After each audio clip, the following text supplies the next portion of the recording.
YouTube. And I was running usually we start at 9, but I wanted to start an hour early today. Let's see. All right. Here you go.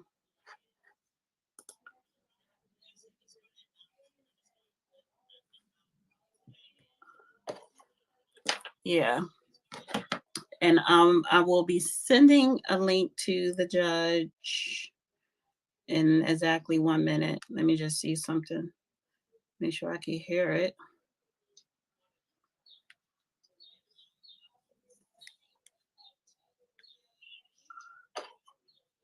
Yeah. Okay. Good. All right. Why do I feel shit? Hi Tax. Hi TJ. Um, I feel like I'm all over the damn place right about now.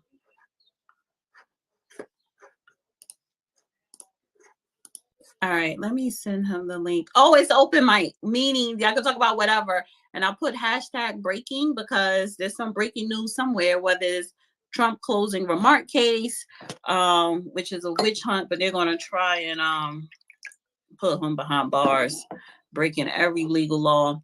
And anything else you guys want to talk about, open mic is whatever you come up to talk about or comment on or ask a question or whatever.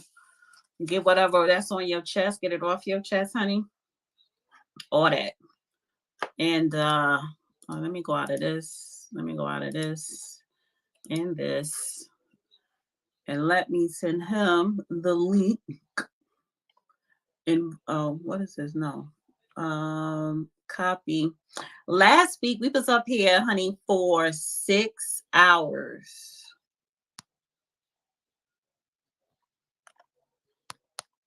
Space Link.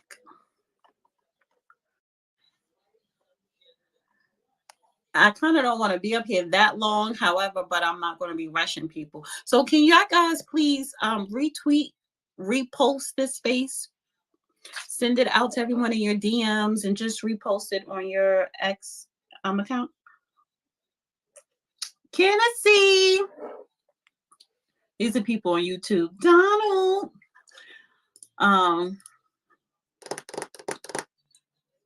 And if you want to request to come up now, you guys could do so. Last week, it was a really, really good space.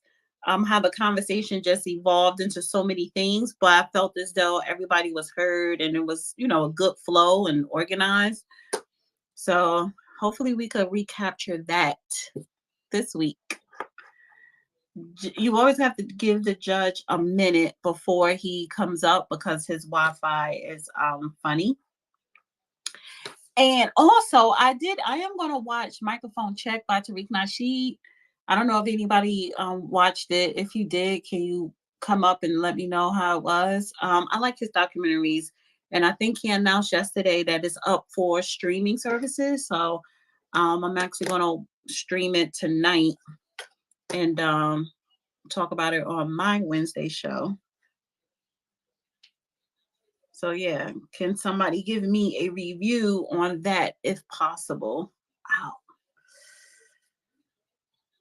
And if you want to post something, I don't mind if you put it in the Jumbotron this time around, but I will prefer if people put it in the chat because more eyes could get on it. People could click it more easily. And that's what I'm about to do with Judge Joe Brown. Barbecue sauce, JJB BBQ, Amazon.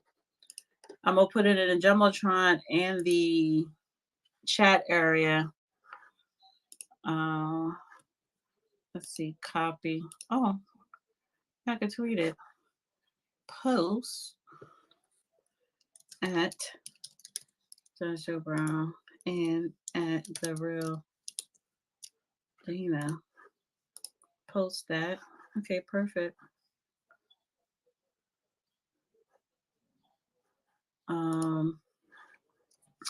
Okay, we got that.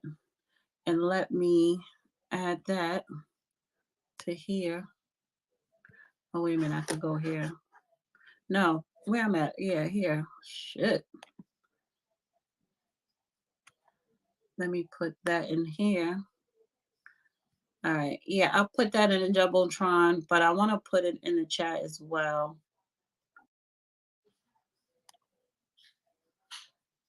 Hi, Stacks. To the jumbotron. I think like if you tweet something, you have to.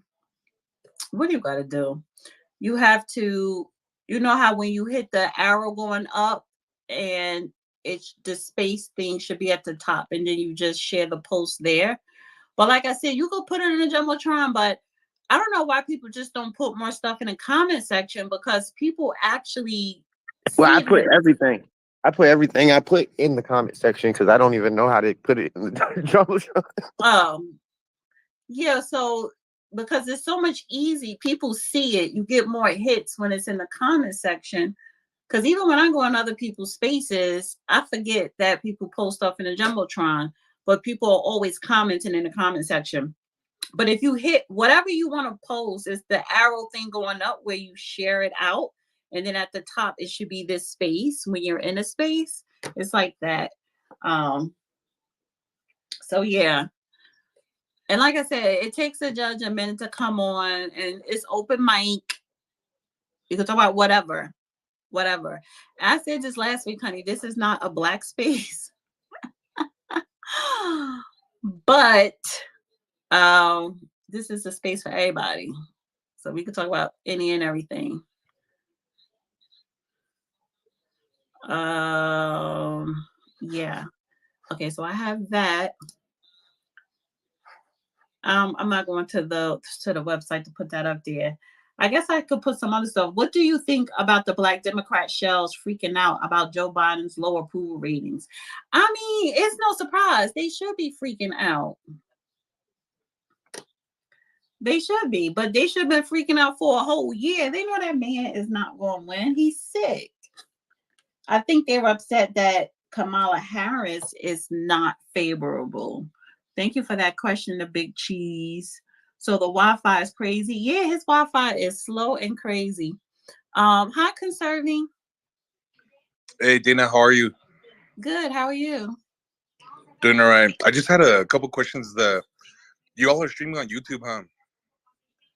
Well, I have my YouTube channel, so yeah, I'm always gonna stream on YouTube. So I stream on the Judge YouTube channel. I created a channel for him, and I also I stream this on my main channel, but it's unlisted. So yeah, I stream the X Spaces on YouTube, and it's recorded on here and X as well. So we probably couldn't ask him about like vaccine related stuff. We could talk about that now on YouTube. Oh, oh, okay. Yeah, Good. thank you for asking. But yeah, so that they gave the green light for people to talk about now, but nobody doesn't care anymore. So that's why they gave the green light for people to talk about it. Well, I wanted to ask Judge Joe about that, and maybe your opinion too. I don't know if you've been following all this stuff that's been going on throughout multiple countries now. That apparently there's a lot more folks that think that they're not as safe as they were proclaimed to be. That there's a lot of people coming out talking about getting vaccine injured, and I don't know if you've seen some of those reports from the insurance companies that have shown like a 40% increase in mortality between like in the working age groups. Had you heard about that? No. And I was kind of wanting to ask Judge Joe what he thought about that too, because uh, and then I've also heard anecdotes from people who have been finding like I guess those rubbery blood clots. I think they pulled like a 40-inch one from a deceased person recently, and and even like anecdotes from doctors that are saying that they're seeing people with heart attacks and cardiovascular disease, even in teenagers and people in their early 20s, young adults too. But Really? it's just really amazing stuff. And I just want to ask you guys about that, and what you, if you had any thoughts on that. Um. Oh, I just sent you the co-host judge. Well, you can ask him. Listen, I didn't. The vaccine. I'm not. Um. I don't get into that because I didn't trust it in the first place. And of course, there's going to be side effects because there wasn't enough research in the first place. But the judge he's pro-vaccination. He been vaxxed and boosted. Hey, Judge. Hey, what's going on? It all depends on what your own circumstances are. You got a right to say yeah and nay, take your choice, live or die. You know, life's like that. Make one step to the right, wrong way. You perish, go to the left, wrong way, perish. Sometimes you got to make a decision which way you're going. So it's up to you.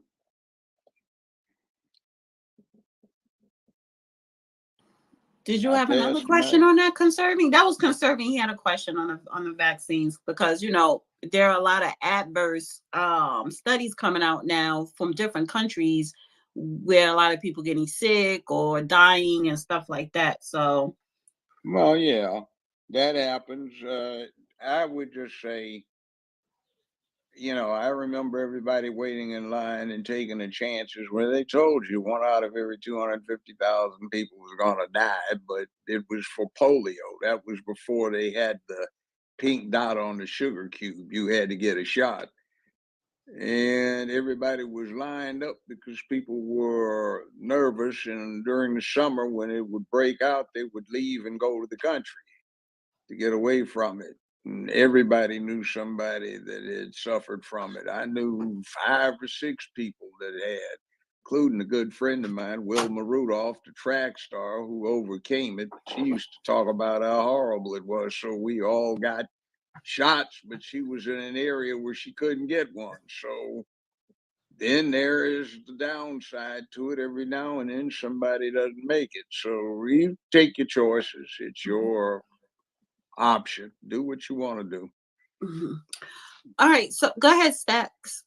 I just wanted to say good afternoon to the judge. How you doing today, sir? All right, sir. So, all right, it's a lot. Well, I want to say it's a lot going on. Yesterday was Memorial Day. A lot of people went out of town. Rest in power to all the fallen soldiers. They deserve our respect, even the veterans. And I was just saying last week's space, it was 6 hours, but it was a really, really good space. And I said to you, Judge, I said, you know what? You like the open mic. Let's just keep it open mic so we don't have to always talk about just one thing, because it's different things that are going on. Of course, people could talk about breaking news and trending stuff, but if people have a question or if they got something else on their mind or they just, want to talk about whatever, I just want people to have a space to, speak their mind. That's why I say open mic, speak your mind. And I do want to start it off for me is the breaking news because it's another space that's going on, and it's they got over 1,000 people in there. They're talking about the Trump New York City case closing remarks. And I'm like, damn, that would have been a good space for you to hop in to give, legal advice. However, I'm like, okay, we'll talk about it here. They issued a gag order on, hey Adam, they issued a gag order on Trump, but not on the prosecutors. But I also heard the federal judge, I guess in his federal case in DC, the prosecutors were trying to issue a gag order, and she told them no because you didn't give enough sufficient evidence for me to put a gag order on him. But in New York City, where you might as well say the jury is tainted because the location of this case, and I think that case should have been moved in another county. However, it's closing remarks, and it was breaking news earlier today that his Secret Service were talking to jail officials, I guess, to get paperwork or whatever they have to do just in case Trump is convicted and arrested.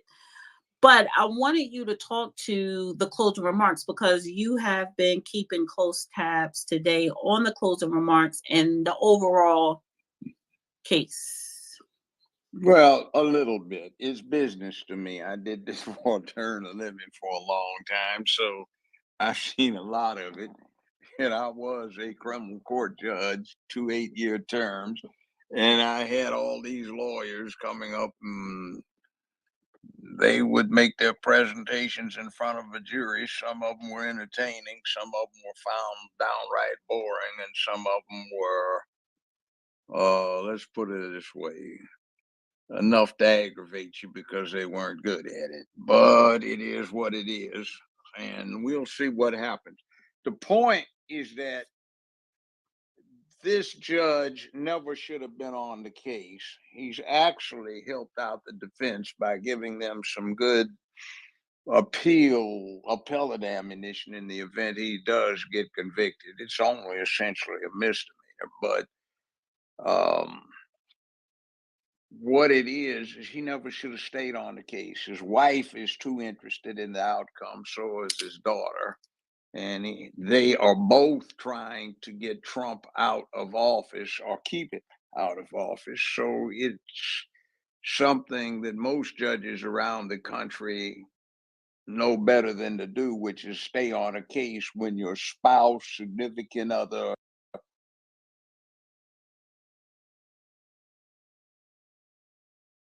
What happened? Maybe somebody called him because we can't hear you. You went out. Yeah. Okay, you went out for a minute. Did somebody call you? I don't know. Oh shit. Okay, can you hear me? Because I hear you. Can you hear me? I can hear you now. Okay, what I said is this judge had no business staying on the case. And see, the other thing is, too, his wife and his daughter are bad mouthing Trump at every turn, but he gags them from replying. You see, that's a conflict of interest, which should have resulted in his recusal. You let your relatives bad mouth the defendant in front of you. The defendant is the one that's running for political office that they're trying to keep him from winning, and you try to gag him, and then you got a little rinky-dink piece of shit misdemeanor case, and you want to throw it in so you get national attention, and you want to defeat the man by a little technicality that they couple of 100 years ago, 1791 ratified the Bill of Rights to prevent, and you want to go illustrate why they had it 25 years later. So it's really kind of stuck on stupid dumb. 230 years later, almost, actually. So it's bad. And you, as the judge, should have gagged your own dumb self. This is not a lockup jury, sequestered jury. And you get up there and say it's a swearing match. It's all going to depend on who the jury believes, Trump or what's her name, Stormy Daniels. That's not the law. The defendant has a right to remain silent. He has no obligation to testify. And your dumb ass as a judge gets up there and you say this with the jury probably getting told what you said if they didn't outright listen to it. That's a shame. Anyway, I was offended by what I saw in the whole 9 yards, and it fit into the new term for it, lawfare. So, how do you think this judge is going to rule? It's not up to him. It's up. I don't know. I mean, the jury. Okay, so the jury. I don't know. Juries, I'd say this in 50 years of experience dealing with juries, I'd say out of every 5 juries, 3 of them are excellent, 1 of them a bunch of dumb shits, and the other one acts like they were high. So if the jury finds he gets 3/5 of a chance, I'd say, what is that? 60% chance he'll get acquitted.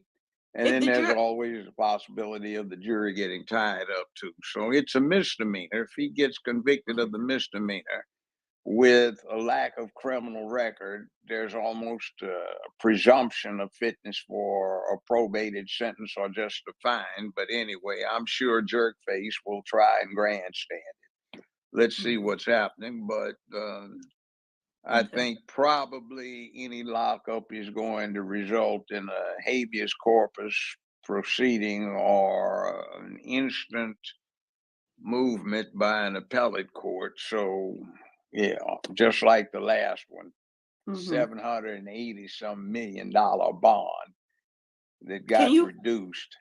hear me? I hear you. Okay, good. Hi Ricky, and anybody else want to request to come up, you can. It's open mic. You could talk about whatever. So you don't have to talk about what we're talking about, or you can comment or ask the judge a question. And guys, please repost, retweet this space. Go ahead, Ricky.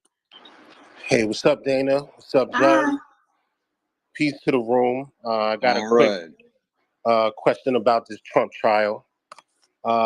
First of all, I don't see the jury acquitting him at all. That Manhattan jury, there's no way. I think he definitely has a shot at possibly getting a hung jury because the facts are definitely on the defendant's side. And do you think that it was a mistake for them to cross-examine Stormy? I think that was unnecessary. They didn't really need to cross-examine her. I think that they didn't even really need to put on much of a defense because I don't think the prosecution proved their case at all in the slightest. What do you think about that, Judge? Well, we'll see, but it's always good to cross-examine because you can build a record.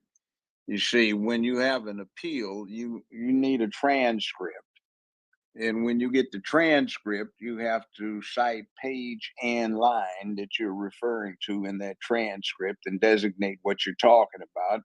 And you want to have facts in your record that support what you're saying.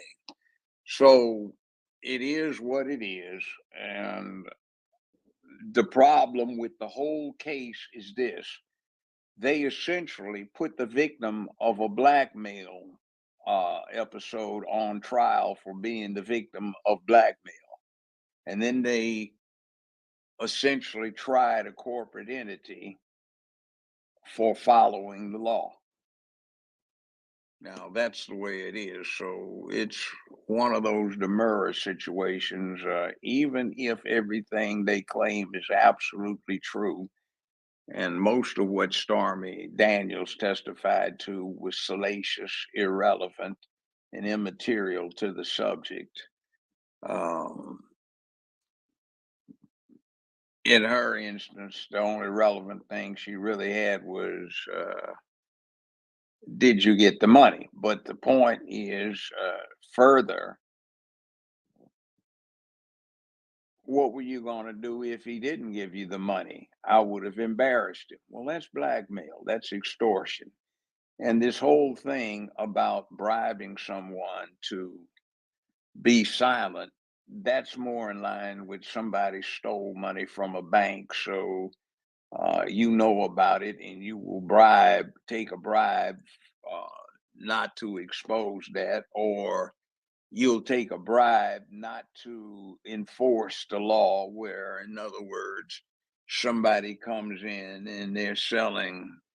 Well, in New York, you have this problem, unlicensed cigarettes. So if you tell the cop, if, uh, you know, cop tells you, if you pay us, we won't look at you. Now, that's what they're talking about, not what they have here. See, this is just plain ignorance in the law. It's extortion, it's blackmail, and they're suing. Well, not suing, they're prosecuting the victim of the felony blackmail. The other thing is, it doesn't add sense. He supposedly had his dipshit lawyer pay $130,000 to Stormy Daniels for the bribe. So the payments he was giving her was supposed to be him repaying the bribe money, if you take it that way. But the bribe money would have been paid back in 4 months, not 12. So where does the 8 other months go to? Logically, that would be part of his retainer fee. So Cohen has his utilities. There are lawyers that have utilities for things like that, but sometimes they're kind of shady. So he got paid for his utilities, not paid back. He would have been paid back in 4 months, but that leaves 8 more months worth of pay. So yeah, it's a lot wrong with the case, but let's see what happens. All right. I'm gonna go to Robbie, then Adam, and then back to Stacks. And anybody else want to request to come up, you could do so. Go ahead, Robbie. Good afternoon, Dana, Judge. How you guys doing? Can you hear me? Yes, I I can hear hear you. I'm you. doing good. Yeah, this is my Doing good. question. If the premise behind this case basically is petty, and I know that can be a trigger word for some Democrats that want to see Trump get locked up, because I guess they didn't do the due diligence to try to bring any of these cases beforehand if they were really serious. Here's my thing. Can it be a felony if he's, I guess, found guilty? And would that prevent him from being on the ballot? It seems to me like he still can run.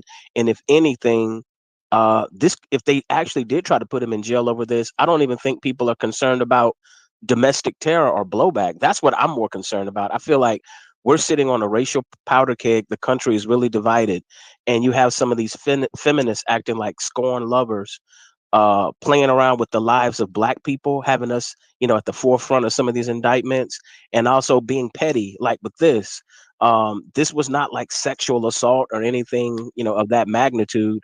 And so when you emphasize that it's petty, I'm pretty sure there's plenty of politicians who've done worse. And I'm not even a Trump guy. It's just like, why stir up the pot with something that's not of significance? They would have been better off maybe pushing the January 6th thing, you know what I mean, than this particular issue. So would this disqualify him for office? Do you think it could have domestic blowback? No, it's a misdemeanor to begin with. Next thing, that's not disqualifying. Next thing is she's a whore. She claims she gave it up for money. That's what she does to earn her living, or did.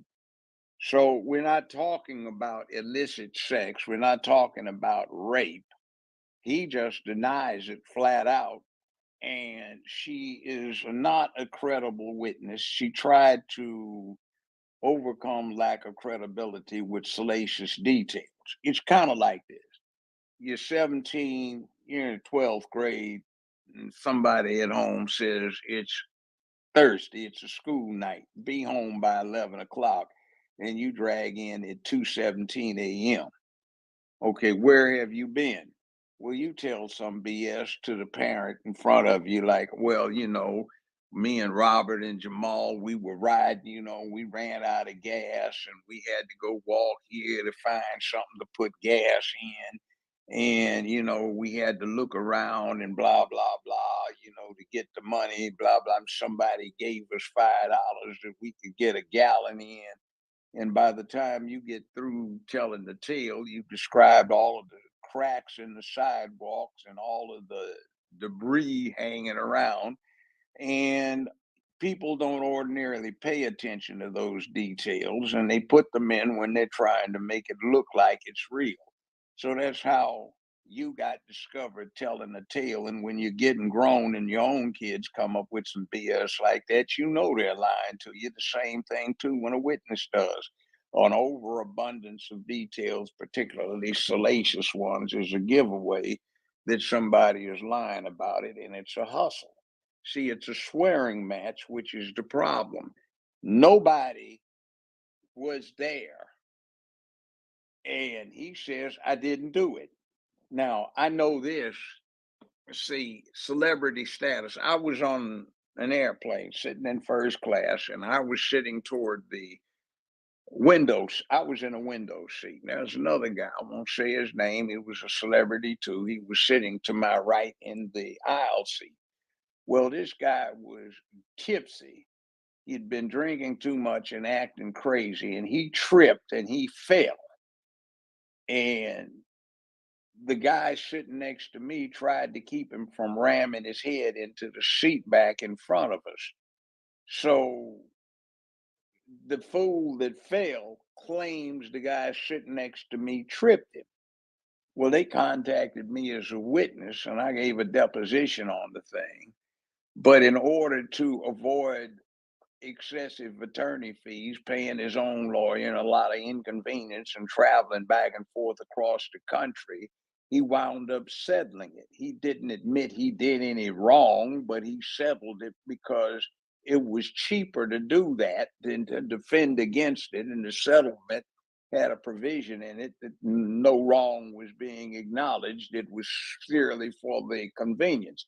Now, this idiot in New York Bragg would have prosecuted him if this had happened in New York under the theory that they're going after Trump. Now, that's the kind of thing that happens all the time. The other point is with the corporate entity, if they'd been precise in reporting in the public record, they would have violated the gag provisions of the settlement. So what are you supposed to do? Follow the law or risk getting prosecuted for either not following the law or for following the law? It's the devil's choice. And you should not put people in that position in the law. And that's what we have. It's bullshit. Adam. And by the way, Dana, I think that's the judge down in Florida that refused to issue the gag order on Smith, the idiot Smith. He's really stepping way out of line. He's not gagging himself, but he wants to gag Trump. See, this is what's so bad about it. The man is running for the highest office in America. He is running to be for 4 years the most powerful person on the planet Earth.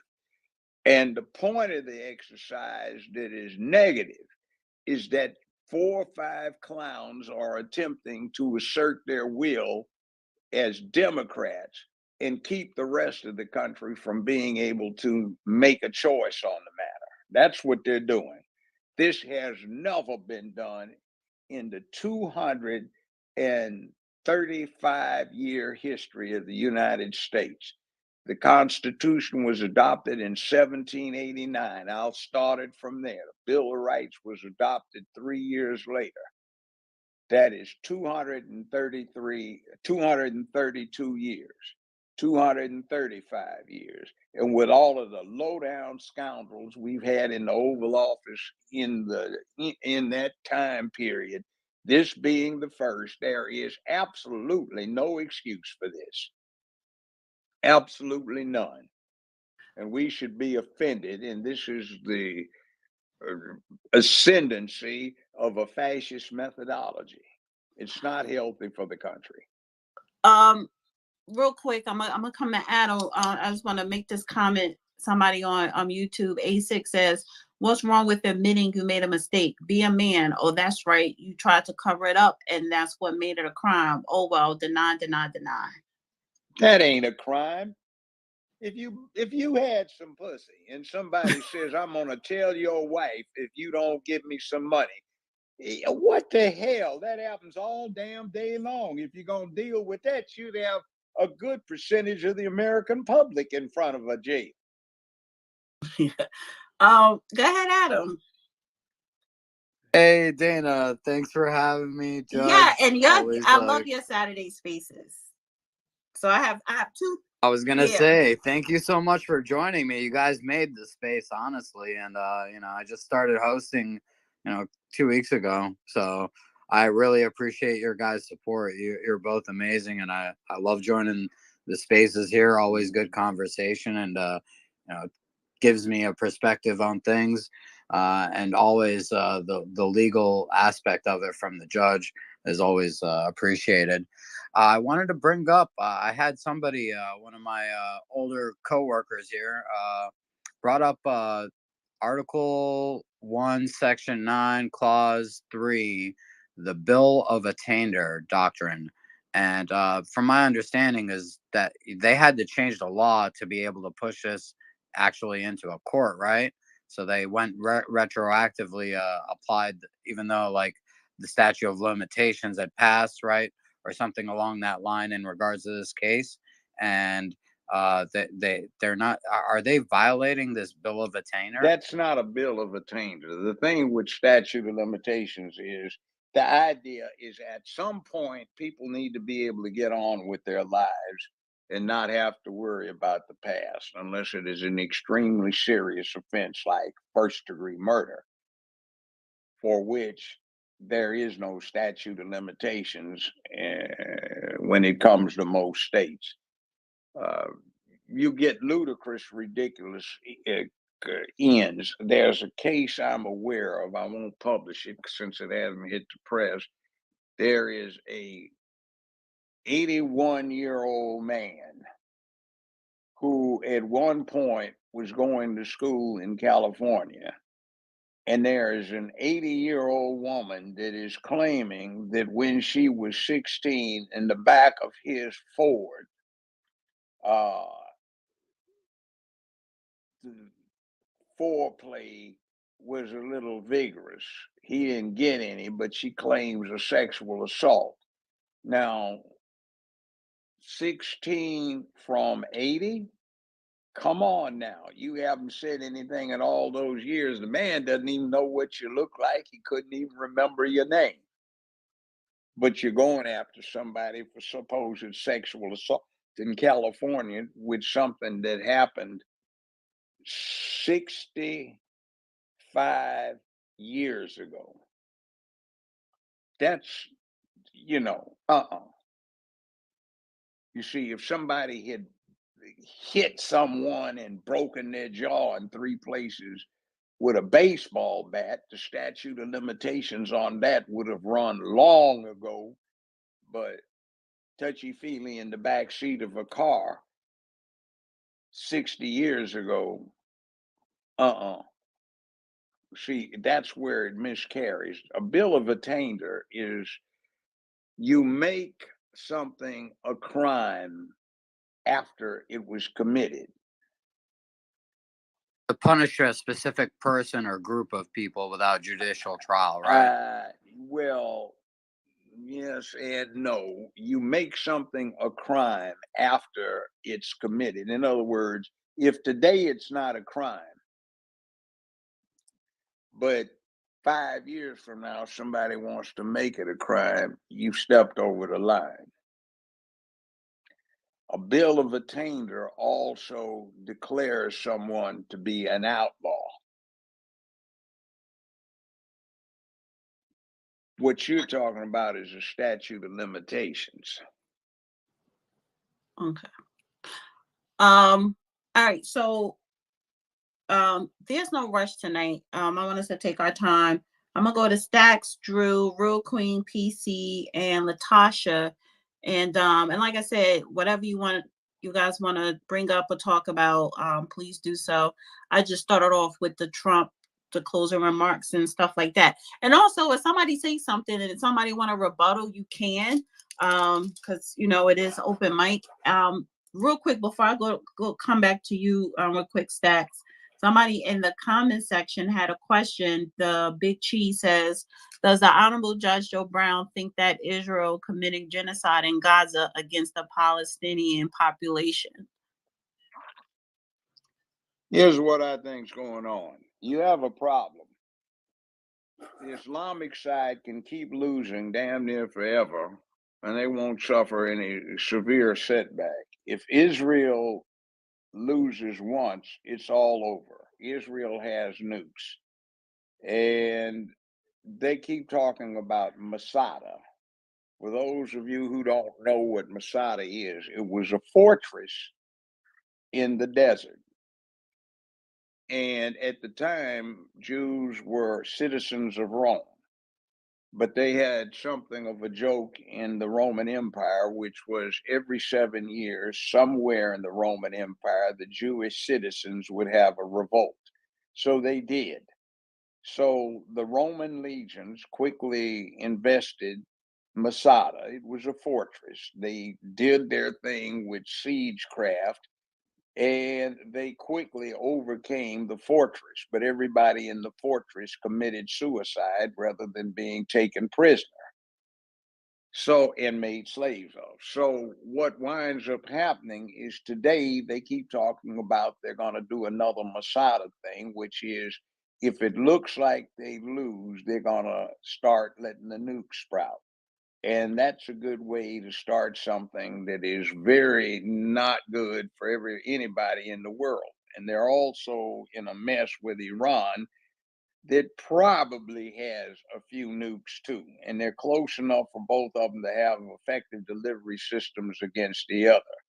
Now, somebody the United States, Russia, and China needs to step in and say enough is enough. We're going to resolve this, or we will clamp down and get involved with both sides.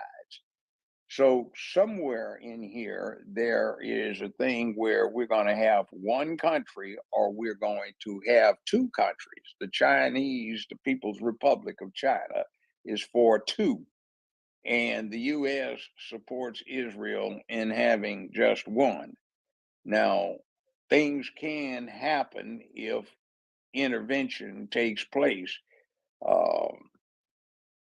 President Jimmy Carter got involved in the late 70s and negotiated with Anwar Sadat, who was the premier of Egypt, and Menachem Begin, who was the prime minister of Israel.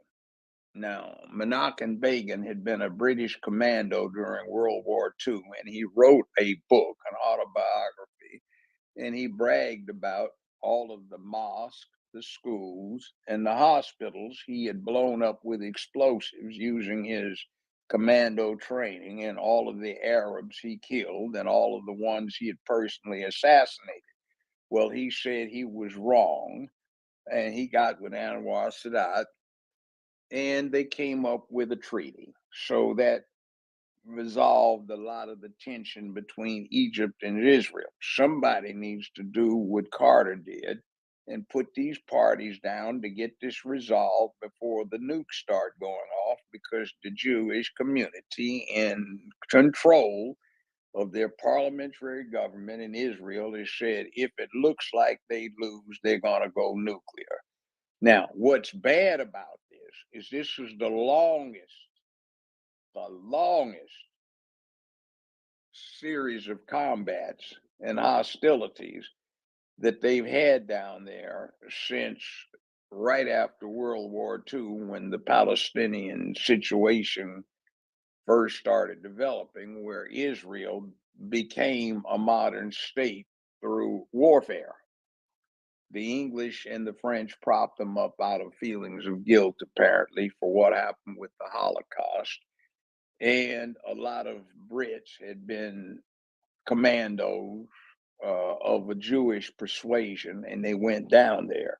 The U.S. has freely given its flyers and combat personnel furloughs to go serve in the Israeli Air Force. We had a thing back in 1967 when a U.S. Navy vessel, an intelligence gathering vessel, was sunk by a flight of 14 Israeli aircraft, and 11 of them were piloted by U.S. flyers from the Navy and the Air Force and Marine Corps who were on furlough. That is an act of treason, and they should have been prosecuted for it, but they weren't. That's in 1967. So we've got a long history of involvement in the area, and to a great extent, Israel and the Arabic parties involved in this, the Islamic parties, are acting as surrogates for other bigger forces in the world. But at this point, it's getting too dangerous, and the three entities need to get in there and start imposing some changes and imposing some resolutions before it gets too far. Okay. And I want to say hi, Southern Belle and Catalia on YouTube. I made you guys a moderator just because. All right, so I want to go to Stacks, Drew, Real Queen, PC, Latasha, and what is this? Indie Left Biz. So go ahead, Stacks. I just wanted to ask the judge about his opinion on Biden going to visit a witness to his son's case, who happens to be the mother, his daughter-in-law from his son that passed away, and someone saying how it's not a big deal. Well, was talking to me, told me it was not a big deal that he visited her, even though she's a witness that's supposed to speak in his case. Wait. You're losing me. Start over Oh, again. okay, I'm sorry. Hunter Biden has a with his drugs and gun charge case. You're His talking about his former sister-in-law who, after his brother died, used to date him. Oh yeah, and he was And sleeping with her daughter too. yeah, yeah. And then the other thing is President Biden visited her last week, spent some time with her, which looks very suspicious since she's due to testify next week. Yes, sir. Yeah, What do you think I about got you. That's you should avoid the appearances of impropriety. By the way, back to that question of bill of attainder, I've thought of that. I just have to clarify that. That's like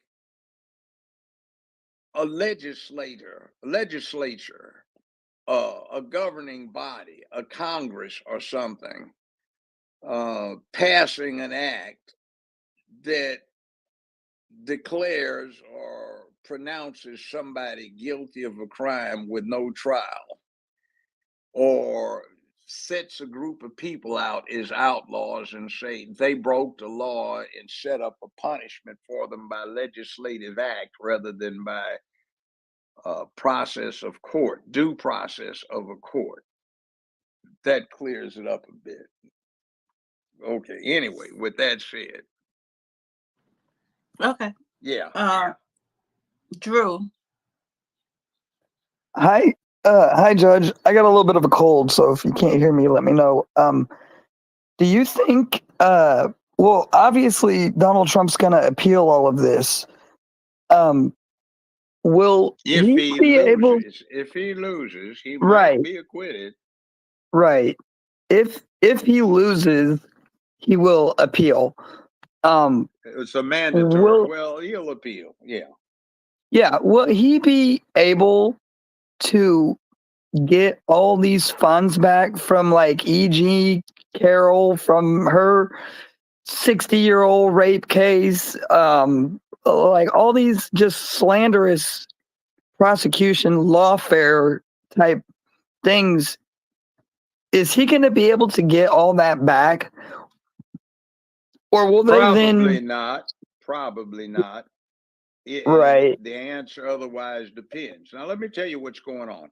A few years ago, on what was Twitter at the time, we had a thing where the editor of Teen Vogue was posting some very salacious stuff on here. That's when it was out of control before Musk took it over and made it X. She said that it's all right to lie on a man, all right to ruin his career if it advances the cause of feminism. And she was teaching this to 16, 15, 17-year-old girls, 18-year-old girls, Teen Vogue. And she had been pushing that on Twitter for quite some time until they jumped on her so badly that she wound up giving up her account and leaving. And do you think Merchant could lose his judicial power? Could he lose his license since all this? He has done some unethical things. I have a sneaking suspicion that probably they will be resolved with a private reprimand, though they might boil over into a case with the ethics of this refusal to recuse himself, with his spouse and daughter being involved in the outcome of the case. Yeah, and all these payments going to his daughter now. Yeah. I want him deported. He's an immigrant. Well, he's naturalized. He's got to be to sit on the bench, unless New York is just gone flat out crazy. But anyway, there might be something public about it, because the judges and lawyers I've talked to, we just say, that just stinks.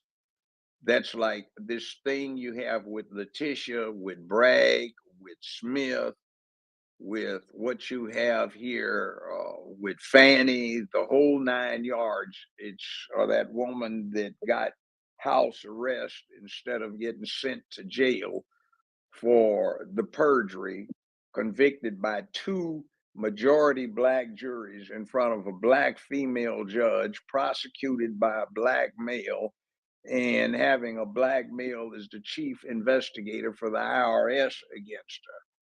So she has complained about she didn't do anything. They're dumping on her because she's sister girl, black, and all of that.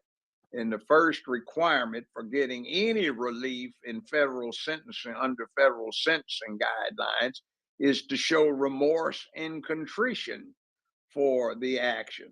So she got on Breakfast Club and trying to defend herself, she actually confessed to all of the elements of the offense, at least one set of offenses. So it's kind of, how did she qualify? It's inappropriate, and I Yeah, think she's still they should have flying around thrown the on book at taxpayer her. money with her Yeah, boyfriend and her gray goose. well, I'm not talking about Fanny. I'm talking about the one up in Baltimore, Marilyn Mosby. Oh, Mosby. Mosby. She should be Yeah. in jail Mosby. because under the federal guidelines, she's supposed to not be granted any relief because she was not contrite.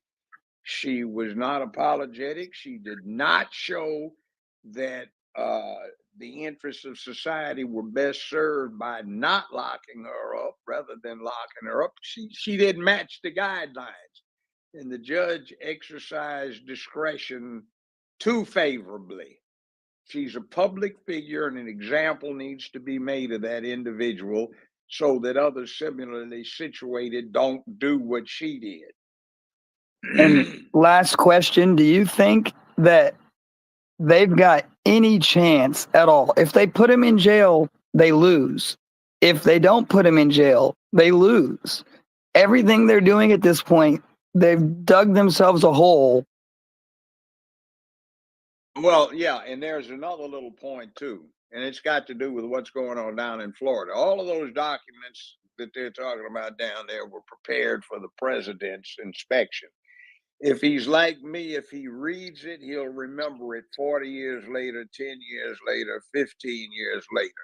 You can't get it out of his head. He becomes a national asset. So the Secret Service continues to guard former presidents and vice presidents for life. Why? Because they're too tempting a target for some intelligence agency to kidnap, torture, and using modern technology and methodologies to get everything they want out of them. So you have to protect the president. So you're going to put the president in a jail cell? That's not going to happen. Not that way. Next thing is this bit down in Mar-a-Lago.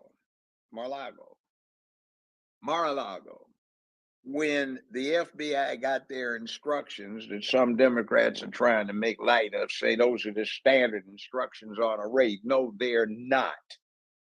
In other words, with a raid like that, as sensitive as it is, you instruct the agents, there are likely to be Secret Service personnel around.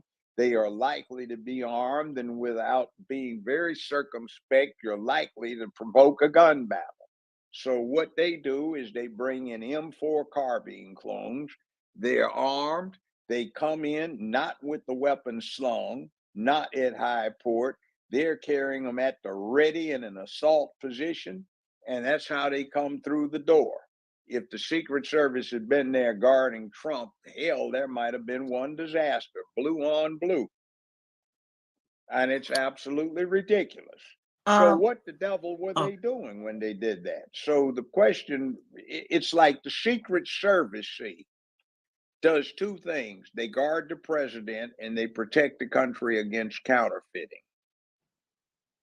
All right. So what are they supposed to do about, you expect the Secret Service is going to leave a former president unguarded inside a jail? It's not going to happen. Right. Yeah, I think those loonies on the left, they want Donald Trump to get assassinated. It's insanity. Oh, yes. Yeah. Please don't say that word because we're on YouTube. Sorry. It's okay. Well, yeah, censorship. We can't say the R word. We can't say that word. We can't say anything that You can't say the somebody J can word. construe. We did, but that Well, was in you can't. context. Yeah, depends on the context. But all right, I want to go to Real Queen Censorship.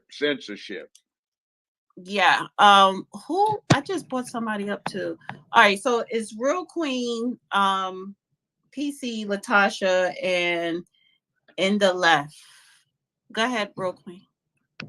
Okay, can you guys hear me? Yes. Okay, perfect. Well, I got 3 points of contingency I want to speak on, with number one being Robert De Niro, another leftist Dr. prodigy of the Lincoln, his deep crazy state. ass. Yeah, thank you for bringing that up. He's another weaponized shield. I didn't hear the name. Who was it? And Robert De Niro. De Niro, the other one. I didn't hear that. Yeah, Mark Hamill. He was one of them. Okay. So the deep state is in so much trouble. You said well, 3 points of contingency, not names. Oh, okay. All right. Okay, so the deep state is in so much trouble that they're desperate. Okay, that's why they're putting out washed up geriatrics De Niro, and I just love how the people cussed him out in the most profane of ways and send a message to the deep state and their stooges. We're not falling for it. You're done. Okay. And to the other point, Black people are so quick to defend Fonnie Willis and Nathan Wade's sexual escapades and say it's not a crime. But when it comes to Trump, oh, it's a definite crime with him and lying whore. Okay, if I can say the word, Stormy Daniels. No, it's not a crime. And to the third point with the lawfare, there are 2 very important implications here. And the one point is Black Americans will be harmed the most by it, because throughout America's long history, we've seen countless Black Americans at the end of this kind of lawfare. Jack Johnson, the boxer, with the Mann Act, Michael Jackson with all this child molestation stuff, O.J. Simpson with a rigged case against him. I could go down the list, but if we allow this to happen, then we're going to see, or the question should be, what can they do to a Black American in a high position of power, primarily a Black man? It's going to be a dark day if we allow this to happen. And it will also speak volumes to the fact that we, the American people, have laid down like dogs and slaves to the New World Order, the deep state. We've truly lost our way as Americans, is what it's going to say. And I'll just land my plane there. Also, I should say that I highly believe, okay, there will not be a guilty verdict because of the jurors impaneled. I'm sure Biden's America has harmed them in some kind of way. So why would they sit up there and condemn Trump? Their best hope, their best chance of getting out of this mess. I don't think it's going to happen, to be honest. But if it does happen, it's a testament to how America's done. We've lost our way as American people, and it's a wrap. And so I'll just land my plane there. I liked your commentary. It was on point. One thing on the very last, in fact, I have no comment. I mean, it's right on point. I will make a comment about the last part of it. You know, our franchise has become universal. Anybody can vote. If you're a citizen, you're a resident, and you registered, okay? Used to be there was something else required. There were other requirements, and they got caught up with a lot of contingencies that weren't pleasing to people. But never, ever, when anybody thought about it, would they have, even in their worst dreams or nightmares, actually thought that you could appeal to people by, what was it they did, the last thing, take your booties to the poll, where some naked harlots on a strip pole are supposed to influence how you vote? Or they've got buck dancing Negroes out there dancing in front of a polling place that's supposed to influence you to vote for somebody without concern for their policies? What in the hell? That's not the way it's supposed to work. It's supposed to be about issues. It's supposed to be about tangible benefits. It's supposed to be about outcomes, not feel good nonsense and things under the table that are hidden, things on the table that aren't hidden, and neither of which does the voter in question understand or even care about. See, that is totally inappropriate. That's just letting ourselves down. I keep bringing this up. There is an old saying about the American system. It's been around for a long time.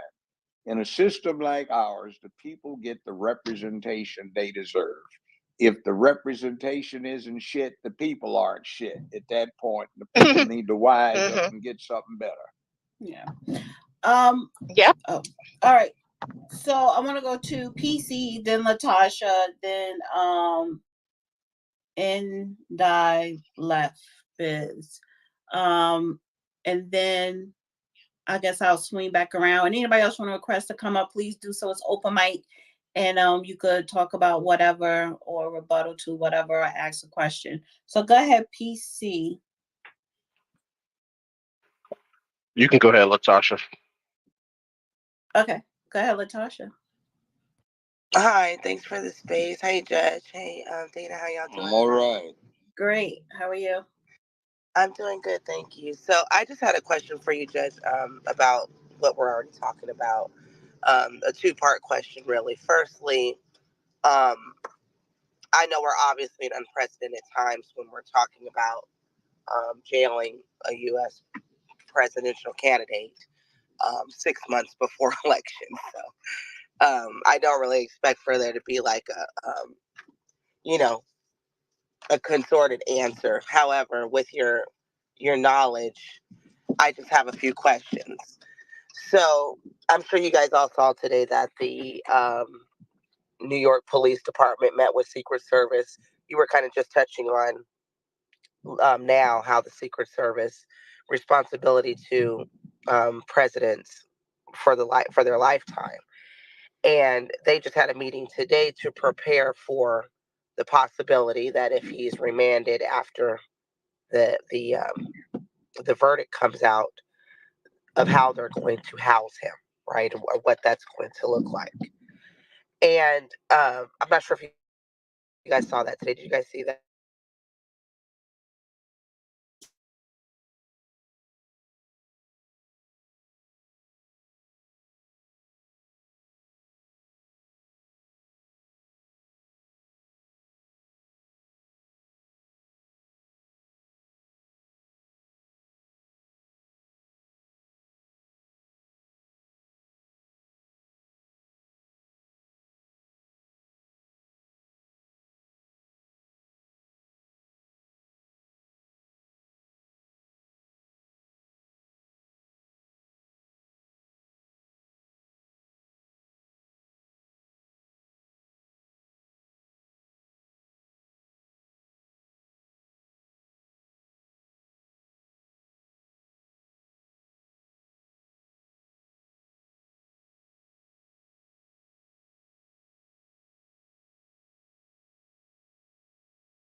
Where the possible elements involved lying to the public or lying to federal aid and making false statements on federal applications and embezzling federal monies, she got no jail time. So on Trump, for him to be locked up would be an absolute travesty. And I think it is likely to promote violence around the country, seriously. This time it won't be a bunch of little cupcakes running around, prancing and waving rainbow flags. It will be those that the rainbow cult fears. And I don't think it's going to be a pretty picture. Like, this is potentially another January 6th situation if it doesn't. Well, January 6th wasn't that big. I'll tell you something to do. Anybody listening, Google demonstrations in Washington, D.C. 180 people committing misdemeanor trespass other than the so-called felon of conspiring to pales with 9,000, 55,000, 60, 80, 110,000 people. Previous in DC, a 5-day long riot going on where quite a few hundred people were killed. In the American history that has taken place around and about those environs, this was really petty. I So agree with you on that. And when I say, sorry, let me put this in. Why you keep hearing this word insurrection is garbage. You see, you cannot suspend an American's rights, in particular the right of habeas corpus, which means to have the body. In other words, if you try to lock somebody up, any judge around can launch an inquiry requested by anybody. It doesn't even have to be the person who's wrong, anybody. And there has to be a justification as to why that person's in jail. The only two times when that right is suspended is when there is an invasion or an insurrection. And they keep using that term insurrection improperly and wrongly to condition the American public to the event of their intended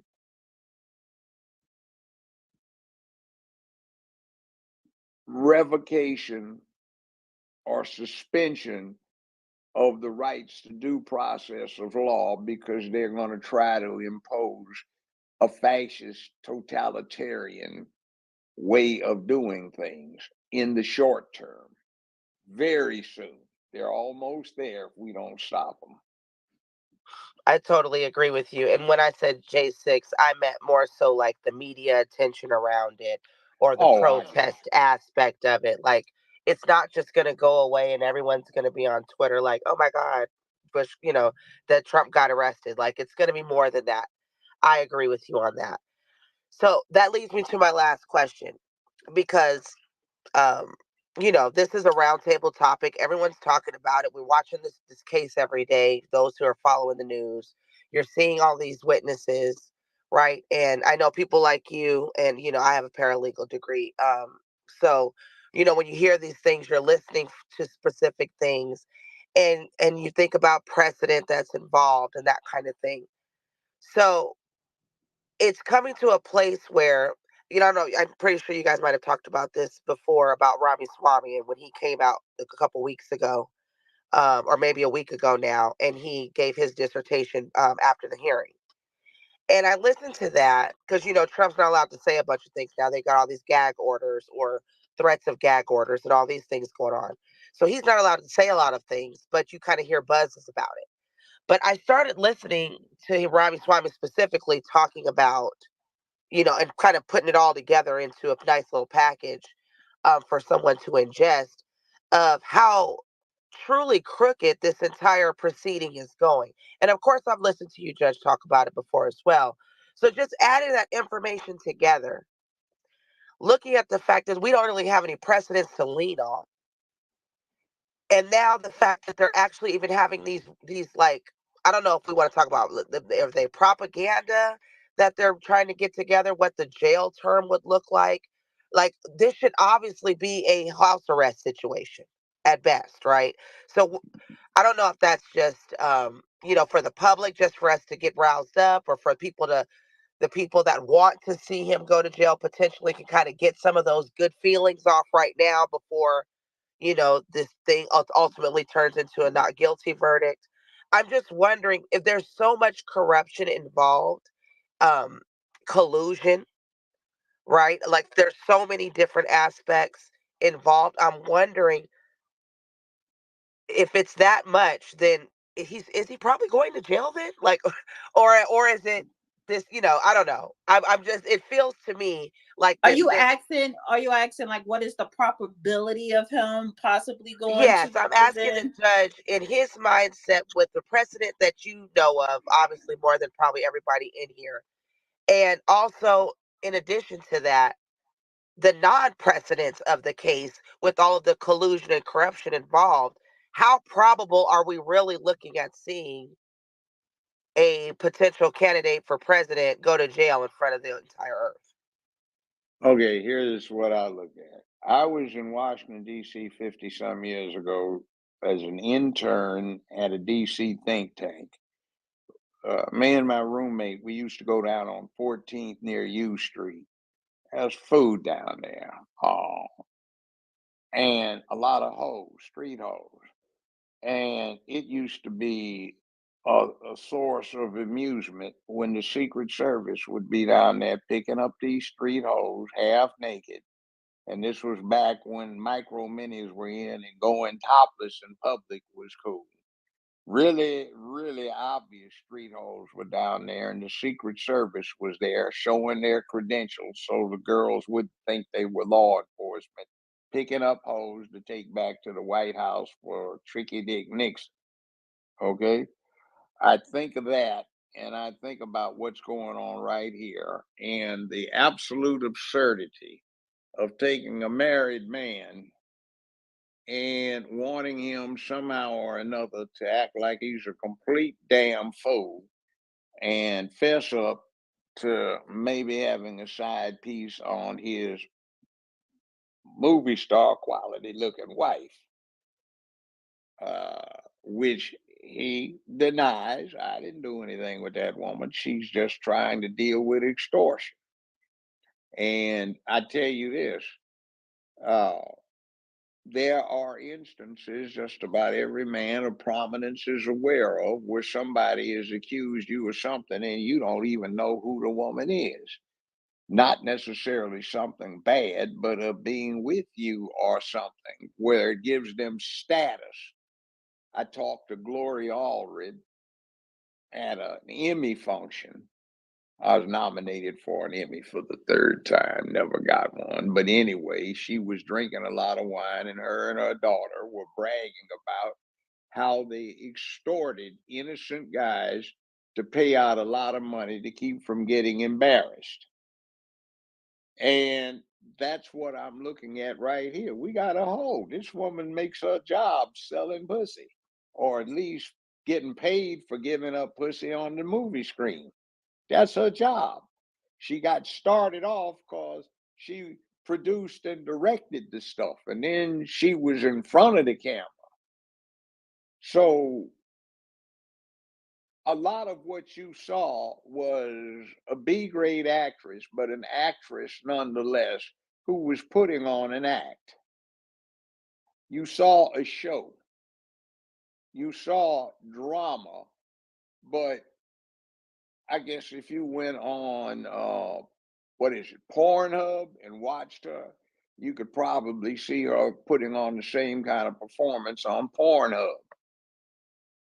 So when you get an actor or an actress acting like something is real, that's been their job for their whole adult life, is to take fiction and make it look like it's real.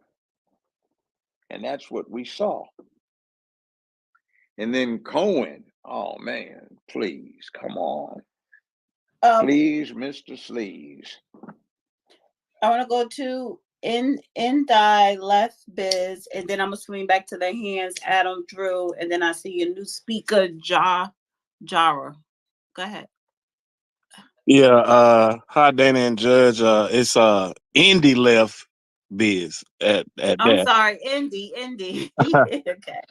And the reason why for that name, it's not that I'm on the left. I used to be a Democrat in my younger days, but in 2000, 2009, once I saw that the Obama deception was not really about black people like that, I became an independent.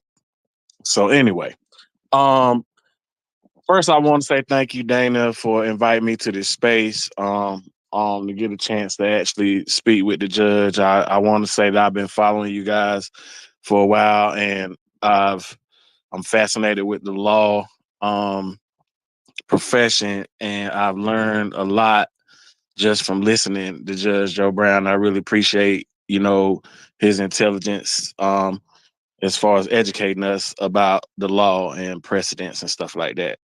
I also wanted to ask the judge a couple questions.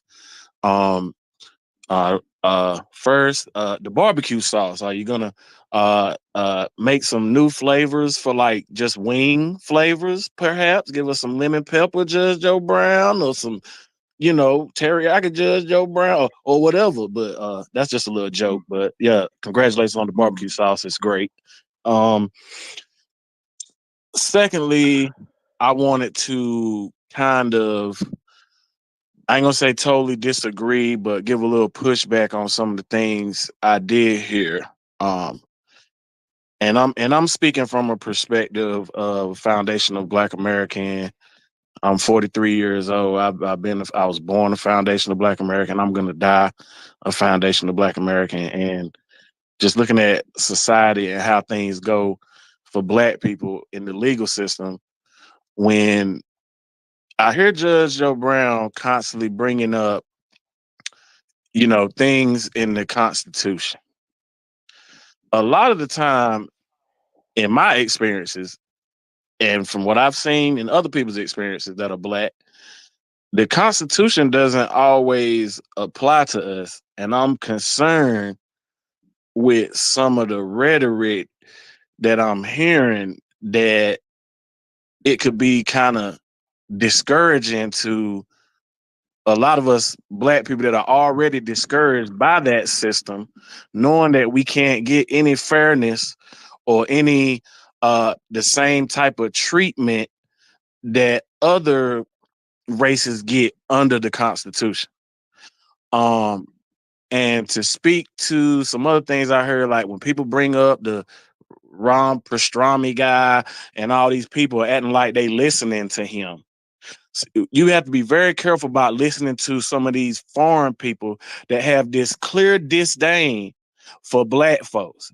I don't really, if I do listen to something they say, it's very rare, but I'm not going to feed into what they're saying when I know they don't even like my people anyway.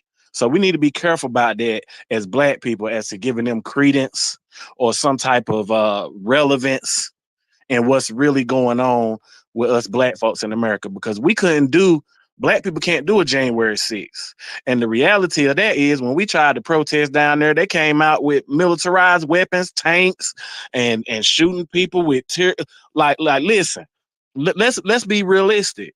And the whole Trump thing, when I saw him say that he wasn't gonna prosecute cops anymore, that is a very scary thing when I'm 43 years old and I've seen how the cops have treated Black people all my life. And to hear a president say he's not gonna prosecute cops anymore, that I cannot support that.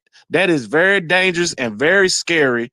And you do speeches and you make jokes about, oh, when you think somebody is a criminal or you're arresting them, yeah, hit them on the head, let them bang their head on the wall. Like when he's saying stuff like that, that encourages cops that are maybe anti-Black or have or are in these gangs, the Proud Boys, the Oath Keepers, all these people that are on these police forces, and we know investigations that they are. This is a problem. And to sit up here and try to promote that just because we hate the Democrats so much, or I left the Democratic Party myself, but I'm not finna sit up here and join people that I know don't like me, because I've attended Republican functions and different things. And if you're not against your own people or talking in a certain way, you're not welcome, or they're not taking you in. They're not gonna change things for Black people. So I just really, I'm not trying to disagree with everything I heard, but I just want to question, what's with the so much of promoting, the GOP so much. Like I don't get it. I mean, maybe y'all could explain that to me, but like I said, and thank you for the LA Pink piece, because that really opened some things up for me, because in activism where I'm at in North Carolina, I'm going through some of the same things, probably worse than what LA Pink is facing.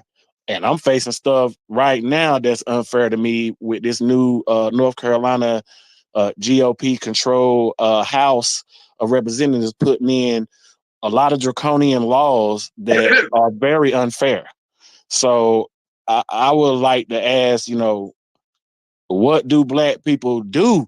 Like, either way, like, Biden's not So going to give let us. the judge, because you said a lot, and I want the judge to answer your question. Okay. So your question is, why are Black I people? got it. I got it. But I'll try to answer some of it. You had a lot in there. Okay. A lot of it is what you've been conditioned to think. It's not nearly as bad as you're putting out, because it used to be a lot worse. And I was there. You're talking about Black people can't get away with January 6th. Well, nobody was armed. Nobody had a gun.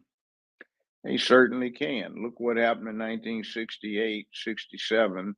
California walked in Sacramento. Black Panthers walked in, a whole bunch of them with guns, into the state legislative chamber. And some of them are still in was jail and died behind that. No, they didn't die. Not them, not there. I knew them. They were hunted. They were hunted and put on the list. Yes, they were. No, look, I knew them. In fact, I was cussing some of them out 3 weeks before they did it, along with some other people, asking them not to do that, because at that point it was not against the law to have a long gun or carbine or a 12 gauge shotgun loaded and in the open. And a lot of us were patrolling the neighborhoods trying to keep peace between thugs and the people, and the cops in the thugs and the people. So we begged them not to do it, but they wanted to raise money and grandstand. And when they went on in and did that, within a couple of weeks, Reagan signed a legislative act that made what was going on legal. And then people started dying because there were shootouts with police. 40 years ago, I represented the youngest person in the world on death row. He was a young Black man accused of killing 3 white people. I got a stay of execution from the all-white Arkansas Supreme Court 23 minutes before they were going to execute him, and from the white governor of Arkansas at the time. I argued in front of the all-white Supreme Court after filing a 12,482-page brief, and that is printed in a book. It looked like an unabridged Webster's Dictionary. It was hardbound. And they unanimously set the conviction aside, one of the grounds being he was tried by an all-white jury. Okay, I have been in jurisdictions where, let's say, 70% of the police are Black, 75% of the jurors are Black, 60% of the criminal court judges are Black and female, the chief is Black, the sheriff is Black, the mayor is Black. And people are still hollering white supremacy, and only 19.1% of the registered voters were white. So sometimes we get caught up in things. I have seen all kinds of brutality. I even remember back when people used to get clubbed all the time by the cops, nightstick, dropped to the ground unconscious, but they didn't get arrested and they didn't get criminal cases. It kept from getting jobs. You just got some frontier justice. I saw shot up close and personal by police and thugs and all kinds of other crazy things going on. So it happens.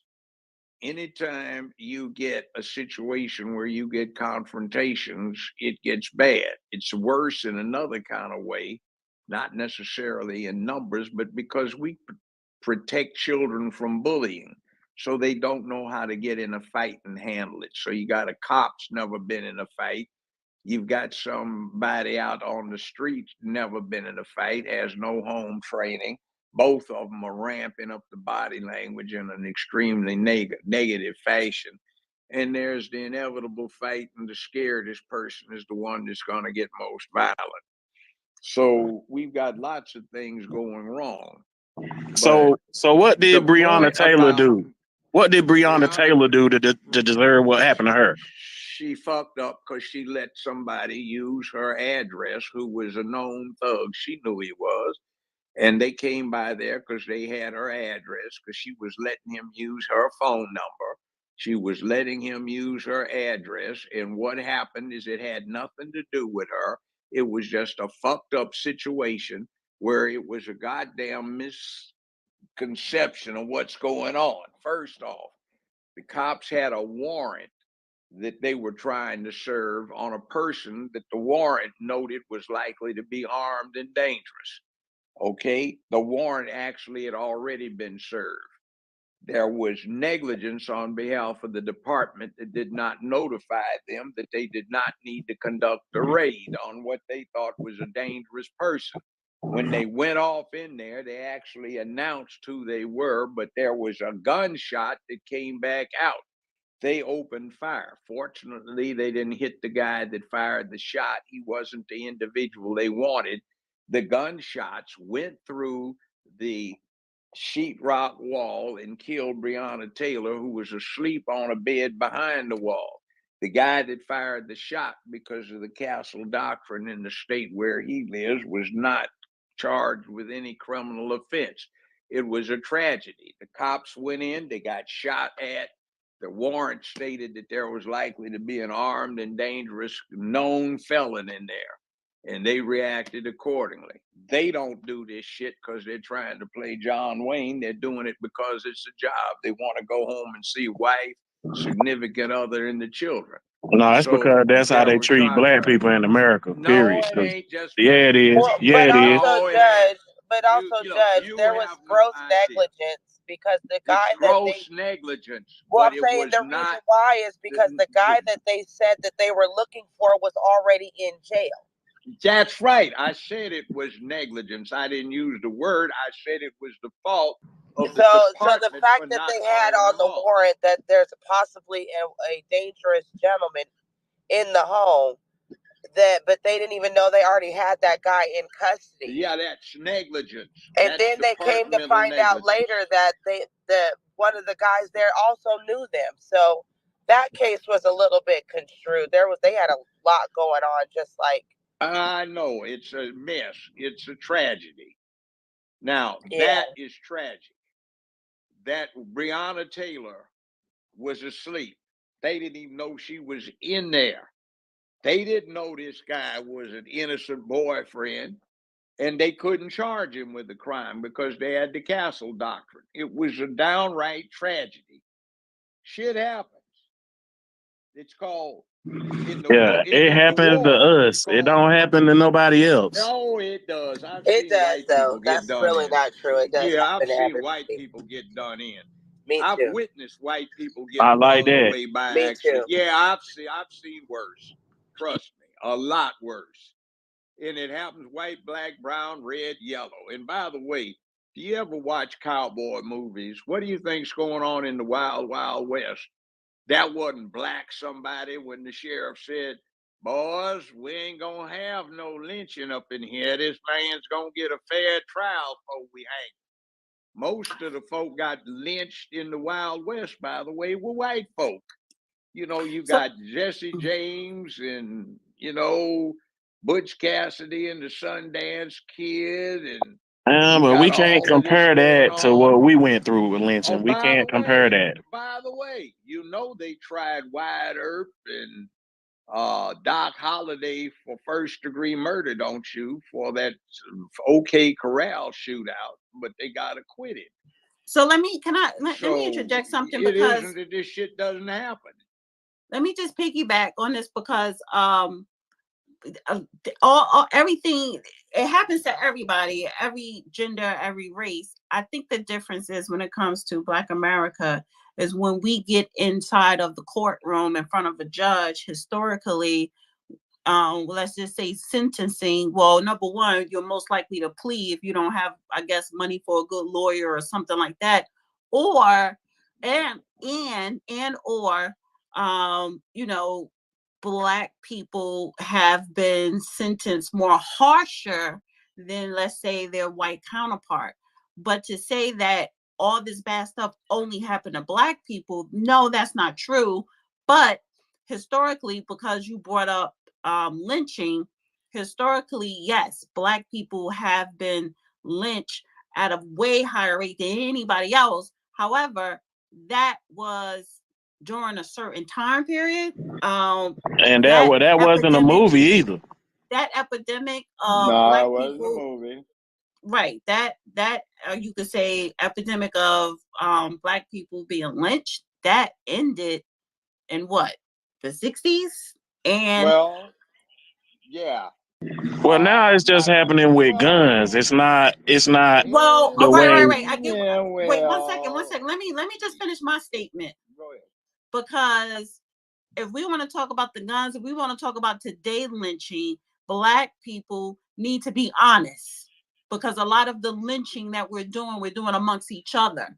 With that said, not stop, but when you refer to the past, you cannot sit up here and say that is happening today. What happened in the year 1919 is not happening today. It didn't happen in the 90s. But we are so caught up in the past, trying to use the past as an explanation of what is going on today. And that is a false narrative. The truth of the matter is, what happened in the past, right?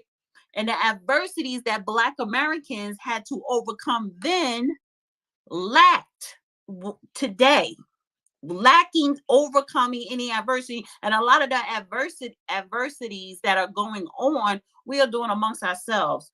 But Well, Dana, can I push back to that to say that I don't believe it's a false narrative, because when I look at the governor of Florida trying to erase history books, and I've taught after school programs where kids can't even read. Okay, so that's a lot of the bigger problem that we have is with this new generation, or these kids that are coming up that can't read, so they are lost historically about. No. What I'm saying is they're historical. I get what you're saying with Florida. I get what you're saying with these certain public policies, but specifically because you brought up Florida, why is your child reading? Is that the responsibility of the Florida governor? No, the responsibility is on him to leave the history books open, so that if people do want to learn how to read, they can actually read them and it not be erased.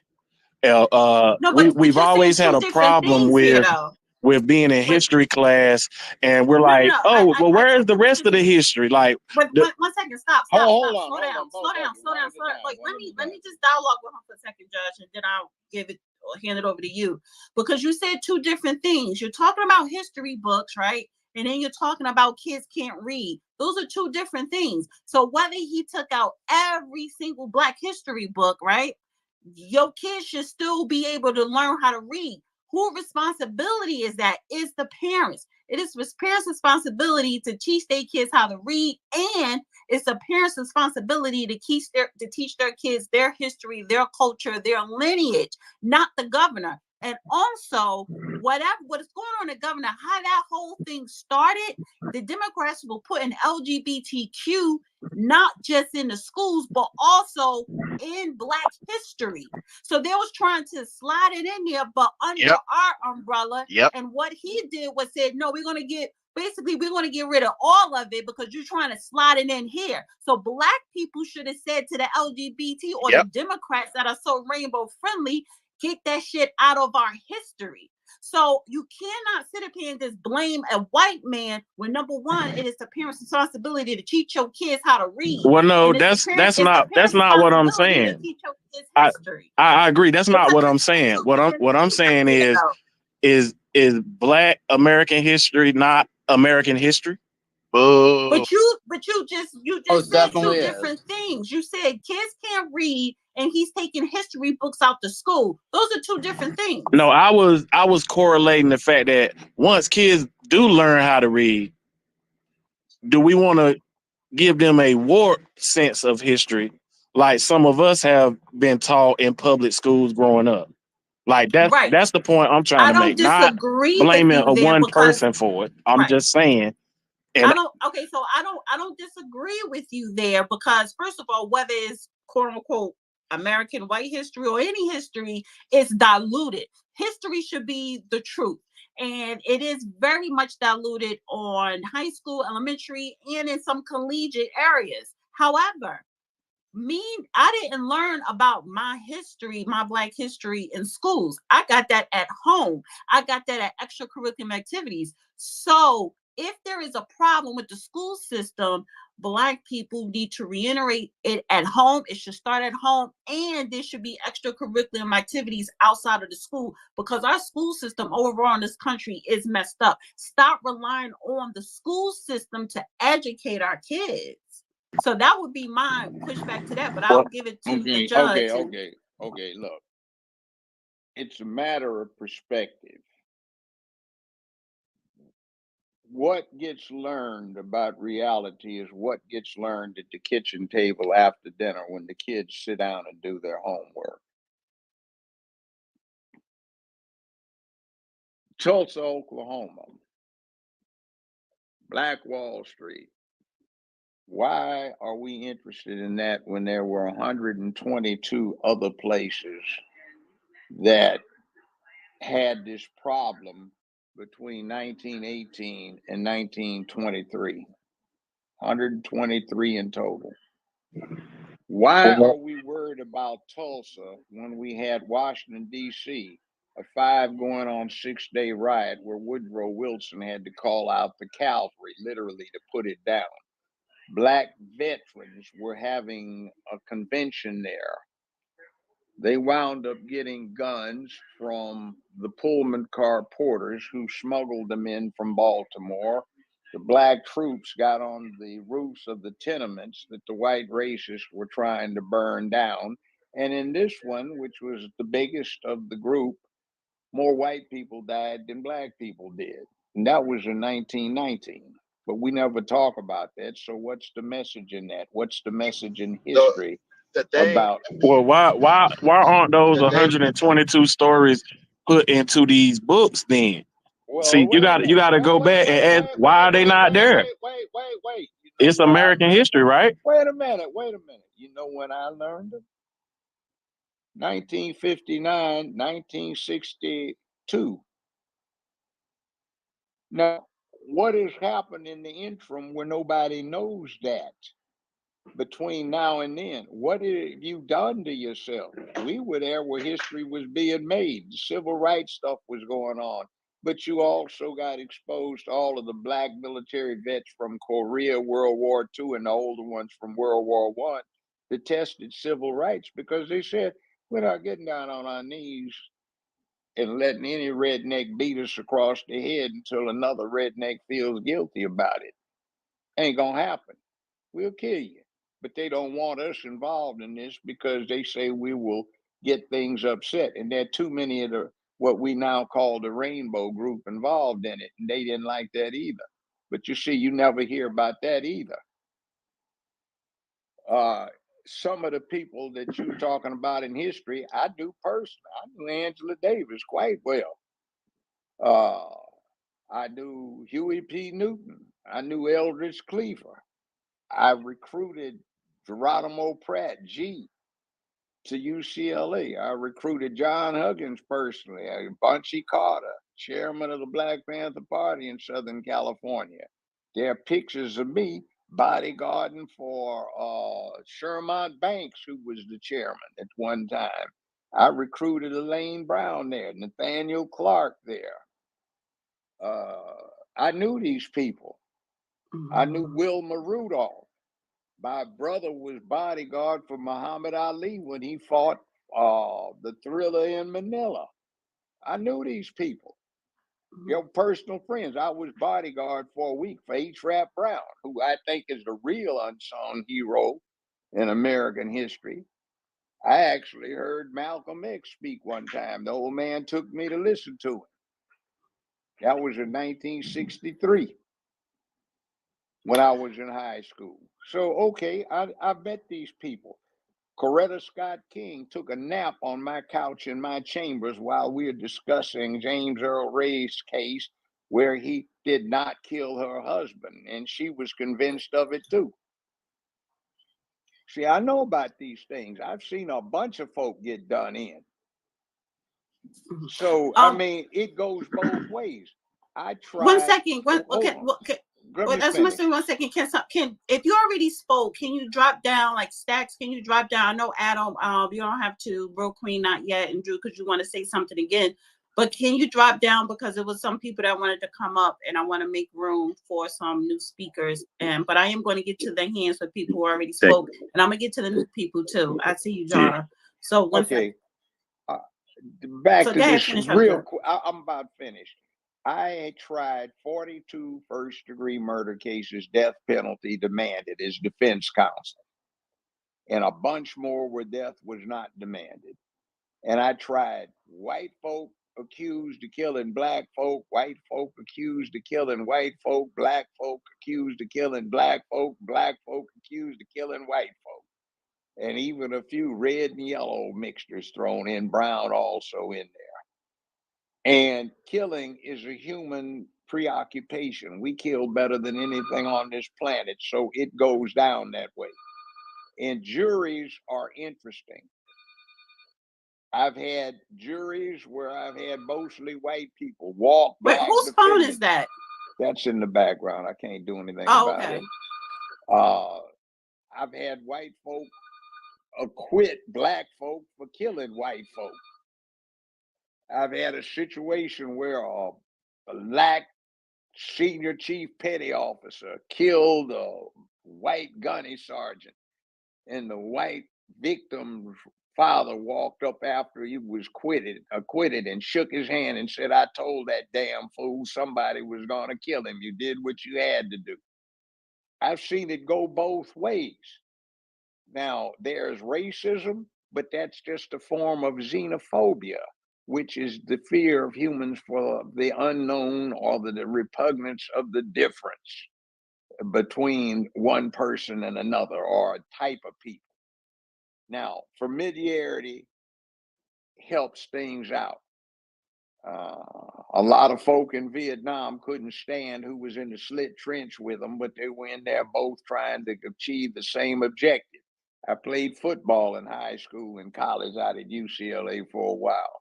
I might not have liked the son of a bitch that was on the team, but he was on the team, so I blocked for him. He blocked for me. It happens. I need to get to the speakers in the hands. Go on. Yeah, let's move on from there. Sorry. All right. I'm gonna go to Adam, and then I'm gonna come to you, Jara, because Adam had his hand up for a minute, and then after Adam, Jara, and then Michael. Can I just say, appreciate you. I appreciate you for putting this together. This is a great space. Thank you. All right, go ahead, Adam. Yeah, you know, one of my, like, I'm the same age as that gentleman that was talking earlier. I'm 43 as well, and I grew up in Florida pretty much most of my, like, middle school and high school. And I'd say my best class was U.S. history, because I had a teacher that was a Navy vet, and the guy would start reading from the book, and he'd slam it down and say, "That's bullshit. Let me give you the real deal of what happened." And that's what... You know, that was my favorite teacher, because he slammed that book down and said it was bullshit. And then, like, he'd say things like, you know, there's only two types of people that whistle: sailors and, you know, whatever. I don't want to swear. But he'd swear, and he's like, "You don't look like a sailor to me, boy." Or, you know, he had these sayings. But that was one of my favorite teachers, because he was real. He knew that that stuff was bullshit, and he gave the history that he knew, and that's the main thing is like history is best passed down through word and generations as well. So that's a great point. But what I'd say, what you could do is get involved, with the Republican Party. I'm not a fan personally. I wasn't a fan. I'm still not a fan of the majority of them that are there in office. There's like a handful of people that I actually like because they're constitutionalists. But the thing is, I'd say get involved in your local government, make the change that you want to see there. We need people like you that want to make difference, want to get involved. So as repugnant as it may be to go with the Republican Party, it is the only salvageable of the two from what I see. Last thing I'd say here with this case, they've been setting themselves up. Like every time they try to go at Trump, everything that they do, it backfires because it's all based on BS. It keeps backfiring, and if they put him in jail, it's just gonna make I have faith that people will remain calm if they do jail him or whatever, or put him on house arrest. They're just gonna keep going for it and then vote for him, that's just gonna entirely blow up in their face if they do find him guilty in any which way, if it's not a hung jury. But I don't, like you said, this is an unprecedented thing, and I don't believe it's gonna happen. I think somebody's gonna in that jury pool will be like, nah, this isn't legit. So it's a lose-lose for the Democrats either way, and it's just gonna blow up in their right. face if they do. And they have a better chance if he's not convicted, and you could just beat him on the election campaign trail. You have a better chance there than if he is convicted, and then you try to come up with the sentencing to pull him behind bars. Everybody is just going to vote for this man just because. So, but it's a lose-lose. One last thing, Dana. It's the establishment, Democrats and Republicans. I look at them as the same damn thing, and I saw them go after him. I wasn't a Trump supporter in 2016, but when I saw those bastards both go after him, I'm like, all right, this guy is something. It's something going on here, and that's when I started supporting him. I don't idolize the guy. He's not, he's we're all flawed human beings. We're not perfect. So I'm always going to be critical of whoever. And plus, a president shouldn't be as powerful as they are right now. Checks and balances are out of whack, and that's where I hope he's somebody after he cleans up House. He rescinds the powers that the Patriot Act granted the executive branch of making these executive declarations of war, never-ending wars. So that's one thing I hope he does rescind. I was hoping he'd do it at the end of his first term, but I believe he had a second term he was looking forward to, but got robbed of it. And I'll land my plane on that. Thank you, Judge and Dana. Appreciate you, Adam. Thank you, Adam. All right, I'm gonna go to Jara, and then Drew, and then Michael, and then Real Queen, and then FBA, Steve, Phoenix, and New Negro. So go ahead. Did I say your name right, Jara? Yeah, you did. And I won't. Okay. And I won't be long either. I know a lot of people want to go, so I'll be brief. First, I do want to say that thanks to Judge Joe Brown for coming in and speaking, because they say that the elders in our community are sort of like libraries, and then they always have a great deal of information and I just love listening and hearing the stories and learning. And then thanks to Donna again for holding this space. And Dana, look at me messing your name, but you got mine right. Look at that.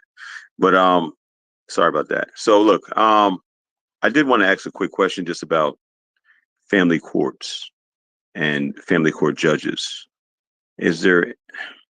What would you suggest and how to deal with what would be some strategies or some methods on how to deal with an unruly family court judge who might be making decisions from biased position, and should a father do with a family court judge, or what kind of, I just want to know what you think about that. A biased family court judge. I never did like family courts. Okay. First off, the selection process generally was too politically correct for me. Next thing is family courts tended to be not courts of record. And a lot of them, when you appealed a verdict or a ruling from the family court, it went to a court of record where you would get different kind of results. Too often, the family court judges got on their benches in an inexperienced rookie state of experience. In other words, they hadn't been doing it for long. I don't like them. Understood. I think if you're going to have justice, they need to be in front of a regular court of justice, whether it's civil or whatever. Because when you get this kind of specialization, you get a tendency to forget there's a real world out there, and how things fit into the real world get overlooked. It's not healthy. That's just my opinion. Right. I don't know where you are, so I can't. I'm in New York. I'm in New York. I don't mind sharing. I'm in New York. I'm actually in Dutchess County. I'm in Dutchess County, so upstate New York, even at that. Oh no, he's in upstate. But it's even worse. You still had a situation like Judge Judy. Judge Judy was less than a year and a half out of law school when she got made a domestic court judge. There were no lawyers allowed, no courts, it wasn't a court of record. She was very happy about it then, but very sad about it years later when her career had never advanced. She'd never had a jury trial, a settlement, a criminal trial, written appeal, or anything like that. And you saw what she did on the bench, which was non-judicial. Now, let me you're just say from this New too York, to Jara. yeah, Let me just say this because I heard from a lot of men like they can't stand New York child support or anything with family court. But my son's father, he's from New York, but I live in New Jersey. But I think for women, it benefits women more than the men. But so it's like I think as a woman, I probably would prefer it, but because I hear the men's like, oh, it's the worst. And I don't know what is going on in New York. I thought it was just within the boroughs, but for some reason they really stick it to you. And maybe it's because there's so many cases. So, and judges I don't want to go ahead. No, I know, I get where you're coming from. I was just curious, and it's maybe that's true. I was, I guess I was just kind of curious, like what strategy would You know what? any... I would say this. It depends on your situation too, because there are things you can do to make sure that you're not getting railroaded. In New Jersey had a problem with that, to where men actually created an organization to push back against the family court justice, the family courts, because they were being treated unfair, right? And they got a lot of things passed. But I will say this, a lot of times you don't need a lawyer, because I don't know what your situation is. But if you, I don't mind. I don't mind disclosing. I'm just, look. I guess what I'm saying is,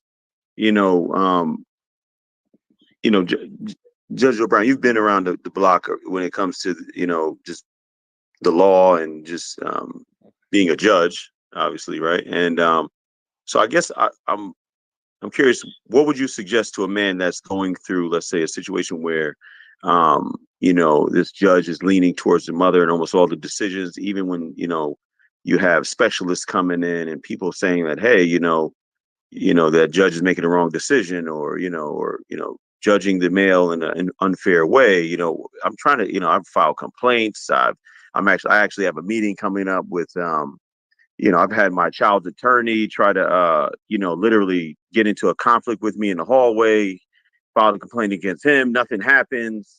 You know, I do have a meeting with, I believe it's the judicial misconduct.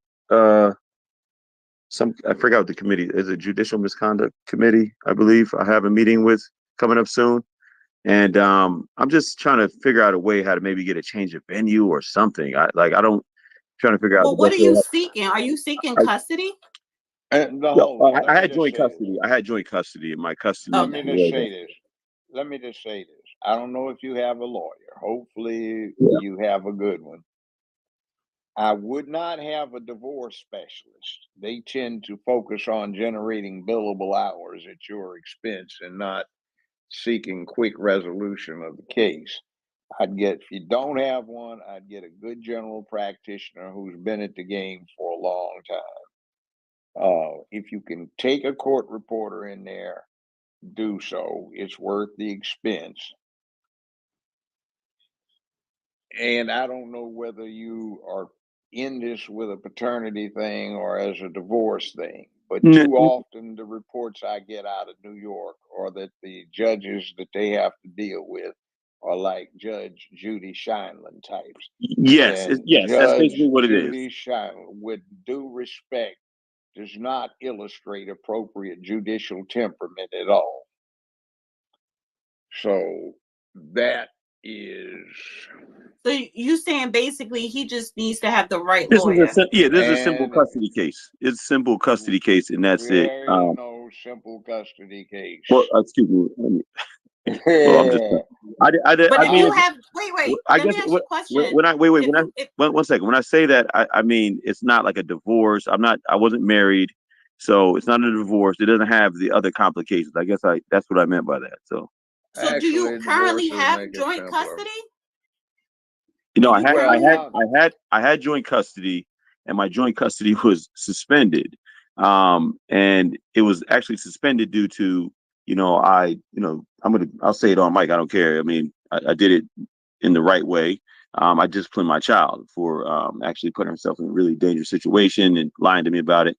And, we have a law in New York State, I think it's like 35.10 in the penal code that states that a parent has the right to discipline their child, as long as it's not like a harmful or anything like that. And it's in the well-being and the child's safety, for the child's safety. But this judge. So she used that against you, the child's mother. Yeah, to try to suspend my custody. So your issue is with the mother, right? And the mother knows that she has the courts on her side. So, yeah, and so basically, and at the end of the day, we had a full joint custody, and she pretty much didn't. She pretty much didn't like it, because it was allowing me to have my daughter half the time. Did she have primary physical custody? No, absolutely not. Don't bring that much out. Keep some of that to yourself, because talk about these things with your lawyer. But what you're talking about is, I've run into this in conferences. It's some of the judges you will encounter don't like the law that says you can discipline children. You're supposed to take 2 hours trying to plead with your child to do the right thing instead of dealing with getting obedience. I get it. So find what you can through your lawyer. Have you ever suggested a mediator with her, with the mother? I went through everything. Listen, let me tell you something. I can assure you. I'm not going to say too much. Trust me. I got it. I'm not going to say too much, but I'm going to say this though. I've done everything you could probably imagine with this person, and this is not a situation. This is a person who's pretty much just unreasonable. I'm dealing with. I can't. Okay. I communicate just the way I'm communicating with you right now, and I tried every method. I even, I can even print out, 2 years of conversations with my child's mother and do it confidently because I know how I try to communicate. And I'm like, I'm not trying to bash, but it is what it is. I'm at the point where it's like now, it's like, this is altering the relationship with my child and everything else. And the kid wants to see me now and everything. And it's, she's being allowed to, maintain, certain orders. Right. Dictate everything. Yeah. Yeah. So, it's unfortunate. So, and I'm not gonna lie, it's definitely very, I'm not gonna say get into venting, but let me listen more. So I just wanted to hear what, Judge Joe Brown thought about Yeah. that. And The thank you, thing of Dana. it is, Dana. too often what the problem is there's a social agenda that overrides equity and justice. All right. You don't want to get caught up in that, but sometimes you are. So find somebody that can help you get the hell out of there. Yeah. All right. I want to move on to Drew, then Michael, and then I'm PC. Can you drop down because you haven't spoken and I haven't heard from you. So just drop down because there's a couple of people that's requesting to come up, and I'm gonna have to start moving people around. So go ahead, Drew, and then I'm gonna go to Michael. Hey, I just got a quick story. This happened to me on this last Saturday. Okay. This is kind of for Indileved is I don't want racism is not okay. It's not okay, but I gotta remind people that it's not illegal. It is learned behavior. It is a phobia, like the judge said. This happened to me Saturday, right? I live in a pretty nice little residential neighborhood, bunch of probably $100,000 houses. My neighbors across the street, really nice people. I've talked to them several times. They've got young children. Well, not young children, but younger 20s, right? That super responsible age. I was sleeping and apparently their child had gotten into an altercation with somebody. Well, that person followed them to their house, shot at their house. This family, somebody shot back. 4 bullets entered my house. One went through the pillow on my son's bed. Luckily, my boys are grown and out of the house. One went through the wall, hit the headboard of my bed that I was sleeping in. Man, you learn who to be afraid of from what goes on around you. You can't say that all of any race is treated like shit because some of every race is treated like shit. It happens to everybody. It happened. I mean, Black Wall Street was horrible. It happened. The Italian immigrants that were forced to work, it was horrible. It happened. It's happened to everybody. And I'd like to see all these FBAs discuss slavery that's actually occurring in other countries right now. I think you don't open up a whole can of worms right now. Okay, can I respond to that? Because he called me out personally, and I'm gonna be real short and brief. Well, he called out FBA people. That's but a fact. He called out all of us. Right. So I want to respond to that first. He said my name personally. And I'm not gonna speak. I'm not gonna speak for all FBAs, but I am FBA. And what we're not gonna do is the whataboutism, or whenever you bring up something that happened to us as a group, say, oh, well, yeah, that happened, and just brush it under the rug. But what about this? And why are you not talking about people in another country that ain't never helped us do anything to get from under this system that we're talking about? So please do not do that. Thank you. And I have a question. Who's that? April, sorry. How you want to jump to Mike? It's a line. Oh, I wanted to ask Drew a question. Oh, go ahead. Well, Yeah, I do let people rebuttal off someone who just spoke. So what do you mean slavery from other places? What is it that you would like Black Americans to do besides study? I don't think Black Americans should do anything other than what they're doing now. I mean, anybody who wants anything in this world has got to go out and get it. Right. So any other slavery that happened to anyone, those descendants should be fighting for their ancestors. If not, that what does that have to do with Black Americans fighting for theirs? The fact that people don't want to fight for their I don't have ancestors a problem is. with I didn't you guys interrupt you, Drew. fighting for it. Sorry. Drew, I didn't interrupt you. Right. And so it's as if because we're fighting for that, you want to enter it into the conversation like, oh, I wish they would examine slavery from other countries. And then what? Right? That's your responsibility to fight for your ancestors. We wouldn't get in your way. We wouldn't stop you. We wouldn't say that you didn't deserve it like you guys do.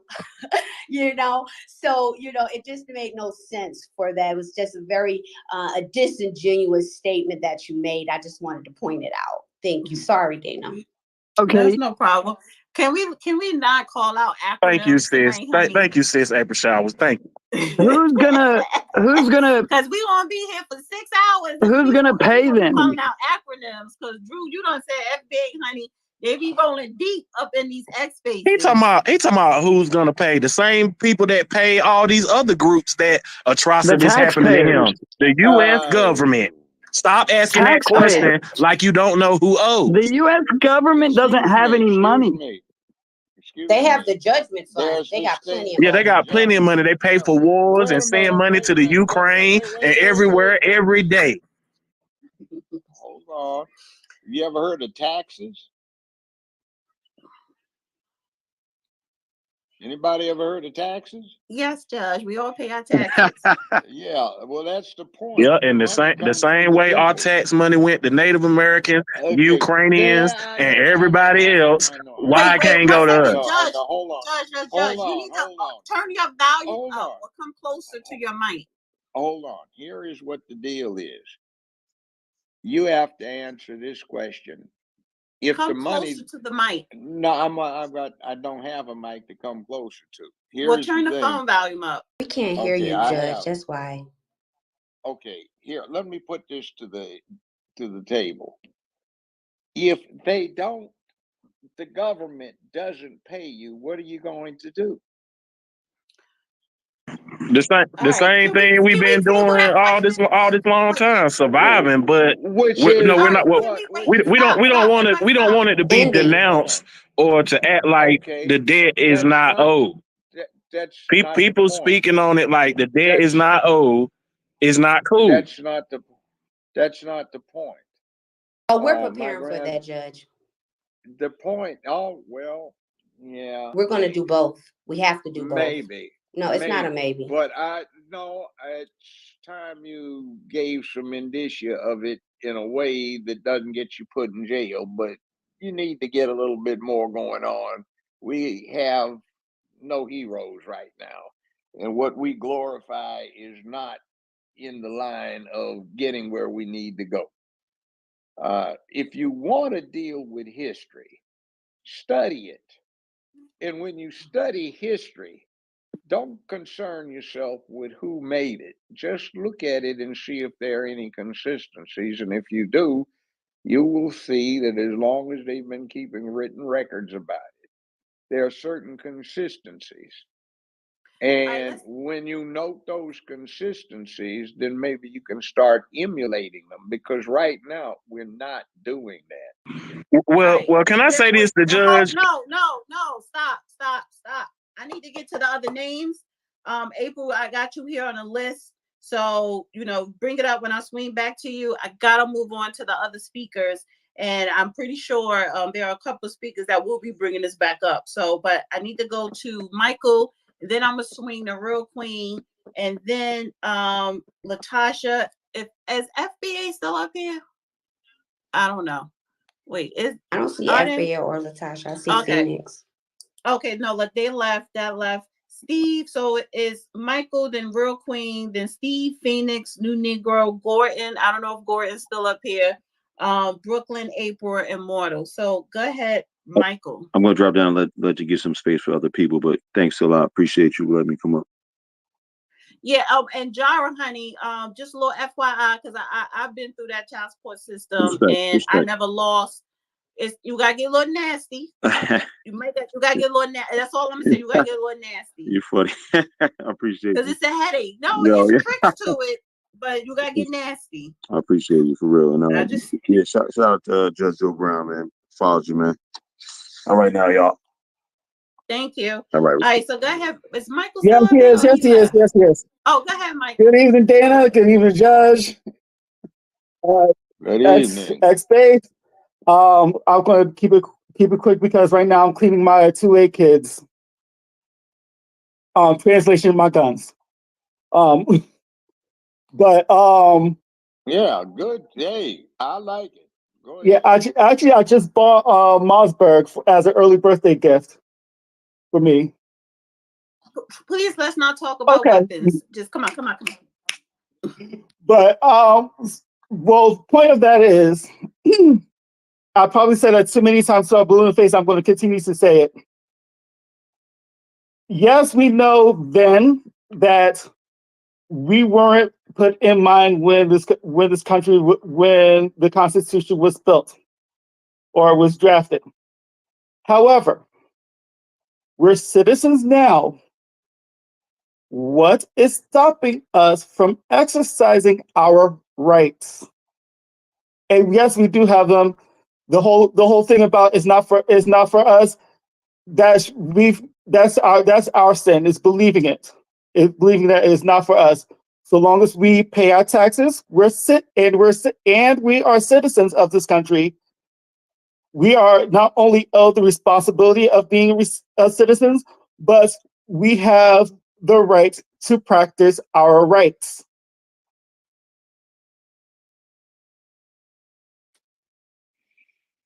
Agreed. That's it. Thank you so much, Michael. Agreed. All right, so I'm gonna go Could to I, real quick. could I add something real quick in here? When you think of a professional basketball player, who comes to mind? Now, keep that to yourself, but who comes to your mind when you think professional basketball players? But if you go back to 1946, before the Lakers hired Don Barksdale out of UCLA, there'd never been a black man playing in the NBA. And it was one of the most racist institutions in America. The rule book hasn't changed substantially, but the nature of the players has changed.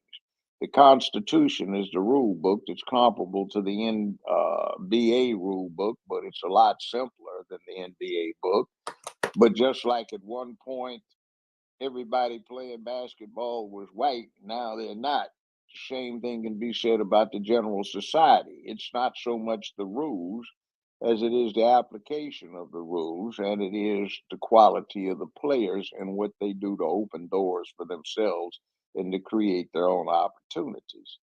So, yeah, there are problems, but it's just adversity, and humanity has made a long time study of challenging and overcoming adversity. Okay.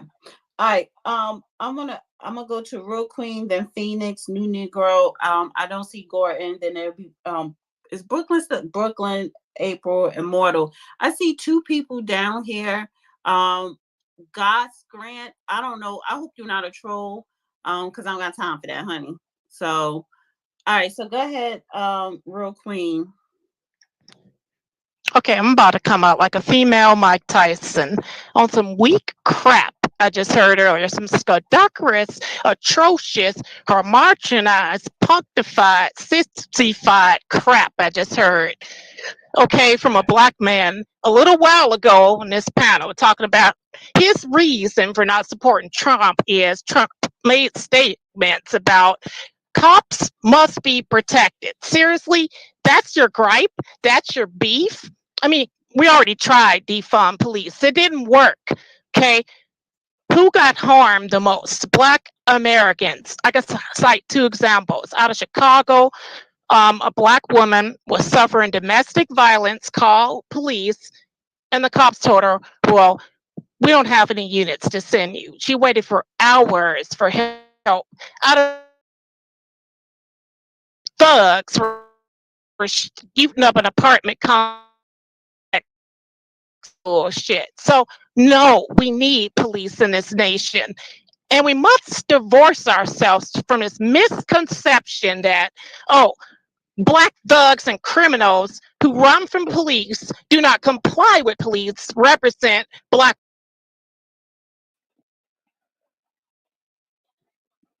To this notion, we can't have for January 6th. What do you call them goddamn BLM riots all across America when George Floyd died from a fentanyl overdose in Minnesota? Not all across America. No one was persecuted, prosecuted, or arrested. We got to stop with this bullshit. And we must start shaming these Zamboish zealots of the Democrat Party when they speak this way. And I'll land my plane there. I can't believe you just used the words of Dr. Khalid Muhammad and stole his words to try and spout some coon babble about how we need. You're the only one up here babbling, sir. Man up and accept the truth and stop crying for bull crap. No. That's what you said.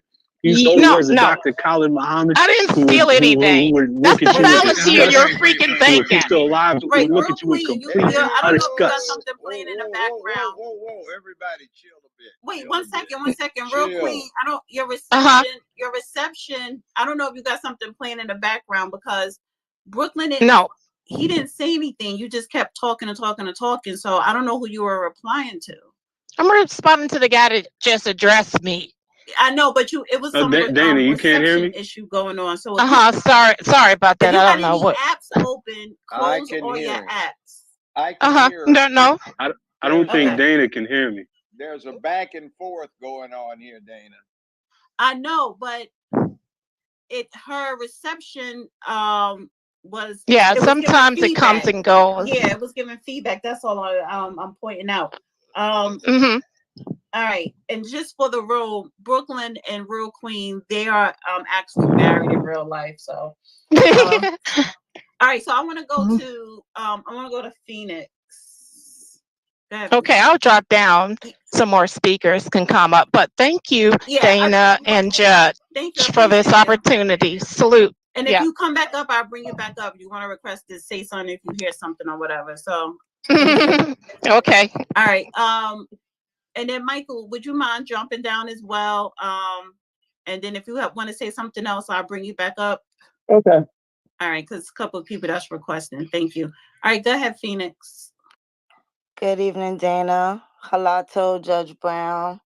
I have a question. We don't hear you, Phoenix. Is that better? Do. I don't hear Phoenix. I can hear Phoenix. Going to have to drop down, come back up. I hear Dana. I hear her fine. I don't hear her, and if I can't hear her, she can't talk.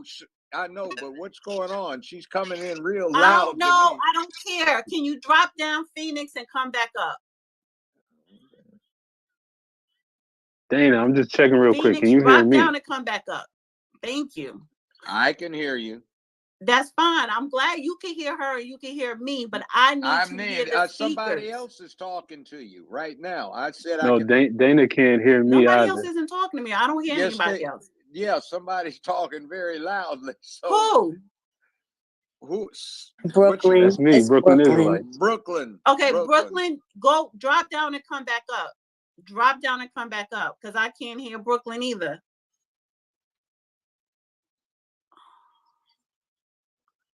Somebody say something. Yeah, no dead air. No dead air. All right. Phoenix, can you hear? Phoenix. Yes. All right. Are you able to hear me? Good evening. Yes. Halato, Judge. Hello, man. You spoke about history and noticing some of the patterns, and I wanted to bring up some of the patterns historically with them changing the classifications on the census record. How do you feel, and this is from decade to decade, from 1790 up until the 1950 census, the classifications have changed considerably. How do you feel about never having the population of people not having the proper representation, specifically the misclassified American Indians that were not only detribalized, but also misclassified and absorbed within the United States? Okay. There is a distinction in the Constitution between reservations living on reservations or on tribal lands and tax paying and so on and so forth. There have been some changes in what they're doing with the census. If you're a Native American, you are a straight up and down citizen. You were born here. But this last census in 2020 was the first one of the 6 I have participated in as an adult that did not ask me whether I was a citizen or not. Also, the first one that did not ask me what status my parents were. That, I think, is under Article 1 of the Constitution, where the primary purpose of the census is to ascertain apportionment of representatives in the House of Representatives. And I think some places, California, Illinois, and New York, are trying to get extra representation to push their leftist blue viewpoints versus a swing to red, or actually losing congressmen because of population shifts. Now, I find that to be an interesting thing. And if you look back through history, you will see that these patterns are also put under a thing called political science. There's a science to politics and how it works.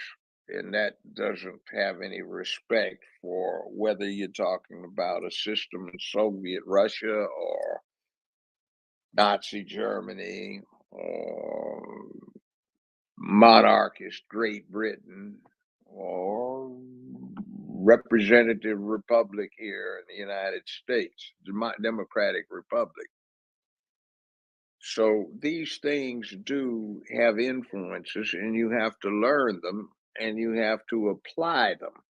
Nowadays, there is a trend to disregard learning and information and the craving for quick wisdom. You can't get wisdom quickly. What was the question? Where are we Takes a going? lot What of was the work. question? I asked about the misclassification. Oh, Of Indians. So we were dealing with that. So bottom line is that the misclassification is what some people will do on purpose if it gives them political advantage and nobody pushes back. So that's the rule when you discern the patterns in history which become political science. If there's no consequence, then there is nothing to keep somebody from doing whatever they want because they're willing to vest their version of consequence, which was the point I was making with somebody earlier. What are you going to do if they don't? And that is the penultimate factor. What are you going to do if you don't get what you want? So when they disregard the Native American population for one expediency or another, what happens? Well, we, and I say we because I'm a registered Choctaw, as my grandmother used to tell us, when we got angry, we took a scalp and nailed it to the lodge pole. Other colored folk, they just get angry and sulk. So out of that deference to that unpleasantness, we still get a carryover of respect. At least they name things after us, and places and trains and stuff. all right. Can we move on? Anything else you want to say, Phoenix? Yes, thank you for that, Judge. I also It's an open mic, nigga. I'm on that. What the? That's why we don't get No, places, but and this why is the what I'm saying. police This is do why I so. kind of want to move on from the topic, because I knew that asshole was coming on with that native shit, but he's one of those ignorant native ass motherfuckers. So don't get me started. He's not a native. He's Whatever. not a I don't native. give a shit what he is. Whatever he got chiefs, I don't care. I don't care. And that's what I'm saying. I Like, get it. whatever grievances you have, you look stupid. So now you're not speaking, and people don't take you seriously.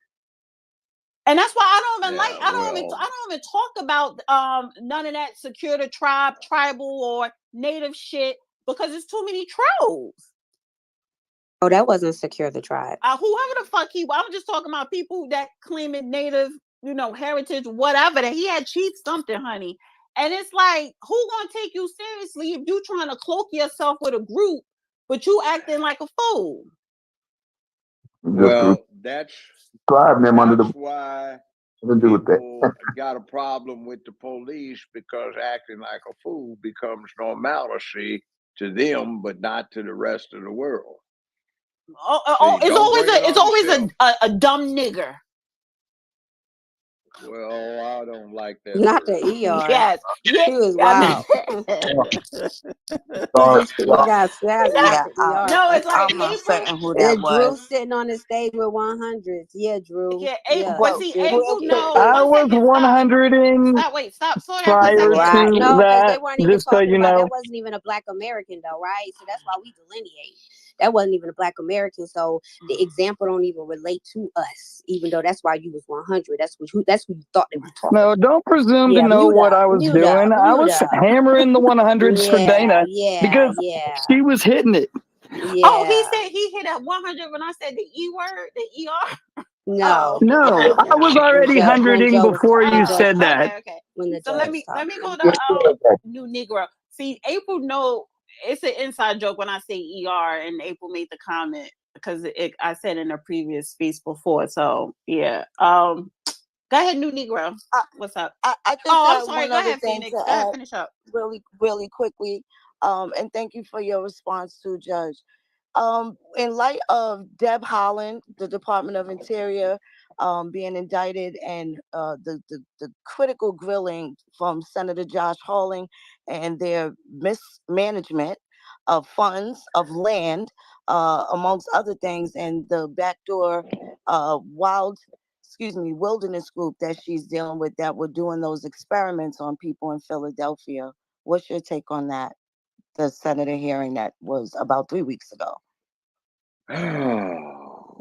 Must I? What is your opinion? I really haven't looked at it in great detail. I will remedy that defect and take a look at it. Oh, I just wanted to, highlight the corruption. And I did mention that I was American Indian, but I'm not federally recognized, and this is an issue. And that being some of the corruption with the Department of Interior that's currently out in the open right now. How to take advantage of that.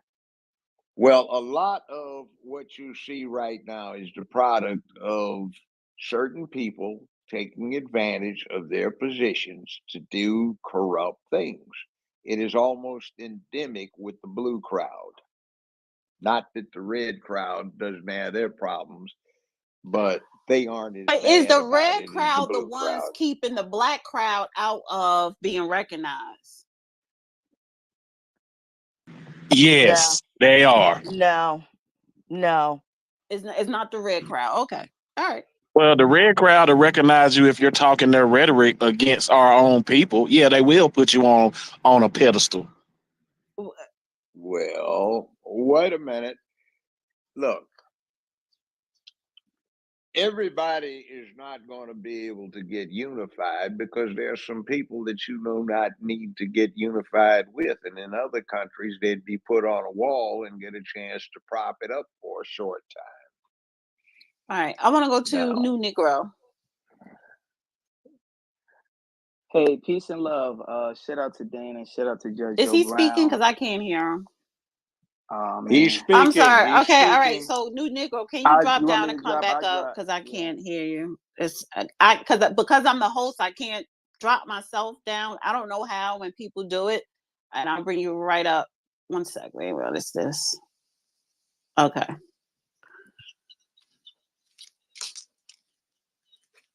Hey Dana, you hear me? Yes, thank you. Man, good evening. Peace and love to you. Peace and love to Joe Brown. Had two questions, but I also wanted to make a statement if I could briefly. I don't think it's our responsibility as Black Americans to care about if people like us or not. We're supposed to do what we got to do for ourselves anyway. And I'm hearing a little bit of anger with people not liking us. That's a little weird to me. We should also be teaching our kids Black history, because the history that we was taught, even when they were quote teaching Black history, wasn't even accurate Black history.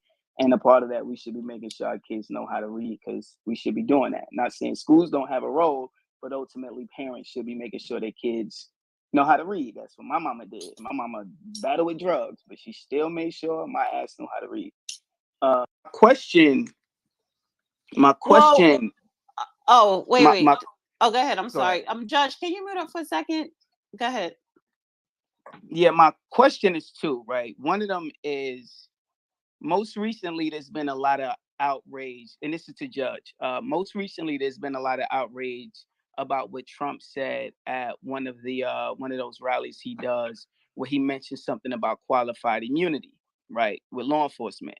So I looked up some numbers, and the numbers revealed to me, when it came to death by shootings of police officers from 2017 till now, even in 2024, white Americans are killed more by police in active shootings. Very interesting stat, because I always see Black people on TV getting killed by the cops.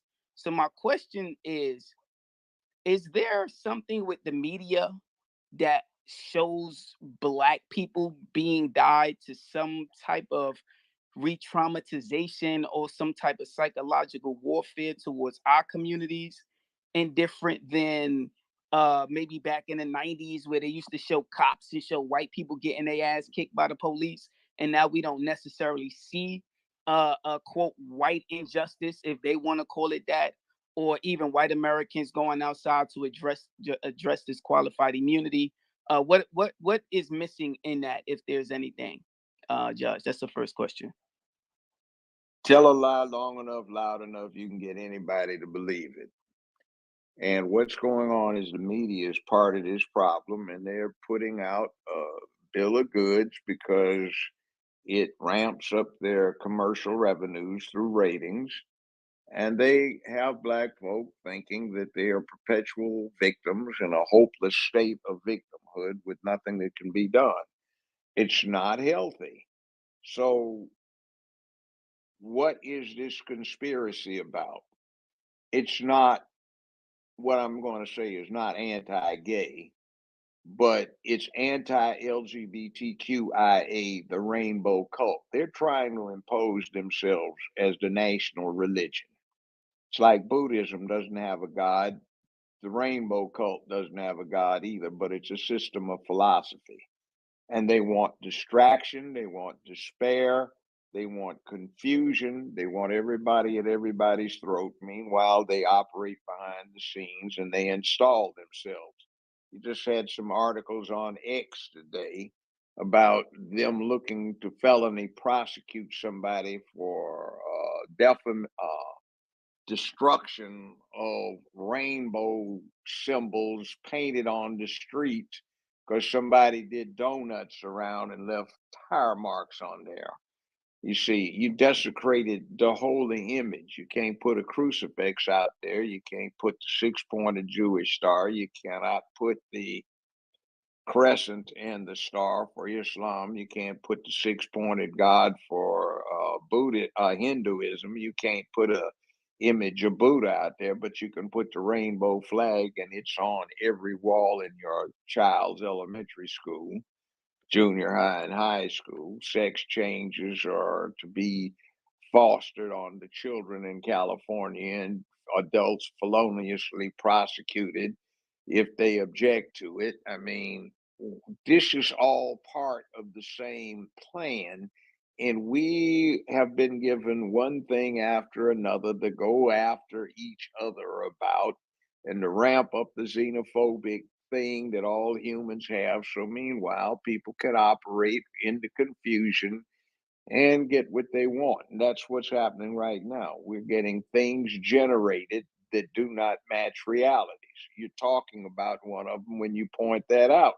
That's what I said earlier when I talked about all of the murder cases I tried. And that was just as a lawyer, not as a judge. So anyway, I'll pass the mic Got it. on Thank you. that. Next question, then I'm gonna get up out of here. So for the average Black American like myself, not Democratic, not Republican, interested in policies, but every time we try to get to the policy part and we looking at the Republican Party to see exactly how do we push agenda there. And the first thing we're hit with is Trump is a racist. He's gonna ignite the white racists and he's gonna, get the oath keepers to attack us. So we could never really get to actually having some nuts and bolts conversations about the direction of America. What is being missed in the conversation looking at the witch hunt for Trump right now by the Democratic Party? Is there something a bit more deeper going on that is hard for some of us to get to because the conversations always stop with race and racism and the police and all this other shit when the majority of us aren't even criminals or commit crime? Yes, it is something going on. It's called fear mongering. As I just alluded to, the press is in the back pocket of the rainbow cult. Many members of the controlling hierarchies in the press are members of the rainbow cult. They're practicing members, they're acolytes, they are zealots who are trying to impose by any means necessary their particular worldviews on other people. And what's going on is they're getting people to respond to fearful imagery concerning the other side. The white side looks at the thug out in the street, the twerking fat butt that shows no respect for decency. And black folk are looking at this imagery of police sitting there just wantonly uh, deciding that they're going to somehow mistreat black people. You see, it's being played on both sides, and each side sort of feeds into it by contributing to being authentically what they're being portrayed for. But no, the worst racist you've got in this race is Joe Biden, not Donald Trump. And yes, he says stuff that can be misconstrued. Yes, he says stuff that's off the cuff. And sometimes it's not pretty, but nobody is perfect. Every single somebody out there that is in public life has said something. But there is this insane focus on minutiae, the smallest little details, where if somebody doesn't speak, even if it's just spontaneously off the cuff, as though he's had a cadre of speechwriters draft out with precision every syllable and every vowel that he speaks, then we want to act like we get upset, but it's the same group that's talking about you get to pick your own pronouns and throw the English language out the door. So it's a game. And you have to remember that mainstream press is part of this group that more than 50 years ago swore up and down they were going to take control of the communications media, the news media.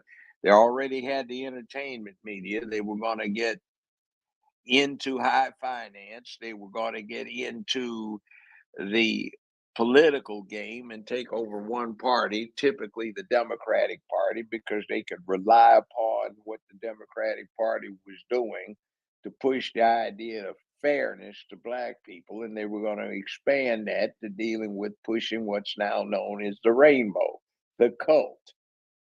So, yeah. And I'm not talking about all gay folk. Just get your freak on in your bedroom. That's your own damn business. Everybody else does, but they don't get out on a stage at a school situation with elementary school children and start trying to act it out You see, there's what you call a time and a place for everything. With that said, I pass the mic. Brooklyn. Is he? Yeah, Brooklyn.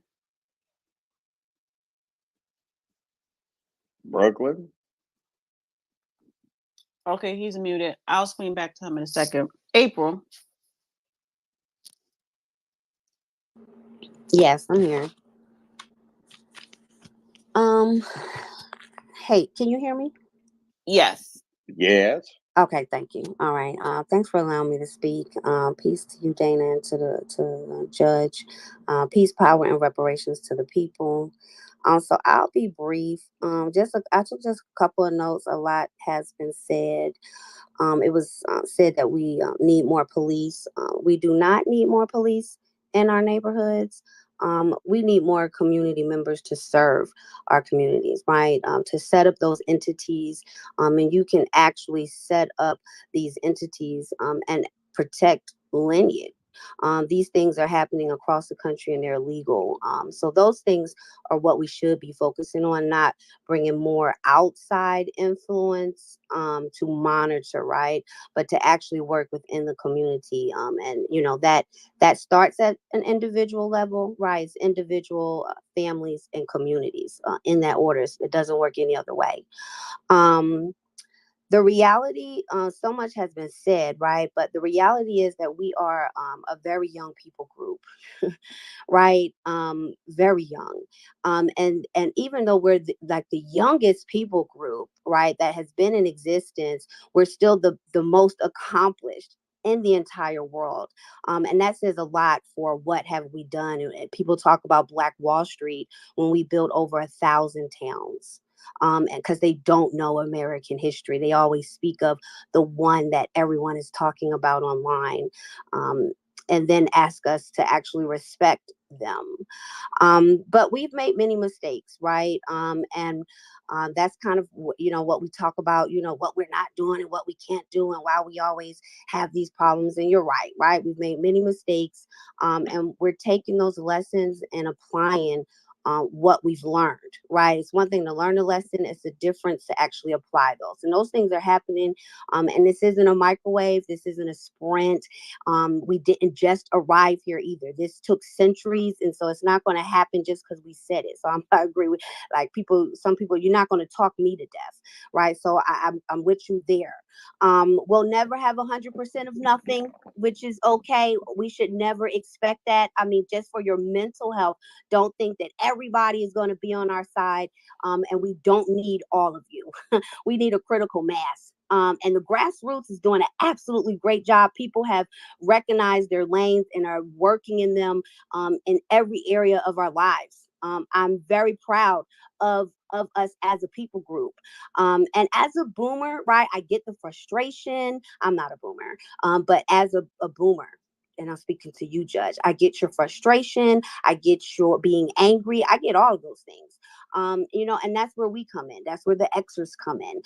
That's where the millennials come in. And we take the lessons that we have learned because we've made many mistakes. We've been going in the wrong direction, especially politically, right? Politics needs to be a part of our culture, right? It needs to be the conversations at dinner, at our cookouts, at our family reunions, working with our middle schoolers and building and cultivating those who are going to be in political positions for the next 100 years, right? Not just this election. And I'll land here. I don't really want to discuss race, right? We abolish race. It is a movement.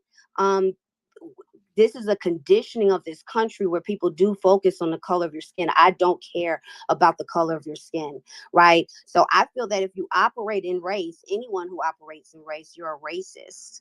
And one way to combat racism is to not operate in it. It is to actually respect your ethnicity, respect your cultures, respect the things that you bring to America, not just the color of your skin, because every culture is different and every culture has its own value. And we don't do that because this government is trying to just have a melting pot where none of us exist. We're deculturalizing ourselves as a whole. And so I don't operate in race. I don't care about that. I do want to know what your ethnicity is. I do want to know what cultures you hold valuable to you. So I'll land there. Thank you for allowing me to speak. We do free trace your lineage. I'll land there. Peace. Thank you. Oh, so I want to ask April, why do you think the I be hearing this in spaces. People always say like they not anti-boomers, but they always go at the boomers. Like, what? I don't see boomers that are angry. Like, who are the boomers that are angry? I don't think the judge is angry. He could speak for himself. I just think that, and you could correct me if I'm wrong, Judge, that he knows that whether it's Gen X, definitely the Gen Zs, and the millennials are just stupid and don't know shit about the political process. And maybe the ones that do know about the political process may get offended when the boomers are criticizing younger generations that do not. And I would say to that, don't get offended when the boomers criticize the younger generations, especially if you are well versed in politics, because I'm generalizing it. In general, the average American don't know how to operate in the science of politics. And then you look at the education system, and then the Gen Zs don't read. Half of the millennials really don't read. You know, and the culture is kind of messed up now. You have technology where everything is warp speed, and they take a 60-second TikTok video and think they know history. So I don't think the boomers are upset for anything. I love listening to them because they've done it and they can actually tell you how to go get shit done instead of run around in circles like some people. Now, I'm not talking about you, April, like, but I've seen some people do. However, but I love the boomers. This isn't my main word was frustration, right? Was frustration. I get I get the frustration, right? I have 4 Gen Zers, and my parents are boomers, so I appreciate the boomers. I don't want it to be taken as if I was complaining about the boomers. I want the boomers to rest, right? And I want them to advise so that we can. I just want us to move a little bit differently. And so I'm just giving support and understanding, because some people don't understand his frustration and they get angry. And so I just wanted to be understood that I understand that, and it's no blame, because you're talking about the generation is judge going through different frustration. things. I'm not speaking for him. I don't know if he's frustrated, but it's certain statements, they be wild, and so I'm gonna oh call it yeah, I mean, well, I don't think want to that's stay at frustration. that's I don't think that's a generational thing. It's people in his generation, he cussed them out. But I will say this about certain Black people in high positions. When you look at the urban leagues, the Roland Martins or whatever. Well, he's not really a boomer, but he's not a boomer. But I would say. And he's also not Black American, right? He doesn't represent us. Okay, fine. But the I Black. thought you didn't operate in race. I said Black American. That is my ethnicity. Man, you're sitting there laughing the whole time while she's talking. Drew, please be It's quiet. funny. Drew. I don't Drew, operate in I'm race, funny. but reparations. Yeah, she spoke on lineage, sir. Lineage. Stop. Yeah, Can everybody exactly. stay on mute, honey? Can y'all stay on mute? Drew, stay on mute. Because you was putting the laughing emojis up, Drew. You brought up the acronym FBA, Drew. So Drew be trying to start shit. Ain't nobody seeing in that right now, Drew, honey. We'll get at you in a second. But I will say this. I have a problem with when you talk about like Fannie Willis, people like her father, maybe not her father specifically, but when you look at these older pastors, or I call them the Black oligarchs, who are in these quote unquote semi power of position powers, that is hereditary, to where they train their offspring to take the reins over. And I had a guest on my YouTube show talking about that.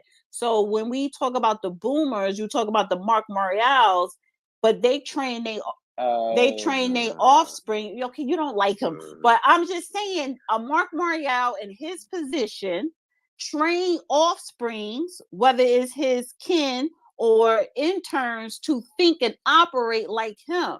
So when you have the Jasmine Crockett's, look at her parents, and you know what I'm saying, they taught her to think and be the way she is. So that's the issue that I have if I'm going to point to the boomers, certain types that are in power of positions that sell out Black people. So, I mean, a boomer could be. I wasn't finished yet. Just give me, can I just do 30, know, but I'm just 30 saying, so you seconds? don't 30, go to I the just next want 30 person. seconds. Keep 30 going. seconds. Keep going. Keep I'm going. just saying, I don't have a problem with a quote unquote boomer who is frustrated because they have a right to be, because we have a lot of idiots out here. My problem is the ones that are in these power of position of power, and selling out Black people. We need to start separating the two. But go ahead, Judge. All I was going to say is this: we are overrated. The first boomer was born in 1946, the last one 1966. Okay, and the decade I'm talking about, 1964 to 1974, was a pivotal one in American history. A lot went on in that 10-year period. In 1964, the oldest boomer turned 18. I was 17. I got 18 in 1965. In 1974, the oldest boomer was 28 years old. I was 27. 27, 28-year-olds do not make things happen in America. They add ballast or they add energy. The people that were making things happen were the tail end of the generation before us that was from the mid 1920s up until 1945. That was the one that was really doing the stuff. But what I am is not frustrated. I'm just horribly disappointed. In fact, I'm almost, well, I am embarrassed. I'm ashamed of what I'm looking at because it's just such a bad letdown. I'll start with the destruction of the nuclear family. I'll put on the same level the emasculation of the whole country, not just Black folk. And I am very disturbed about the defeminization of the country. We no longer have pride in what we have because we de-emphasize it. No one's supposed to feel guilt or shame. Everybody is supposed to achieve, no matter how mediocre. They're supposed to be recognized. There is no appreciation for excellence unless it is something trivial. There are no heroes in this country outside of a handful of people. There are no folk that take a stand and say, F you, go to hell, I don't give a damn. We don't have that. Everybody's supposed to be nice, nasty. We have everybody forgetting a thing called mannerability. You go to Africa, they have mannerabilities. You go to China, they have mannerabilities. Japan, there are mannerabilities. You go to Germany, same thing. Moscow, you go to Rome, you go to Kingston, you go to Pretoria, you go to Sydney, Australia, you go to Rio, you go to Mexico City. But all of a sudden, it's unpopular in this country to act like you've got manners in any kind of home training. It's just flat out disappointing because you can see a people giving away what they have. They're on top. They run everything. They've got the science, the technology, the engineering, the math. Or they did. They're losing it now. And others are about to take over. I studied history intensively. Political science was my major at UCLA. I look at what Great Britain did 100 years ago, and we're duplicating it right now. Now they're a third world country, other than the fact that they still have nukes. And they act just as godforsakenly stupid as anybody else these days. So it's like, people, what are you doing?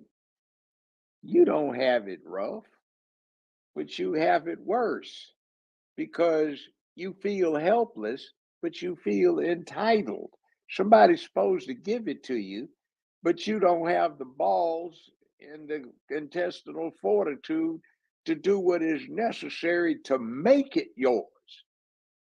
Some deal with cage fighting and martial arts, but the manly art of self-defense has gone to hell. Excuse me. We have to toughen up. The world is not a nice place, even if every human on it was all lovey-dovey. And that would be obnoxious because there's some people I wouldn't want to be in 10 yards of.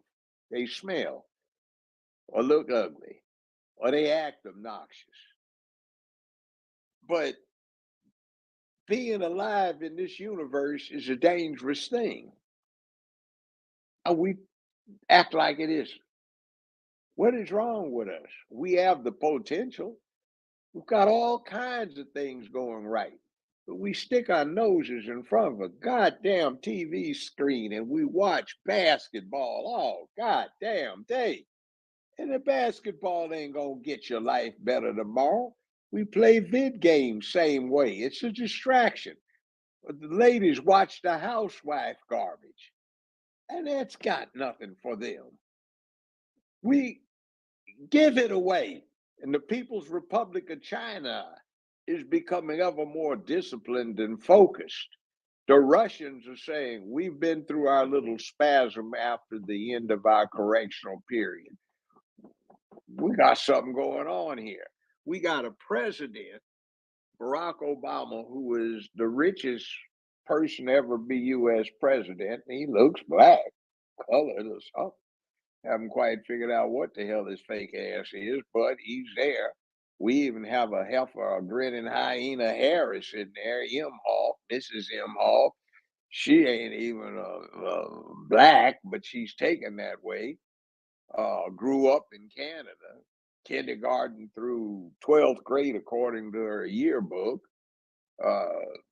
But people of some kind of dark hue can rise to high places. Hell, they tell me I was the highest paid man, black or white, in Hollywood for a while there. The ex-wife got most of it, but that's another thing.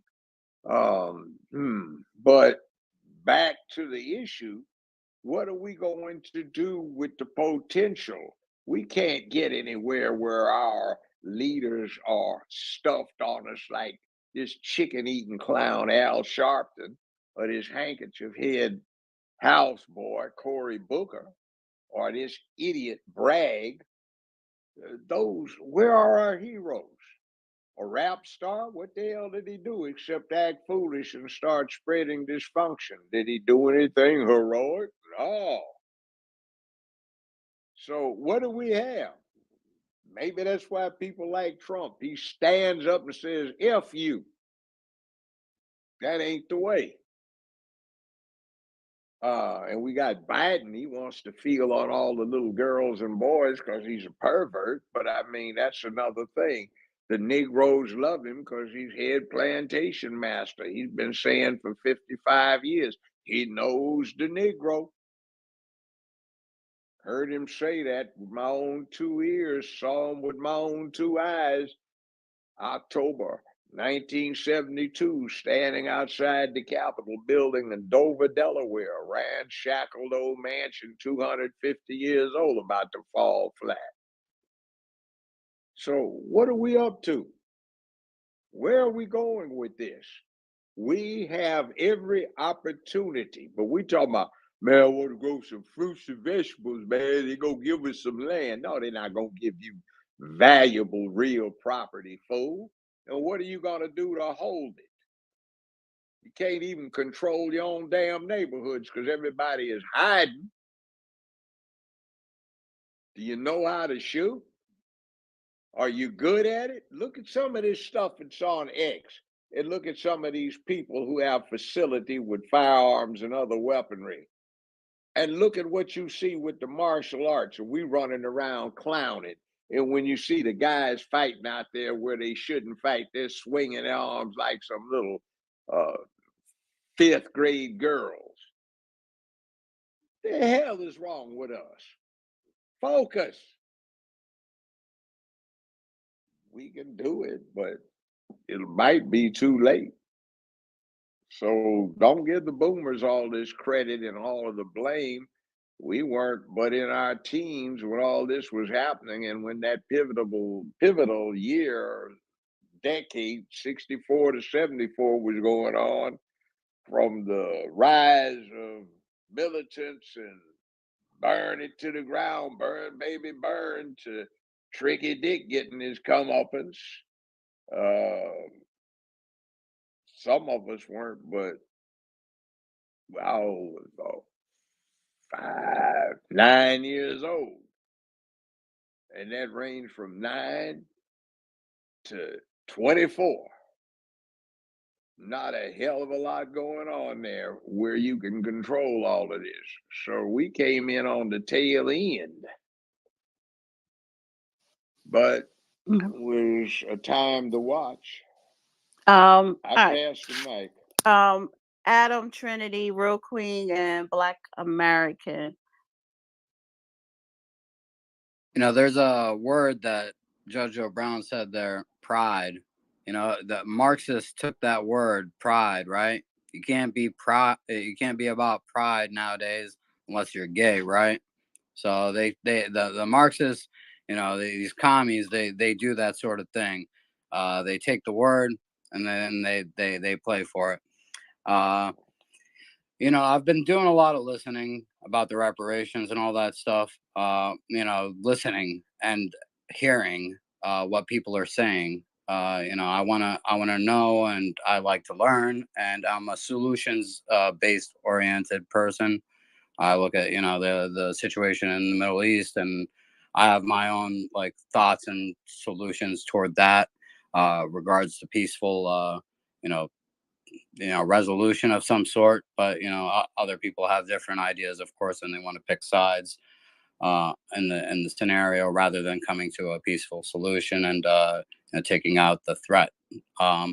So in regards to this, I've thought, like, you know, right now, the past 24 years, I think monetarily, like, understand the government takes what, 30 to 40% of your paycheck to send that money overseas, to Ukraine, to Israel, to whatever it be, and then they loop that right back in their own pockets. These people in charge. So they've been like, over the past 24 years, we went from $4.5 trillion of national debt to 30, almost to what are we, close to 35 trillion now, within 20 years of our history. So that's called the invisible taxation.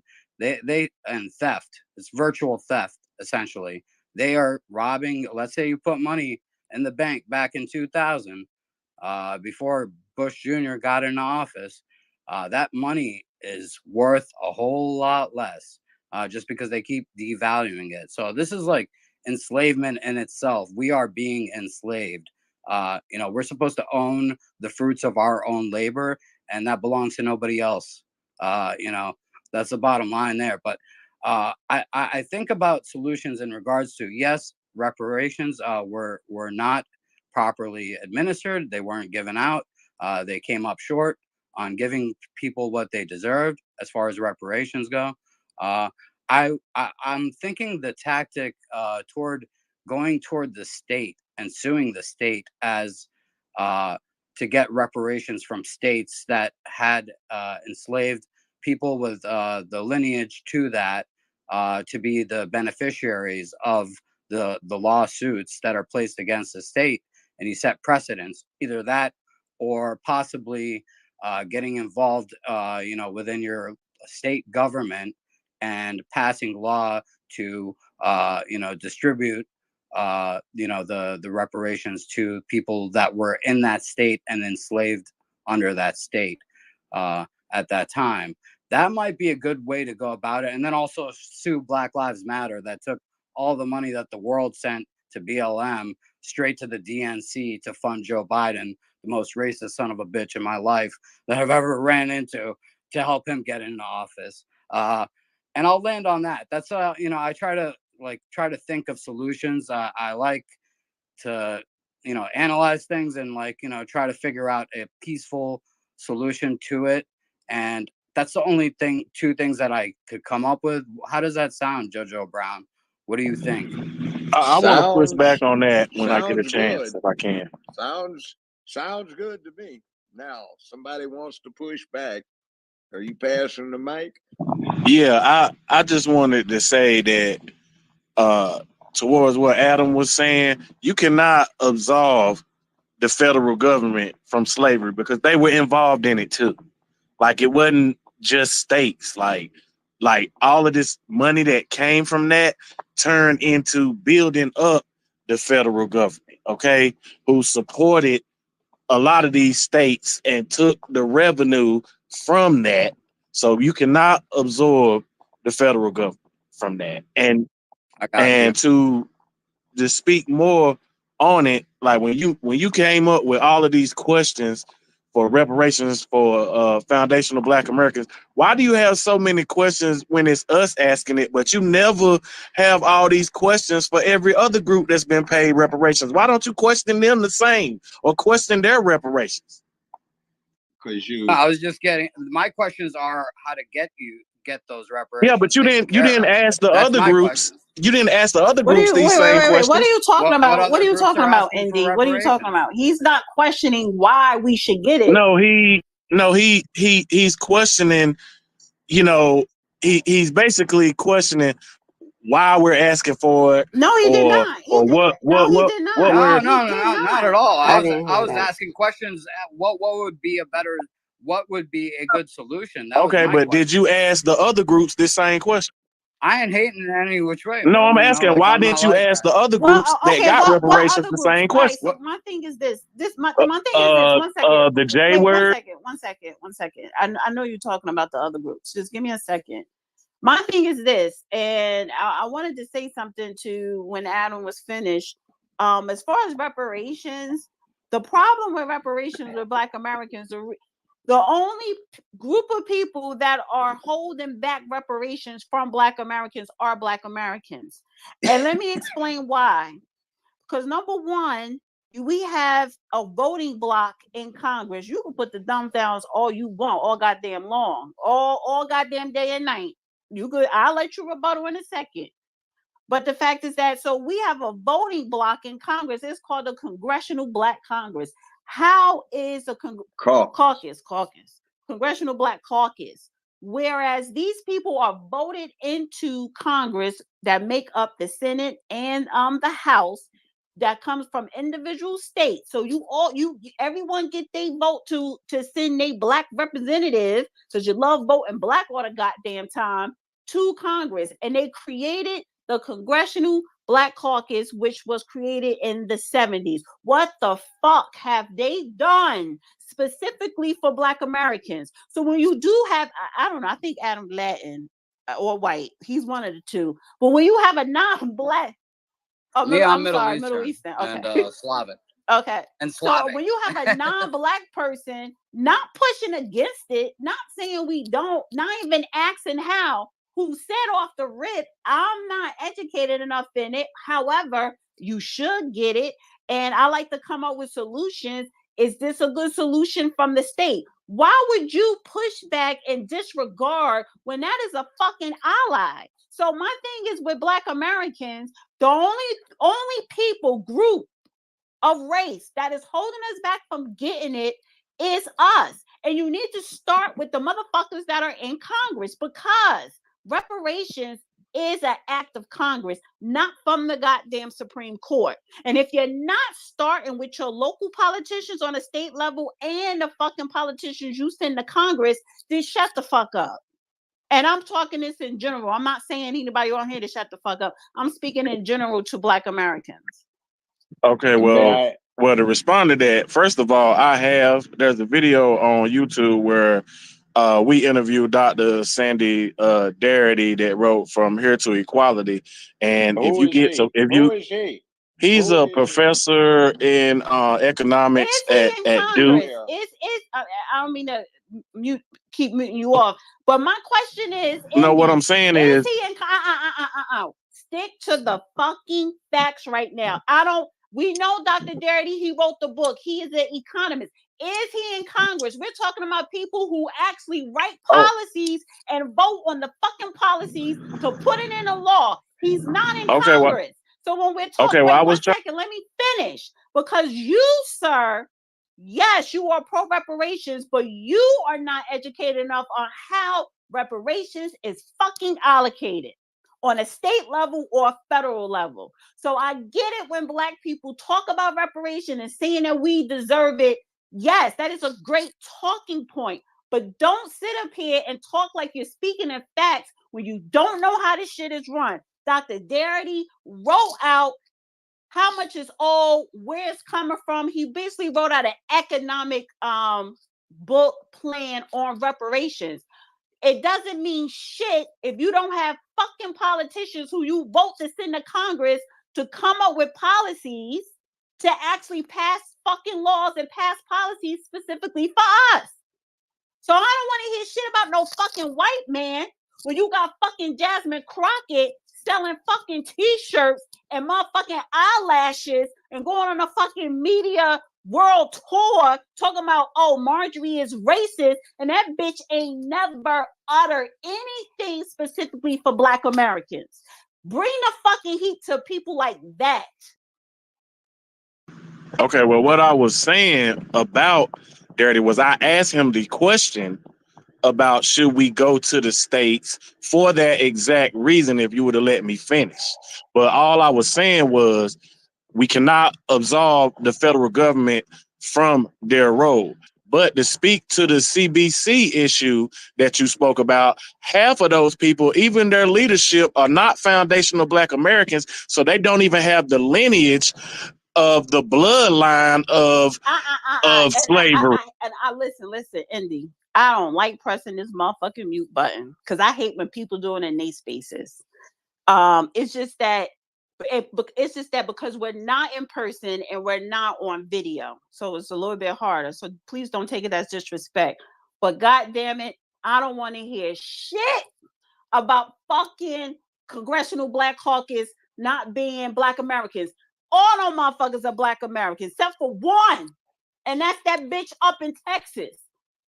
So that's don't not miss true. me with that bullshit, because you know what that is? That's not you true. know what that is? That's a fucking excuse of not pointing a finger at people in your own fucking race that is selling you the fuck out.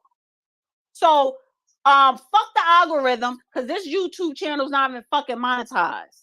So my point is this. I ain't finished yet. My point is this. Okay.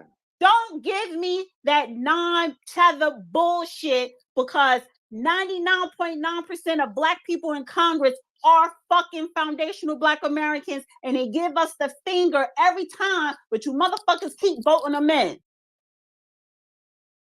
Okay, to back up what you're saying, has anybody ever heard of the Freedom Caucus? What, that lesbian, that gay shit? Well, all the fucking Black people are part of? Yeah. Okay, yeah. To back up your point, I think all but a small handful of the members of the Black Caucus are also members of the Freedom Caucus.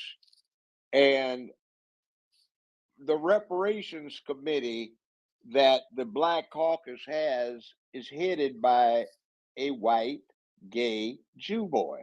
His name is Steve Cohen. He's been the congressman for the 9th Congressional District in Memphis for 19 and a half years.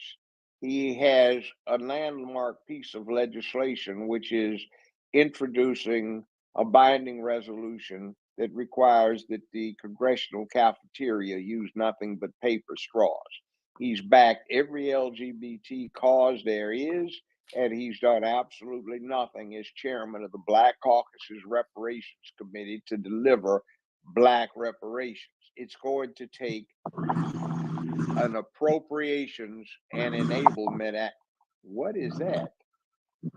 Somebody That's mute because, yourself, yeah, whatever that Indy, I is. don't know where you at. I don't know if you're driving. I'm gonna let you rebuttal. Just Sounds mute like up a for right now. garbage disposal. But the problem is if you want anything legislative, it's going to have to be an Enablement and Appropriations Act, most likely passed by Congress, because the states don't have enough money. And there's an identification problem there that's going to be a bad problem. And the other point is we still have to consider how it is that people who are dark or have a lot of melanin that's showing, or they have recent African ancestry, maybe it's through the Caribbean, but they get here and in a generation they're doing fine, but the foundational Black Americans have been here for several hundred years and they're not. What distinguishes the two groups? And it's got a lot to do with how you perceive yourself. Do you use the N word in your own mind when you refer to yourself? That's not good, because every negative that goes with that word is in your subconscious, and you're saying all those negatives to yourself if you do. Do you think that white supremacy is white supremacy? Remember, when you say supreme or supremacy, you're talking about there is a bipolar opposite. And what is the opposite of supreme? It's inferior. So if somebody represents supremacy, then if you are not part of that, you represent an inferiority. And if you think in terms of white supremacy as something that is just inescapable, you think of yourself as an inferior being that cannot rise to what is needed. That's self-defeating. And studying propaganda for a long time, that's one of the objectives of propaganda, to get the target to think like that. And believe it, they have been targeting American Black folk for 50 years with concerted propaganda that glorifies dysfunction. And now they've got them thinking about white supremacy, where there are white people who are supreme and Black folk or Negroes or colored or foundational Black Americans who are inferior. So it's just interesting when you back off and you look at that and you're not so emotionally wrapped up in it that you can't see it. And it's not surprising that people are emotionally wrapped up in it, because for 50 years, that's been what's one of the dysfunctions that's been glorified. Your emotions. To hell with being reasonable, logical, rational, analytical, detached, and objective. So I Hey, pass Dana. the mic. Go ahead. Dana, can you I say respectfully to the respond policies that have been to the pushback? created. Yeah, push back after Indy. Oh, he's not finished. Oh, I'm sorry. No. Go Oh ahead. no, Indy. I wanted to respond respectfully to your pushback. Yeah, I think you misheard me in what I was saying, or misunderstood what I was saying. I apologize if I didn't come across clear in regards to my intent. Yeah, definitely. Okay. You're saying that it's the federal government. Now, me personally, like I see us being as Americans, just everybody, regardless of color, whatever you're Jewish, whatever. I'm not Jewish, but uh, you know, I just want to say that my personal thing is I went to the Libertarian Party when I saw how whacked out the Democrats were after seeing how whacked out the Republicans were. So with that, I want to shrink down the federal government personally. I want to see it go back to more state powers. That's why I was saying the state. And as far as money going to Ukraine and money going to Israel, you heard what I said on that. I don't want any money going anywhere overseas, of our tax dollars. Honestly, my stance on that is I don't think, what did they fight for here over what, a tea tax. You know, they overthrew the British and kicked them out at that point. So, you know, like we're as a constitutional republic, we're not supposed to be under this enslavement of debt. And, you know, that's what I'm looking at is the enslavement right now. But I definitely do respect and want to find solutions for the reparations in that regard. So, like, that's why I came up with those suggestions of possibly or possible solutions of getting involved in your local state government and passing, you know, something to some bill to administer reparations to people that were enslaved, have lineage to people that were enslaved under that state, or suing the state itself. And I just wanted feedback from Judge O'Brown whether those are feasible ways to actually get this accomplished, because I want to get it accomplished so we could move together as a nation. You know, I'm an immigrant myself, so like I came here at the age of 4, so I ain't got shit to say in that regard. But I could definitely propose solutions that help reach that goal, and that's all where I'm coming from, Indy. You know, I'm coming from a wholehearted place and a place of listening and you know, hearing people and understanding. Thank you, son. I'm not against you. I was speaking impersonally. Your remarks are profound, on point, and they're considerate. Go ahead, Indy. Pass the mic. But are they feasible solutions, or are those a way to go about it? Well, here's the thing. See, first off, you'd have to identify who it is that's entitled to collect. The only feasible way they have right now is to do extensive DNA testing, and you are going to get a number of people who are going to immediately react and claim that some kind of conspiracy to set up foundational black folk, Negroes, colored folk, people of melanin, or whatever it may be, for some kind of genetic experiment or some kind of themed pogrom against black folk. So there are all kinds of problems. What is a good, fair recovery? $500,000 a person? Hell, I used to make that in a day. So there's no big deal to me, but I wouldn't mind. I'll take it. I can do something with it investment wise. But if you gave all of the identifiable black folk identified by census, which is somewhere approximately 60 million, $500,000 apiece works out at 14 to 15 trillion dollars. And the entire gross receipts for the United States in 2017, the last I have good figures for, wasn't but 19.4 trillion. So nobody is going to take 3/4 of their income and give it to one group at one time. So there's not going to be just a check cut. There are possibilities that on the state level, some more. I want Indy to reply. I want him to rebuttal. I don't want to. Okay. I don't want to go down a rabbit hole. How it's going to be distributed? We're not even nowhere near that shit yet. I know. So I want Indy. I want Indy to rebuttal. I want him to reply. Hold on. The more realistic thing that really got black folk an opportunity to get on top of this was affirmative action, but not the way it was run for the last 50 years. The way it started out, it was essentially race neutral. It just happened to be that even with race neutrality, with certain obvious conditions, that it had a race application. We could use that, and states could readily deliver that as a form of reparations that really would enable people to get a jump start on this whole process. That's all well and good. Immortal, I brought you up. I don't know why you dropped down. I hope this space isn't glitching.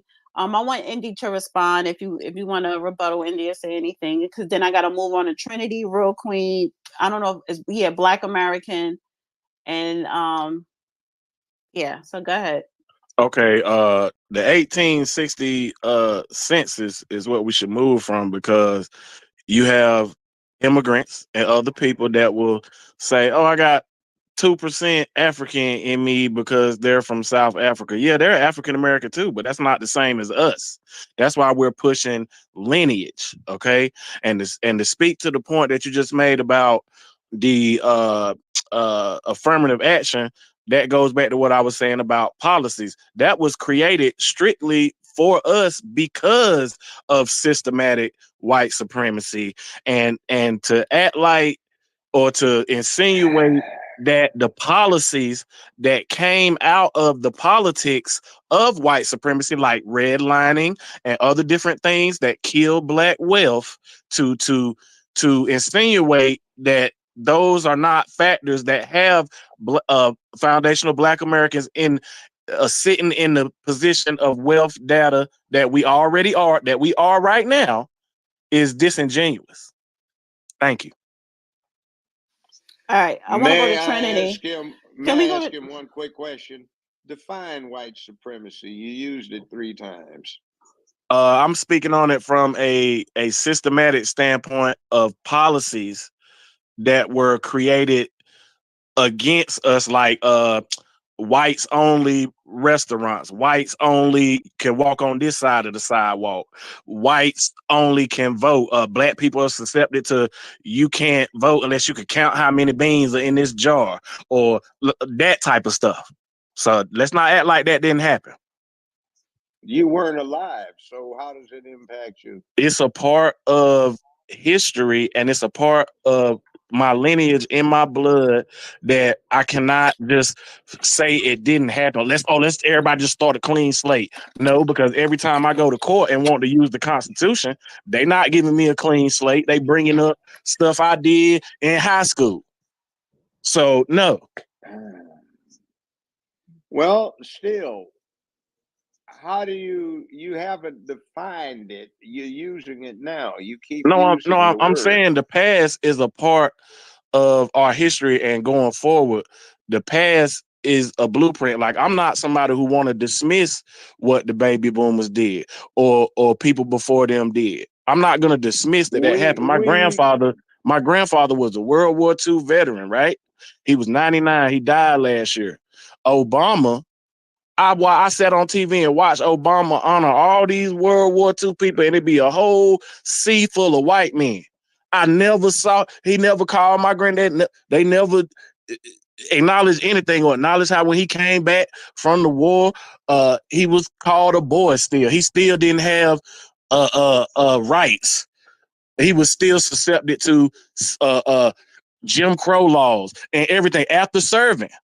So let's not act like that's not a part of the trauma that they had to teach to his children, or which are my parents and uncles, and having to go to segregated schools, having to be afraid of violence towards us. You got examples where I know somebody that was made a sheriff that was black, but he was only allowed to arrest black people at the time, and he happened to be a Negro League baseball player named Carl Long. He's from the town I'm from. Okay. How long ago was that? It's been in the last 100 years. Okay. My father was born 114 years ago, and my grandfather was born 180 some years ago. So I know all these people, talk to them. So I had a Coca-Cola bottle shot off my knee when I was 5 by some racists. Yeah, stuff happens. But what does it have to do with what's going on right now? See, what I'm getting at is propaganda is a bitch.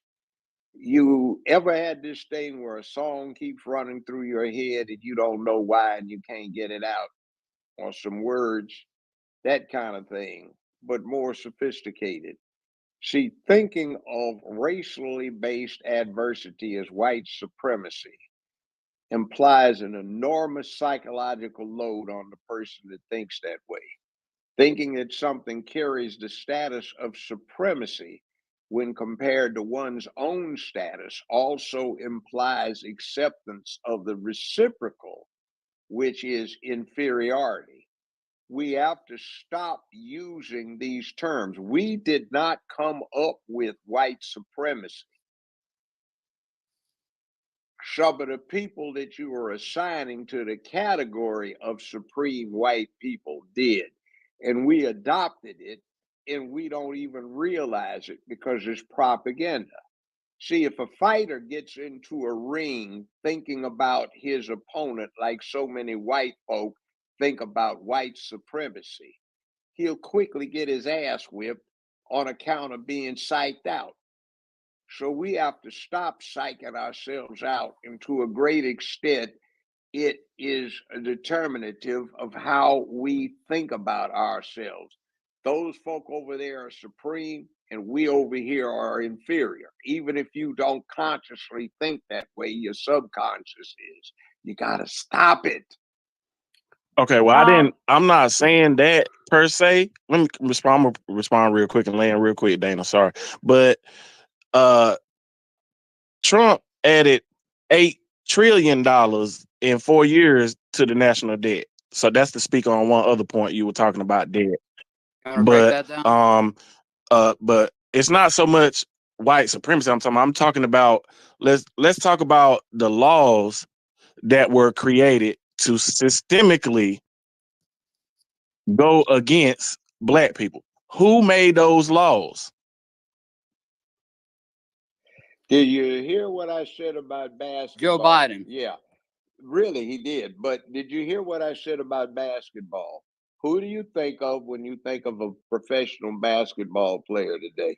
Well, do you think I don't look to them as the saviors of the black race because they make up less than 1% of black wealth in America. So that doesn't. I mean, what you trying to say? That wasn't my point. The point is that the rule book that the NBA used to use was extremely neutral, but the game was extremely racist. The first black man hired to play professional basketball with the NBA was Don Barksdale. He played with the Lakers. That was 1946. It was one of the most racist institutions in America. But now that same racist institution is out on the court anyway, almost exclusively black. Behind the scenes where the money is made, different proposition, but it's getting there. So what I'm saying right now is when you start thinking about what's happening with you, start thinking of it in a way of power. Start thinking, I can do. You get in the ring with your opponent, or back when people weren't protected with bullying and punk asses didn't pop a cap because they got scared, and you fought it out. You say, I'm going to whip this MF's ass. And you went in there thinking like that. If you were thinking like, oh man, this dude going to whip me, man. This dude going to whip me. You're going to get your ass whipped. I mean, I get that. I get that, and I do think like that. But every day when I walk outside my house, there are things systemically and physically and in the spiritual realm that show me. Name the things systemically that is holding you back. I didn't say anything was holding me back. What I'm saying is a threat to my people as a group. For example, when Trump says, I'm gonna give police immunity from prosecution, that is a direct threat. That. Okay, but he's not the president right now. He did say They've that. already had that. He's not. Democrats support defunding the police, buddy. I'm not saying that they don't. Okay, he's not president right now. Can I say? Let me say something because I really need to go to Trinity, who's been sitting here for a very long time. I'm gonna say this, and then I'm gonna go to Trinity, and then I'll swing, and then I'll go to the other speakers. We can swing back to this, but Trump is not president right now. If you have a problem with law enforcement where you live at, you deal with your local legislators. If you're not doing that, please stop complaining about Trump and anybody else sitting in that White House when you need to look to your local officials. I do that. With that said, I do that. Okay, and that's it. And with that said, I want to go to Trinity.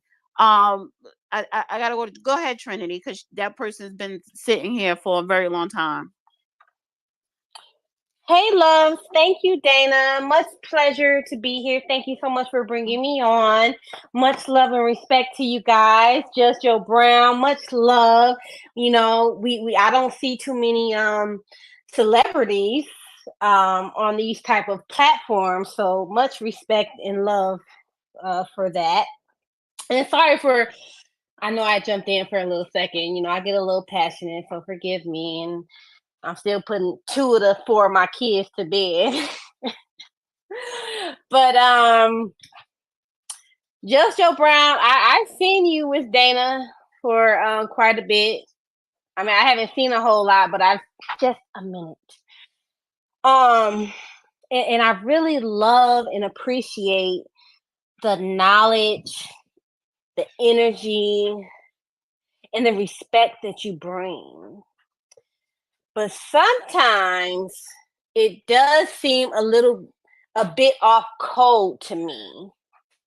And I wonder, I just have to ask, I would love to go in a million, different areas of things, but can you answer if you're have lineage of chattel slavery? Is that who's the question for the judge? Just that one question. Yes. Well, just say yes or no, Judge, please. Yes. Okay. It depends on which side. Are you on demon time right now, Dana? Yes, I'm on demon time. We punching on 4 hours. Damn. We punching on 4 hours. Okay. So y'all better give my queen some love. What about you, Dana? And I'm not judging nobody, like real talk.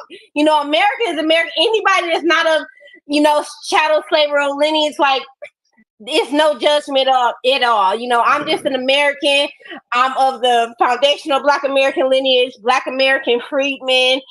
And we are finding that it's just very helpful to know those that are from the lineage or not. Not that, again, that I'm, disdaining those that are not. Okay. Well, this is the thing. I don't judge. I just wanted you to say yes, because if I don't tell you to say yes, he's going to read down his whole lineage. Yes, some of his family is part of it, some is not. That's the same with me. I want to know both of that, though. Wait 1 second. Hold on. Now, I'll let him elaborate in a second, but one second. Both. Some of mine is, some isn't. And that is the case with most Black Americans. I think people need to get off this chattel, because even if none of my family was from, never walked off a plantation, let's say there was always free Black Americans, I would still be a Black American. And there are some Black people that did own slaves or whatever. And if my family did own slaves, I would say, I'm not paying no motherfucking reparations. You need to go to your state and federal government. However, yeah, I'm from that lineage. And then I have another side that is not. And then I also have Native. But to that, why does that matter? Because of the stance of what people, or what I said, or maybe what the judge have said on reparations? Okay. That was a question for Trinity. Okay. Where'd she go? She muted. You muted, Trinity. Oh, yeah. I don't know how I got unmuted. Sorry, guys. But yeah, that definitely would matter hugely. Like, even if one has no chattel slavery lineage, because some of us simply have American lineage, where, I'm sure you intelligent people know, that a lot of the Indians, they were forced to basically be categorized as Negro. As I know of my lineage, I won't go too deep into it, but yeah, some of us don't have any chattel slavery lineage, and it's simply the American Indians that were classified as Negro, and that eventually, you know what I'm saying, that have just been Negro for centuries. So it matters deeply, because to the judge's point about white supremacy, a lot of us that acknowledge white supremacy, we don't succumb to it. We don't believe in it. It's just most of the forefathers of this country, they're the ones that solidified that term and created so many ideologies and policies due to that term. That is the reason why I acknowledge it personally. And as we know, Barack Obama, he deliberately got rid of the Negro term a few years ago. And I really never even delved too deep into it, but I already know what it got to do with. It got to do with him siding with something that he doesn't really have no claims to, like our reparations. And as far as reparations, like Dana, you say that you feel that it's the majority of Black Americans. I highly disagree with that. I do not believe that that it's mostly foundational Black Americans that are in power that are agreeing with the nonsense. And I know that for sure because I know very powerful people. Like my husband, for example, he works for the only Black radio station in my state. And they have Sharpton on 3 hours a day, Monday through Friday, right? And I love how Judge Joe Brown he spoke on that. But at the end of the day, the majority of people in there, if they are Black American, yeah, they're doing it for a check. And the other ones are simply not of people that are owed reparations. Well, I'm talking about Congress.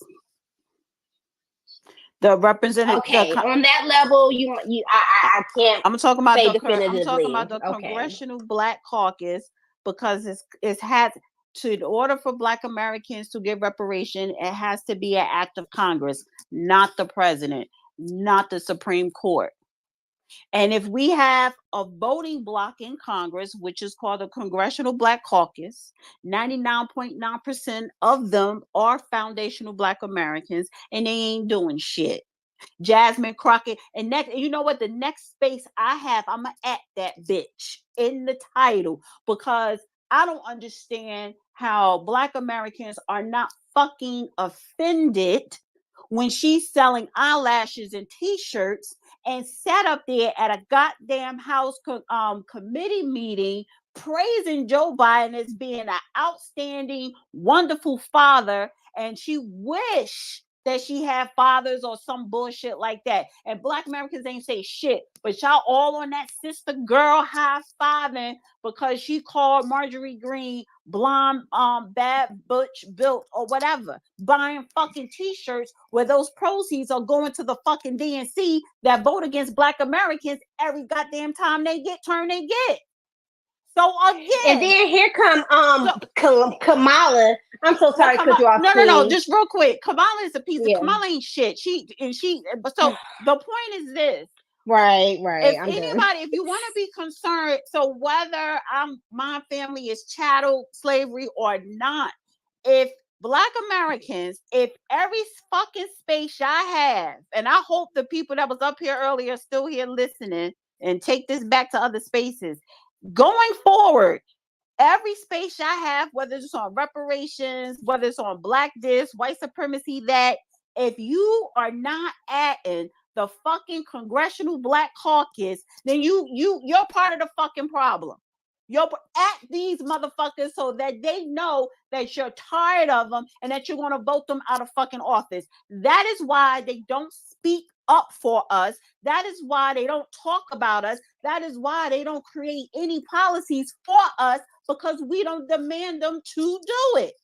So fuck the white person, fuck a Trump, Biden, fuck white supremacy. You need to look to your own people that is selling you up a fucking river in 2024.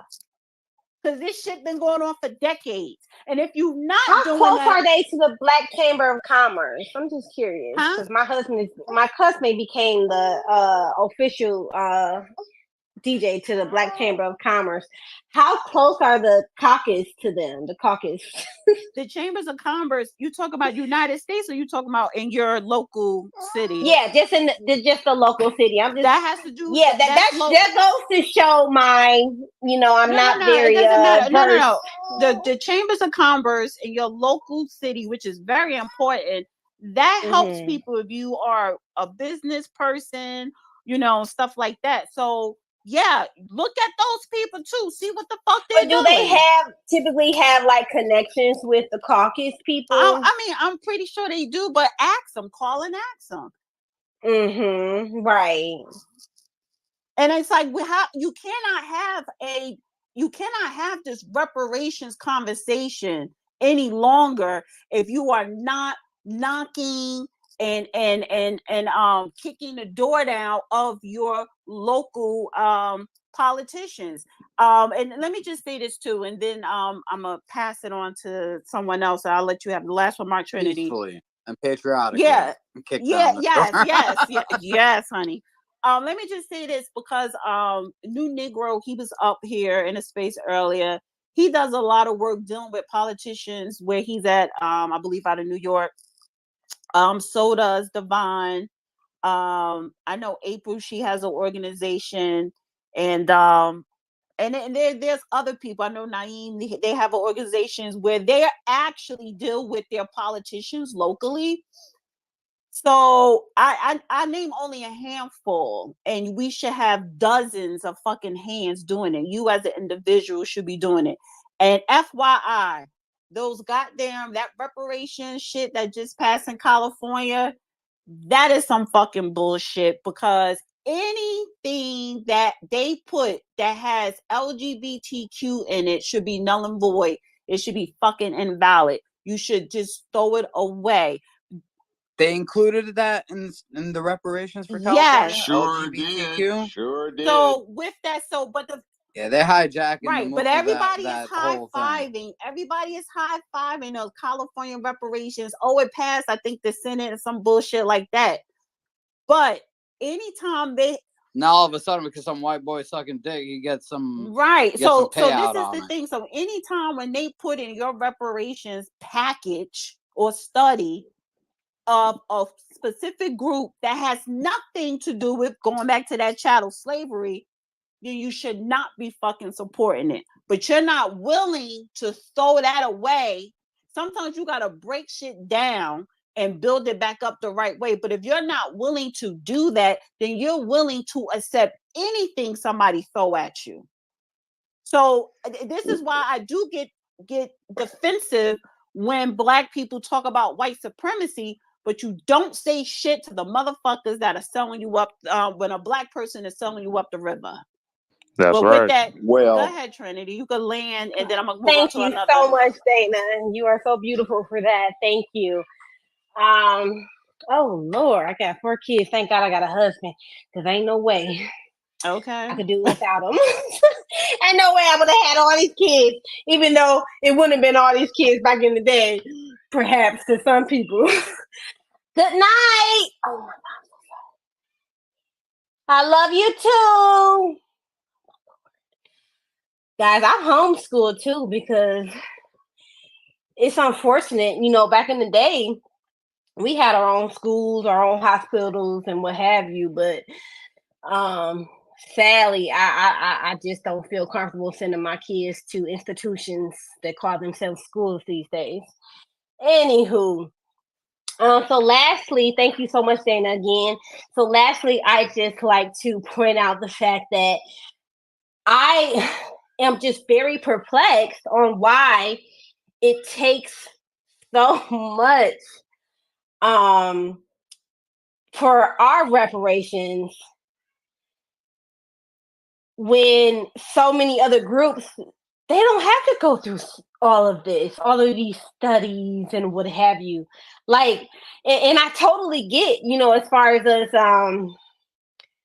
and I totally agree with us. Y'all hear that? Mommy, mommy, mommy, Lord. Yes, I hear it. Jojo, bro, I love and respect you so much. But, you know, why do we have to go through all of these studies and what have you? You know what I mean? After all of the evidence and facts that are already there. Because America because America doesn't respect y'all like that. There you go. No, there you go. There you go. Is it because we're not unified like we should? No, it's because they don't respect African Americans. Well, who's African? We're not African Americans, first of all. Who said that? We're not. I'm not African American. So where you get that from? And From your perspective, you're not African American, but it depends on who you ask. If you ask, no, I'm not. No. I don't need that. I don't need to ask nobody shit, sir. Okay. And I do let people rebuttal, so I'm not going to say you jump in the line. I don't ask nobody a goddamn thing. See, that's the difference between you and I. I'm Black American. I'm not African American. I don't let people put fucking labels on me. Okay. And let me just add this. I don't give a fuck if they don't respect me. If it's something that I need and I need to go to my local fucking official, I'm going to exercise my constitutional right and demand it, whether you like it or not. This is not a popularity contest. If I might interject,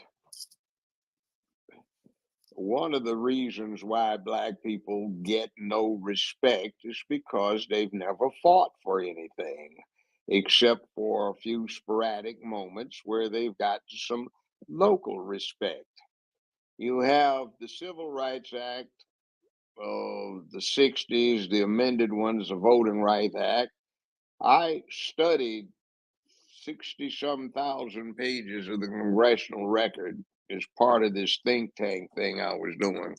There were less than 5 pages that talked about the civil rights movement. The other pages, 60,000 of them, talked about burn, baby, burn, and how the cities were getting burnt down and the campaigns were more effective than the Army Air Force had against Nazi Germany in World War II. That's what drove those things, not civil rights folk begging. Nobody gives a damn about a beggar unless you're feeling generous and you say, give them some alms, and somebody's begging alms for the poor. Nobody gives a damn about a powerless entity. And as you alluded to, Miss Dana, the Black Caucus is right in the back pocket of the Freedom Caucus. They just had numbers to them. 5 years ago, they had this debacle of 6 years ago, they had this debacle of 2 weeks of whether or not Congress was going to study reparations.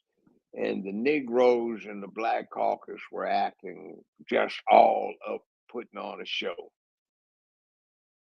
Didn't shit come out of it. They still haven't had a damn study. But 2 weeks after that clown show, the Congress of the United States passed on the first voice vote, no debate, what they insultingly termed the Gay Reparations Act. And every single one of the members of the Black Caucus voted for it. The chairman of the Black Caucus's Reparations Committee, the gay white Jew guy from Memphis, where 92% of his 9th district is Black, he sponsored that and he helped get that in front of Congress on a voice vote, and they passed it. Its chump change wasn't but $58 million, and it dealt with gay folk denied insurance benefits because of their status, but it was open-ended, no telling how many millions of dollars or billions it has cost the taxpayers in the intervening 6 years. But like Dana is saying, they just don't do a damn thing. They talk a good game, and we keep voting for these impotent bastards who sit up there and front off, and they know they want to do the 6B thing. They want to unbelt drop their britches, drop their boxers, bend over, spread their butt cheeks, and get boy banged. And that's what they're anxious to do. And, or the other one, get the bra off, butt cheeks on bench, legs, knees bust, and beaver bucked by somebody with 1-2. And that's what they're all about. And it's so fake, and we just keep voting for them over and over and over and get nothing. And it's a laughing stock. We always walk around giving the wrong impression. We sit there and we call each other the worst insult that the rest of the world had for us for hundreds of years. We act like unruly, unkempt, ill-mannered dogs in a kennel. And we don't get it. And by the way, a little side remark. Yeah, police shoot down black folk, but for every one of the black folk doing that Black Lives Matter thing, or the police gunning us down, there's 20 more black folks saying good riddance. He wasn't anything but a scumbag. He was messing up the community, stealing from everybody and making life miserable. I'm glad they shot his ass down. See, that's out there too. So when Trump said that, that resonated with a lot of black folk who are tired of putting their grandchildren in a bathtub because it's iron or steel covered with porcelain, and it's kind of giving a little bit of armor so the children are less in danger of getting hit by a stray bullet on a drive-by. See, that's a reality. It's like if you talk to black community, do you actually live in it? Do you go door to door in it? Do you walk down the street in it? I was just over at my niece's, and they had a big thing down the street. There's a white guy used to come down there and sell watermelons. Everybody in the community loved it. And some Negro shot him to death on Memorial Day several years ago. My nephew, great nephew, was getting ready to go down there and buy a watermelon, and he had to take 3 extra shots at the goal playing basketball. And as he started down the street a block away, the guy got shot to death. So the neighbors chased the guy down that did it, beat his ass, and held him for police. So, I mean, it gets bad. So this is something that scares the hell out of the rest of the population. And our side of things looks at them as supermen in absolute control of everything, and thinks the only bad stuff that happens to us. It's not the case. So we have to get our act together. Let's focus. All right. Pass the mic. I want to go to, so it's Real Queen, Black American, Hot Boy, Chicago, and then Hey, I thought I was after Trinity. It's Black American Homeland. no, yeah, but Real Queen had her hand up, and she was already up here, and then it was you because I wrote it down. Okay. So Real Queen, Black American, Hot Boy, Chicago, and then I see some people requesting Nick. I don't know if you look like a troll. G Nels, you look like a troll. Jay Bogan is question mark. And I don't got time for that right now because I'm getting tired. But all right, go ahead, Real Queen and Black American. Okay, I'm going to be real quick here. I'd like to make some solutions to some suggestions. I love. I want us to become a people who are a solutions-based people. Instead of hopping up on panels talking about destroying institutions and systems, but offering no solutions to replace those systems with. And to the FBA notion, I will pose two things because I heard a black man say we can't absolve the federal government from slavery. Also, we cannot absolve our ancestors from slavery because they sold our ancestors into slavery. And during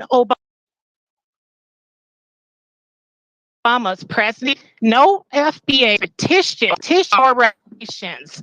Someone need these fake FBAs to shut the hell up and start doing something tangible. Now, to this notion, we must replace defund police.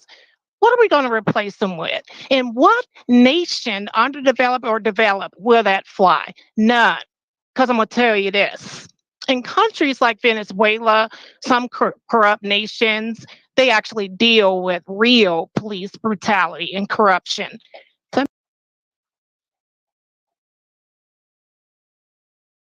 American never in with shit in this country anymore. It's a bunch of woes me, cry me a river BS. So that's my 2 cents. Thank you, real queen. All right, I'm gonna go to Black American, and I just want to shout out everybody on YouTube. YouTube is popping right now. Everybody in the chat and everybody listening on YouTube. But go ahead, Black American. Hey, thanks, Dana. How you doing, Judge Joe Brown? All right.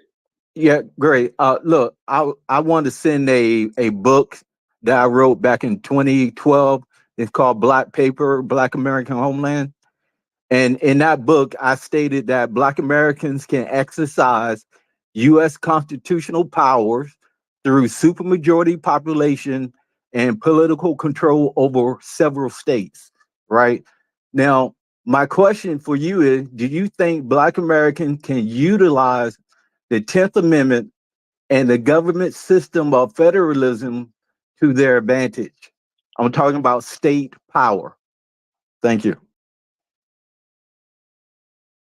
If you know what you're doing, yes.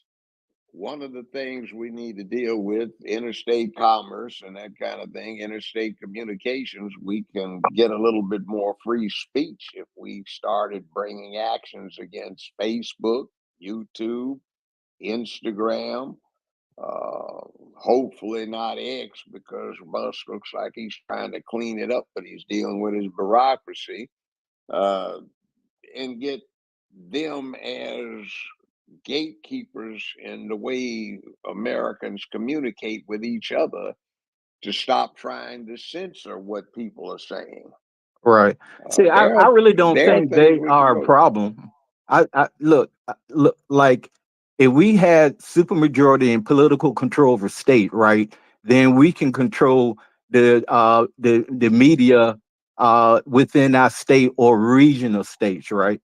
You know, platforms like TikTok, Twitter, they are international platforms. I'm actually the country. I'm in Southeast Asia, right? And because of TikTok and Twitter, I can communicate with you like I'm in North Carolina. You know, I'm born and raised in Virginia.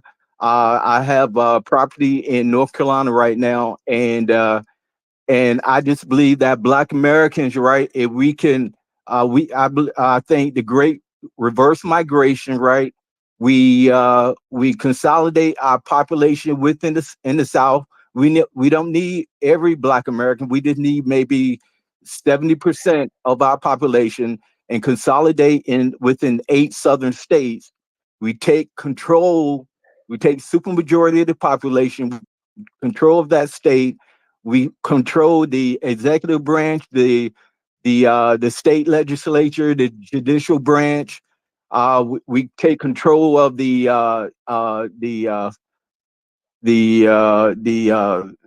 Secretary of State.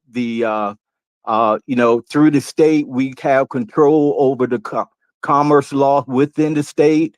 It is so much power that we can exercise through the state, and I believe the state is the key to Black Americans changing all the problems that we have. I think the state is the solution to our problem. because the state, to me, is just like having your own country. Go ahead, Yeah, Jeff. well, that sounds reasonable. I mean, I don't have any reason to try to refute that. Problem is even if you get a super majority, you're going to have to do something about how people approach stuff. We have too many houseboys and bed wenches that are running stuff. Memphis only has only 19.1% of the registered voters in Memphis are white. 60% of the criminal court judges are black and female. 75% of the jury pool is black. The sheriff is black. The chief of police is a black female. The majority of the city council is black. The majority of the county commission is black. But most of them ain't shit because they're too opportunistically feeding off of the public trough and trying to become rich by misappropriating taxpayers' money. So nobody Absolutely. gets anything. They don't care. They have another thing. They feel entitled. They were not the strong people. Now, this I do say is cool about the baby boomers and those right above us. We kicked in some damn doors. We did some violent shit. We did some wrong. But we got stuff open and we tried to hold those doors open. But you got some chicken shit Negroes who snuck in after us and tried to slam those doors for two reasons. One, they were cowards and they weren't willing to do what we did. And two, they wanted to make their positions rare to ramp up their economic worth. Too much of this, brother. It's not that I don't appreciate what you've done for me and the sacrifices you've made, but I can't afford to jeopardize my career. You'll have to go on without me, but I'll be there with you in spirit. To just, well, brother, don't you understand that the fewer of us there are, the more valuable our positions become? See, and we had a lot of that. And then you flip the whole thing apart where you started glorifying dysfunction with black exploitation because Hollywood trying to get further in control so they could glorify dysfunction more needed our money to survive because Hollywood was having an economic downturn and we rescued them. Superfly, Black Caesar, Foxy Brown, and all kinds of poison that we flock to see, where instead of dealing with exalting people who were real heroes and trying to do the right thing, we started glorifying pimps, hoes, drug dealers, burglars, thieves, rapists, robbers, murderers, burglars, you name it. And we're here now where your rap artist who's looked at as something to emulate talks about his bitches and hoes and being a bitch himself because he doesn't have man within him and doesn't talk about supporting, providing for, or protecting his communities and the women and children. He brags about moving grams and champagne and shrimps and trying to turn his women into hoes. So what Right. are we doing to ourselves? Where instead of our women acting like something to emulate, we got not babes, not broads, but bitches out there bearing their ass and twerking like some kind of goddamn hoe working the street on 14th and U in 1972 when the White House Secret Service was down there getting the ones with the barest and biggest asses to take back the tricky dick. Right. President of the United States. Right. Hey, See, Judge. what are we Judge. doing? Right. Hey, Judge, I understand what you're saying, but I think through state power, Black Americans, we will have the power to what's the word I'm looking for, to control the control the what our population does, right? Like we can either give carrots or the stick. You know, we can use those two type of things, the carrot or the stick, to either um you know, to either I just can't think of the word right now. We can either give our population, I just can't think of the words. I'm sorry. No, no it's problem. it's like reward. Yeah, I, we can either reward our population or for, punish or it. huh?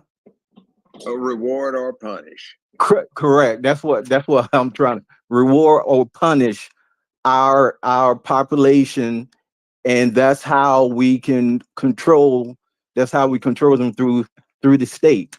Because that's what we don't have. We don't have the power to reward and punish our population. Well, let me point something out to you. Look at all this power that the rainbow cult has.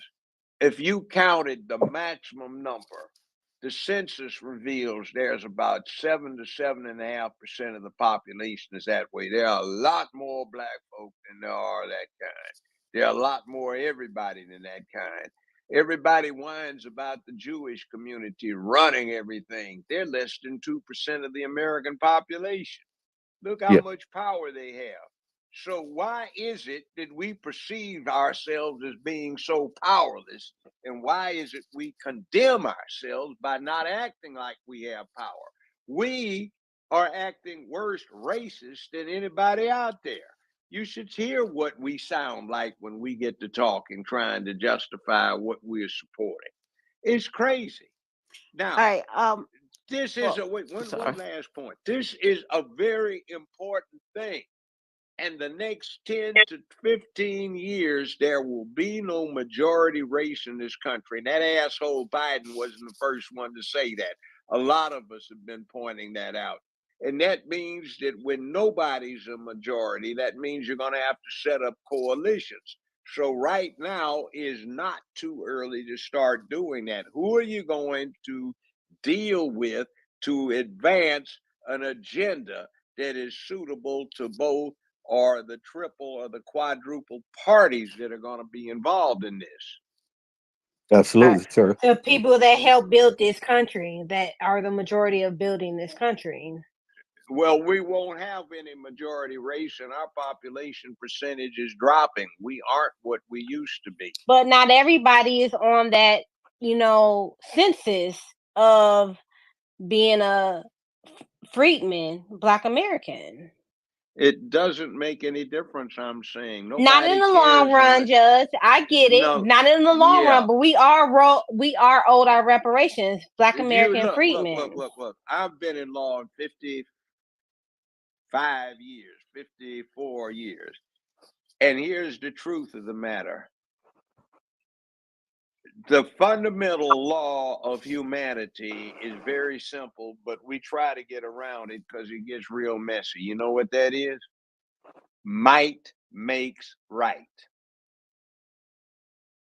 All right. I want to And go. that's the fundamental law. I want to move to Hot Boy, then Chicago, then the Life, then Newsy, then April, and then we're going to probably start wrapping it up. Michael, you know what? I'm sorry. I see you. I'm gonna bring you up in a minute. So go ahead, Hot Boy.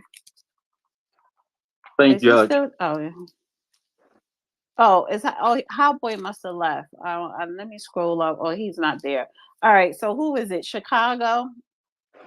Hey Dana, how should I send Judge my book? What's the best way to doing it? I can either send it through the DM, or I can DM him and send him my book. If that be Yeah, do okay with that. you, Judge? Okay. Would that be okay with you, Judge? That's okay. All right. All right. Go ahead, Chicago. Hello, good evening, everybody, and how you doing, Judge Joe Brown? All right, sir.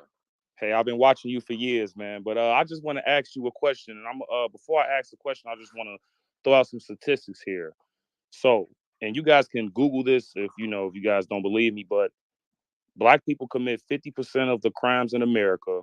Black people shoot more Black people than any other race. Police shoot 60% more white people than any other race, but that's due to them being the majority. But we vote for these people that are in office, the same people that say they're the same people that were against the 13th, 14th, and 15th Amendment. Just want to throw that out there that those were the Democrats in the 1800s. There was a man named LBJ saying that we will have these N-words voting Democrat for over 200 years. And we've been so indoctrinated like with the music and the media that they feed to only Black people. Because if we look at China, I'm just going to use TikTok for example. In America, what they feed to us on TikTok, they just feed a bunch of nonsense. But in China, which TikTok is created in, they show all type of educational stuff and things like that. So with knowing all of this information, how can we get Black Americans to get the respect and dignity that they had during like Martin Luther King days and like James Baldwin, Louis Farrakhan, Nikki Well, let me Giovanni, ask Rosa you this though, Parks? because you threw up some stats and you didn't. I don't know where you got those stats from. Was it the FBI stats? Was it state stats? I'm And getting it They from are Black Demographics, the CDC, and I'm getting it from well, you the wouldn't have got U.S. that Census from Black Bureau. demographics because Black demographics don't say 50% of the crimes are committed by Black I got people. that from the U.S. Census Bureau, ma'am. That's U.S. coming from. Census Bureau of what year and how did they come up with that number? Now, with these, when they say 50% of the crime, these are arrests Do or are they actually Th- convictions? Those are violent crimes. They're violent crimes, not actual There you all go. crimes. There you go. Who is that talking? It's This me. Black It's the American Chicago Homeland. Okay, Conservative. so Yeah. the So question, no. Are so these are people who were arrested or okay. Can I get to my convicted? question? Can I No, ask Mr. I want Joe? you. No, Joe no, no, no, Dana, no. Dana, One Dana, second. Dana, Stop, Dana, stop, stop, Dana. stop. Let They're not me. inaccurate. They're not inaccurate. No, let We get that me for finish years. my dialogue. Go ahead. And Okay. you want to get to your question, Chicago. But if you throwing up stats, first of all, I don't care who it is that's throwing up the stats. I'm not going to say your stats are accurate. I'm not going to take you on your word on well, face that's up to value. you. But I'm not fucking finished. When you get the fucking mic, you could talk and you won't be interrupted. Don't interrupt me. It's late and we over 4 hours. Yeah, I'm on Lucifer time right now. So let me speak, and you're going to speak. So I okay, don't I'm give just a gonna go back to goddamn Judge. nigga. You can't go nowhere until I unmute. Didn't I just say I'm going to speak? I don't give a fuck where you think you going. I'm going to speak, and then I'm going to give you the mic. And if you don't like that, then you don't gotta fucking speak. So let me keep you muted until I'm finished speaking. Since people can't follow fucking directions. I don't give a goddamn if you were seeing Dr. Doherty. I don't care if you were Judge Joe Brown. I don't care if you were that black man, that black other economist or whatever. I forgot his name. I don't care. Because I don't take people numbers on face fucking value. It's a lot of data everywhere from different bureaus. But I always ask the question because I do have a degree in social science where I did learn statistics and social statistics. How did you get those numbers? So, what was the methodology? Some statistics are skewed. How did they break it down in categories? Now, I'm not saying you're lying, but I'm not sitting here saying you're telling the fucking truth. And you all over the place. You went from the stats and then you went back to LGBJ time. So you're all over the place like bird shit. So go ahead and ask your question. Okay, so back to Mr. Judge Joe Brown. How can we get Black Americans to get the respect and dignity that we had during, Martin Luther King, James Baldwin, Louis Farrakhan, and Rosa Parks, Nikki Giovanni, you know,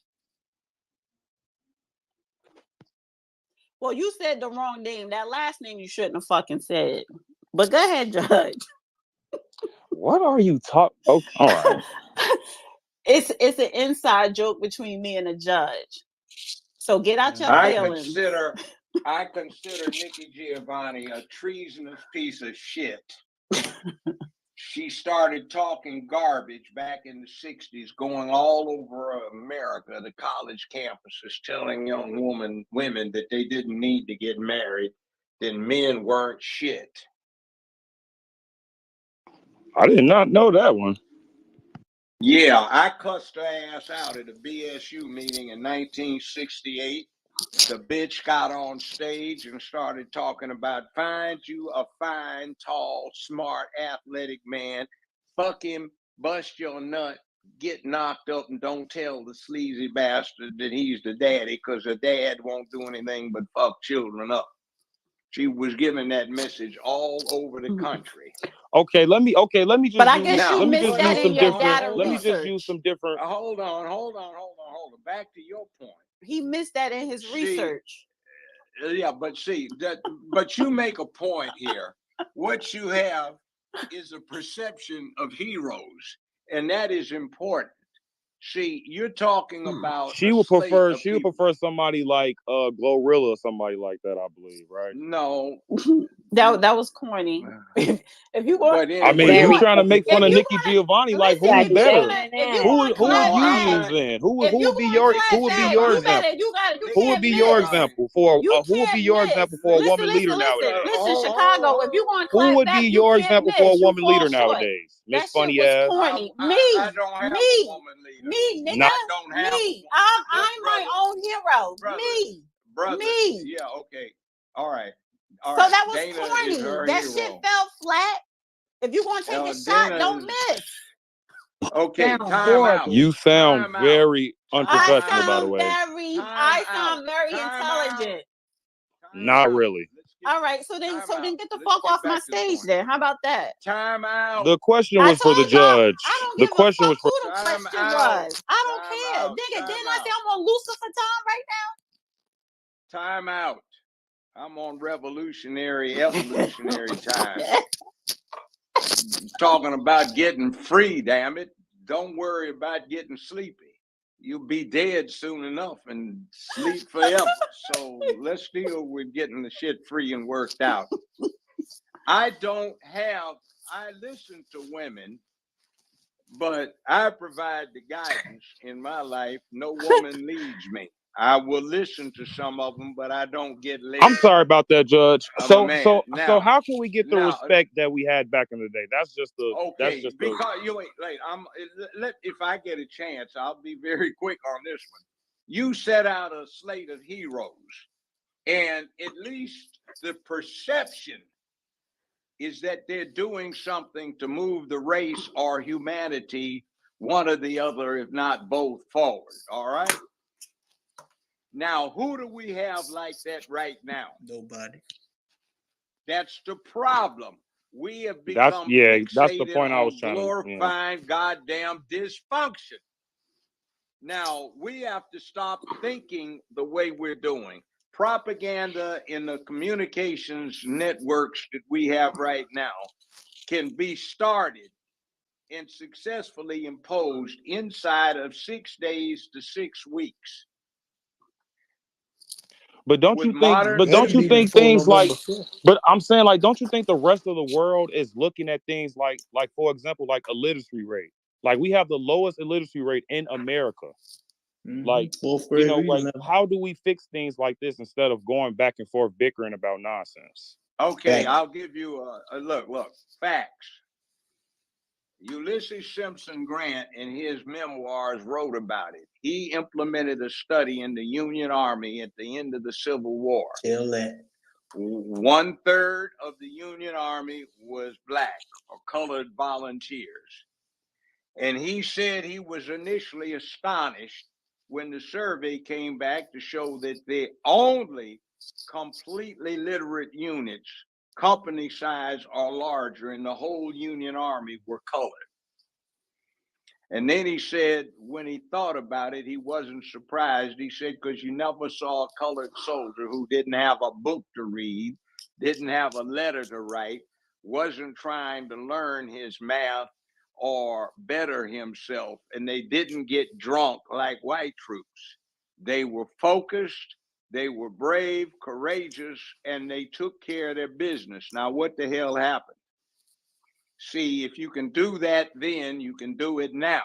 It's just that what we put out there is a game that Hollywood put on the people, the whole country, because they wanted to spread this rainbow shit. They've been doing it for 50 goddamn years. Right. And the plan. Oops, sorry. Go ahead. But yeah, and I agree with that, and I understand everything you're saying.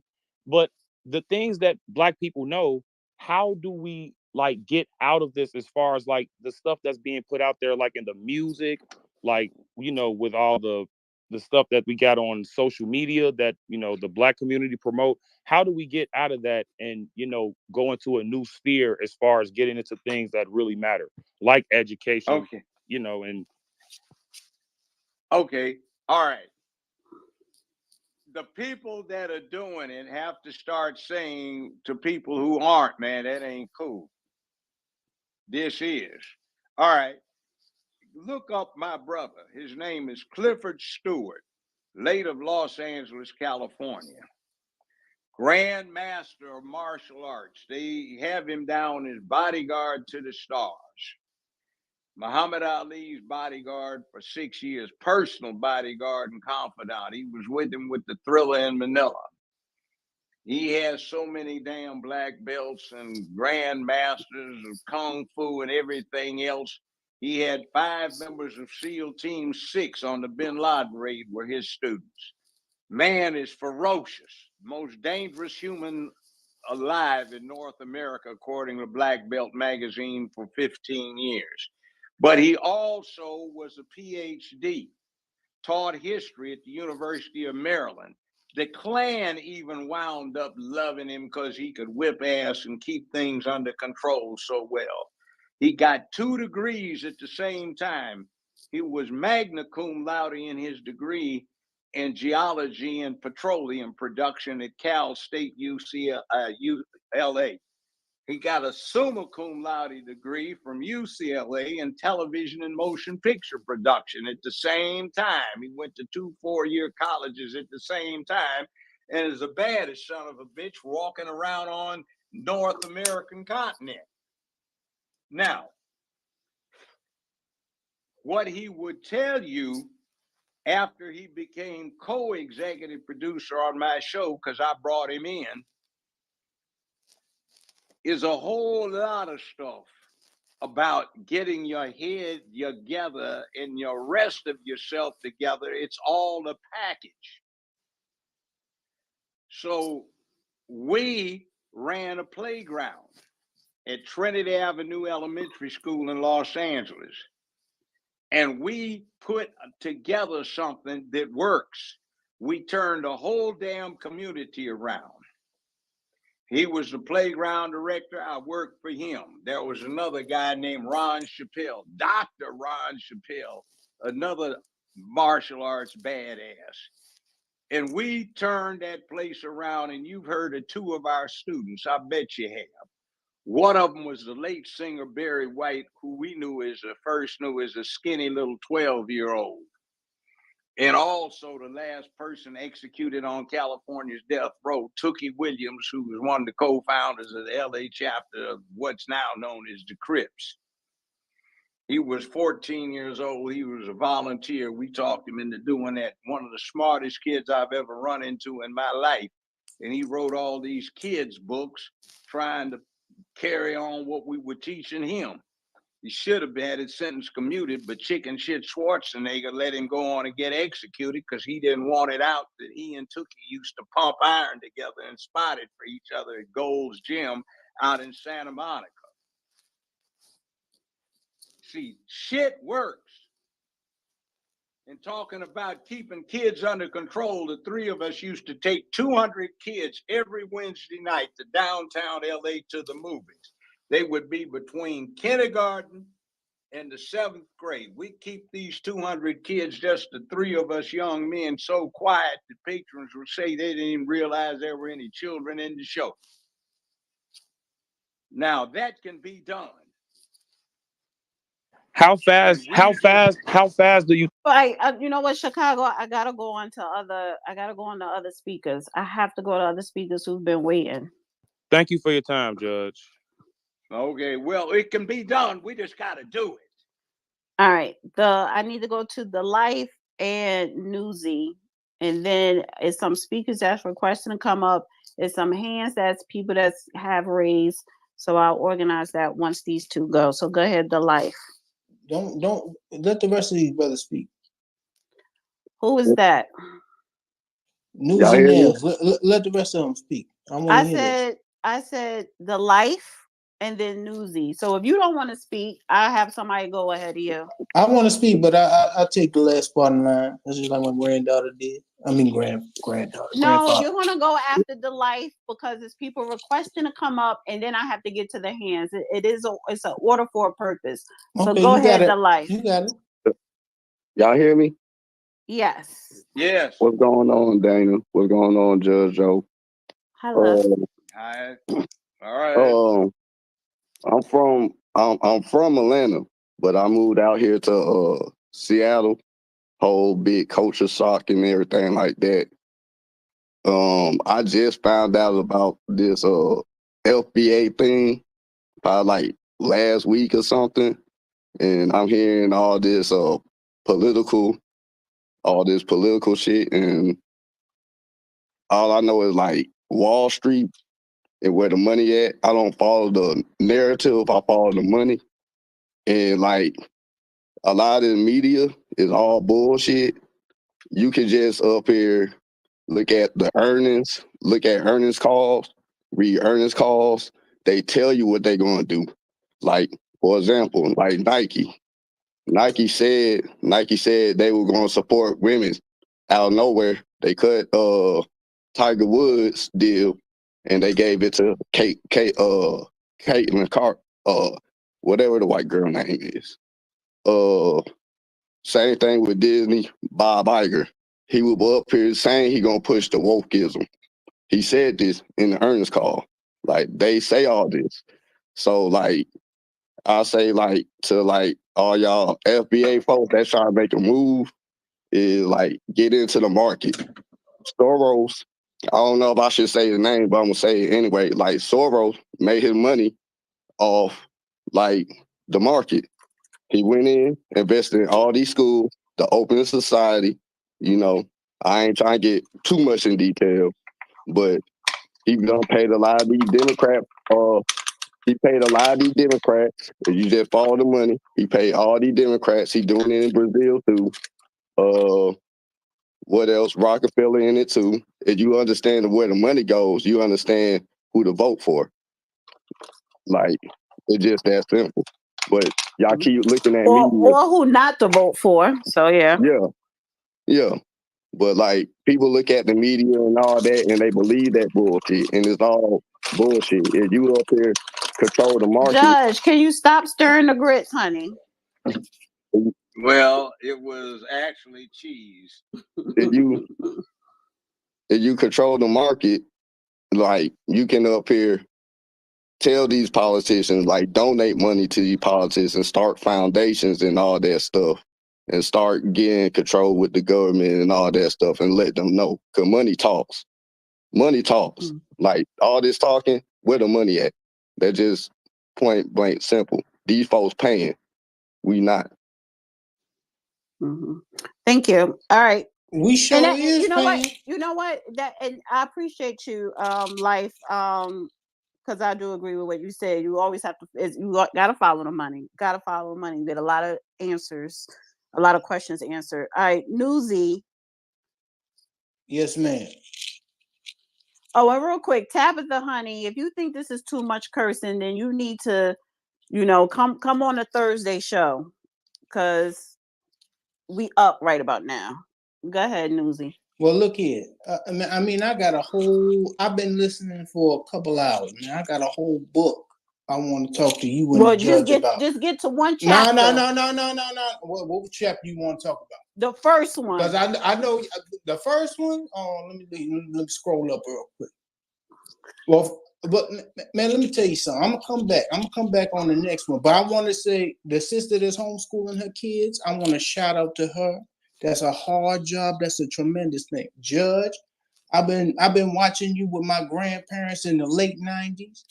I've been following you, Dana. I know you since Queen's Flip, and rest in peace to King Face. Okay. You understand what I'm saying? I ain't coming from no bull. Man, look here. But this reparations thing, this FBA, man, y'all better get up off of that. Y'all better get up off of that, because check this out, man.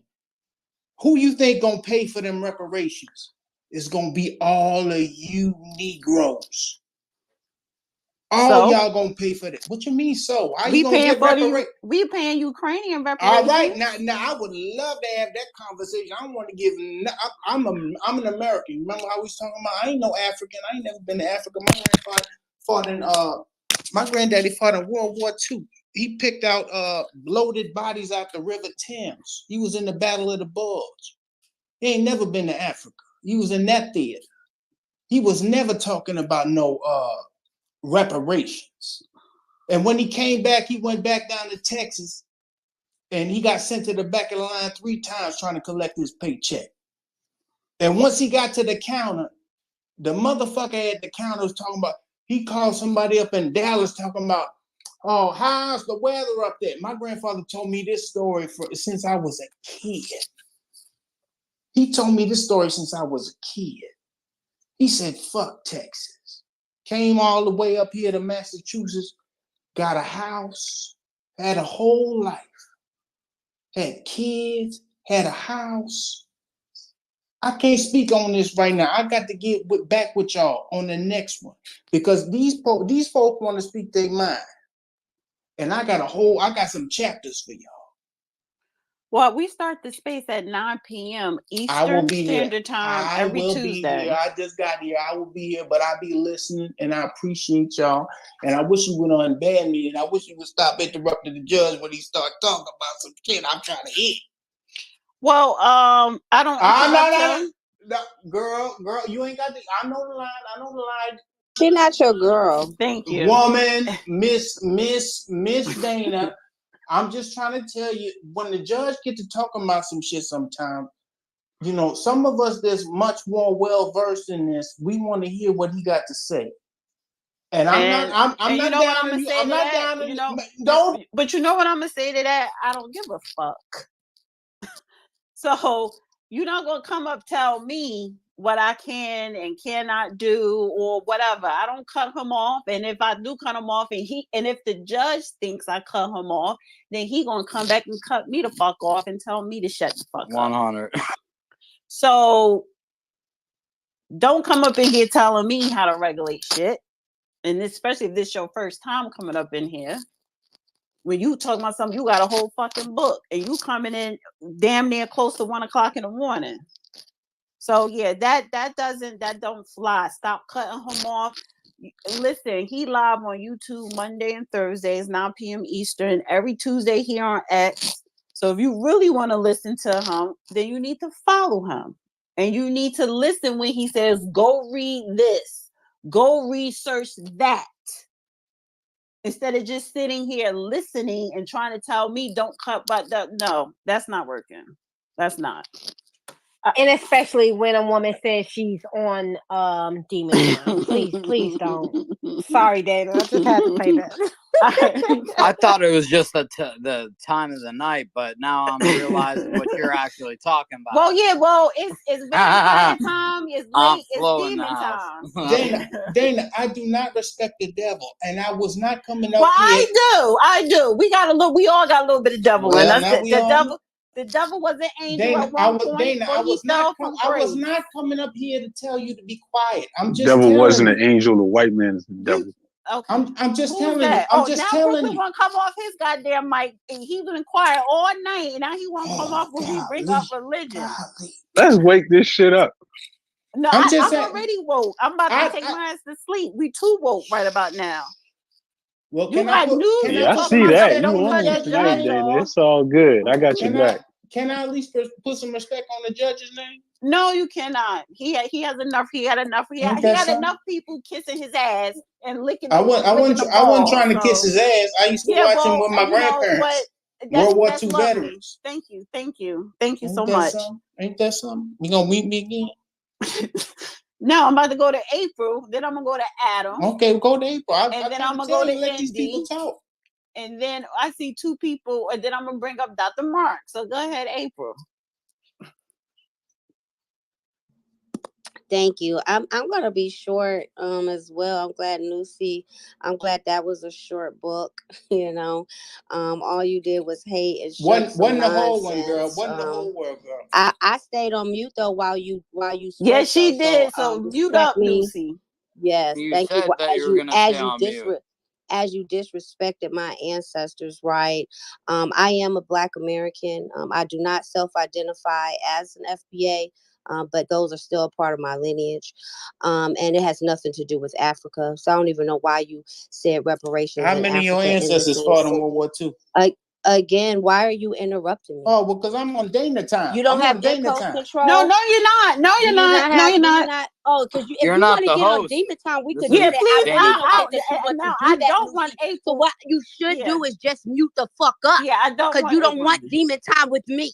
So mute the fuck up, Lucy, because you've already disrespected my ancestors. So I don't like you to fuck it off. Shut the fuck up. Shut the fuck up, pussy bitch. Nobody even asked for your input. You brought no value to this stage. All you did was come off of mute and speak stupid shit. Africa has nothing to do with reparations here in America. You are an idiot. What does America have to kept do your with it? name. You should have kept you spent all your time talking about our reparations. Do you even qualify? Do you? People get on my nerves. Right? Qualify Don't speak against our. nothing that you ain't got. Why are you have no impulse control? Listen, Lucy, you gonna have to stay muted. She did not interrupt you. She did not talk when you was talking. It's her time to speak. Yeah, but I didn't insult her when she was talking. Well, then when I she tried to tell you to finished, let them talk. when she finished, you could rebuttal. Well, you did insult me. You insulted me. You disrespected my ancestors. You disrespected all of the works and had the nerve to call yourself an American. Yeah, I'm an American. I was born here. And again, what's wrong with you? Are you okay? Ain't nothing wrong with me. I think why can't you listen? Can you get out your feelings, Lucy, and just stay mute? Yeah. Well, because you was the one disrespectful. to me. No, it's her turn to talk. And then you can rebuttal when she I wrote down the finished. things that you said that were disrespectful, right? You talking about you ain't never been to Africa. Nobody, neither have I, because I ain't got shit to do with Africa. And what is wrong with you? Listen, Lucy, I don't want to drop you down to listen and bring you back up, but you gotta let her say what she want to say. You could rebuttal. It's her time. What you should have did is kept reparations and my ancestors out your mouth. You brought no value to this stage. You brought no value to this stage. Reparations for the Black American descendant community has absolutely nothing to do with Africa. I'm just trying to tell you, it ain't gonna happen. All right, Lucy, Judge, listen. Maybe listen to the judge. Judge, can you get off mute and tell Lucy to be quiet? Are you still there, Judge? Well, that's Lucy's demons, because he is the demon, right? I am. And his Nigerian ancestors that had a part of you can fight for it. I'm Judge, can you tell Lucy 33% Kenyan? Judge, I'm just trying to tell you. Can you tell Lucy? I'm trying to say something. Quiet, everybody. One at a time. And you too, Lucy, and Miss April has the floor. Miss April, you have the floor, but actually you two are not talking about different things. You're just saying it in different ways. So listen to each other before you go off on each other. You might find that you have a commonality. Amen. But that said, Miss April, you've got the floor. I'll be brief. I was definitely paying attention. I took notes as he spoke, and I wrote down the things in which he was disrespectful whilst calling himself an American. You are a disgrace to Americans, real patriots of this country. My ancestors have fought in every war of this country, every single one. And so, again, just don't speak on it. You feel how you want to feel, but for you to come up here and spew your entire submission was you basically shitting on my ancestors, and then you correlate it with Africa. Africa has nothing to do with it, which means you know nothing of American history. You just know one story that was told to you.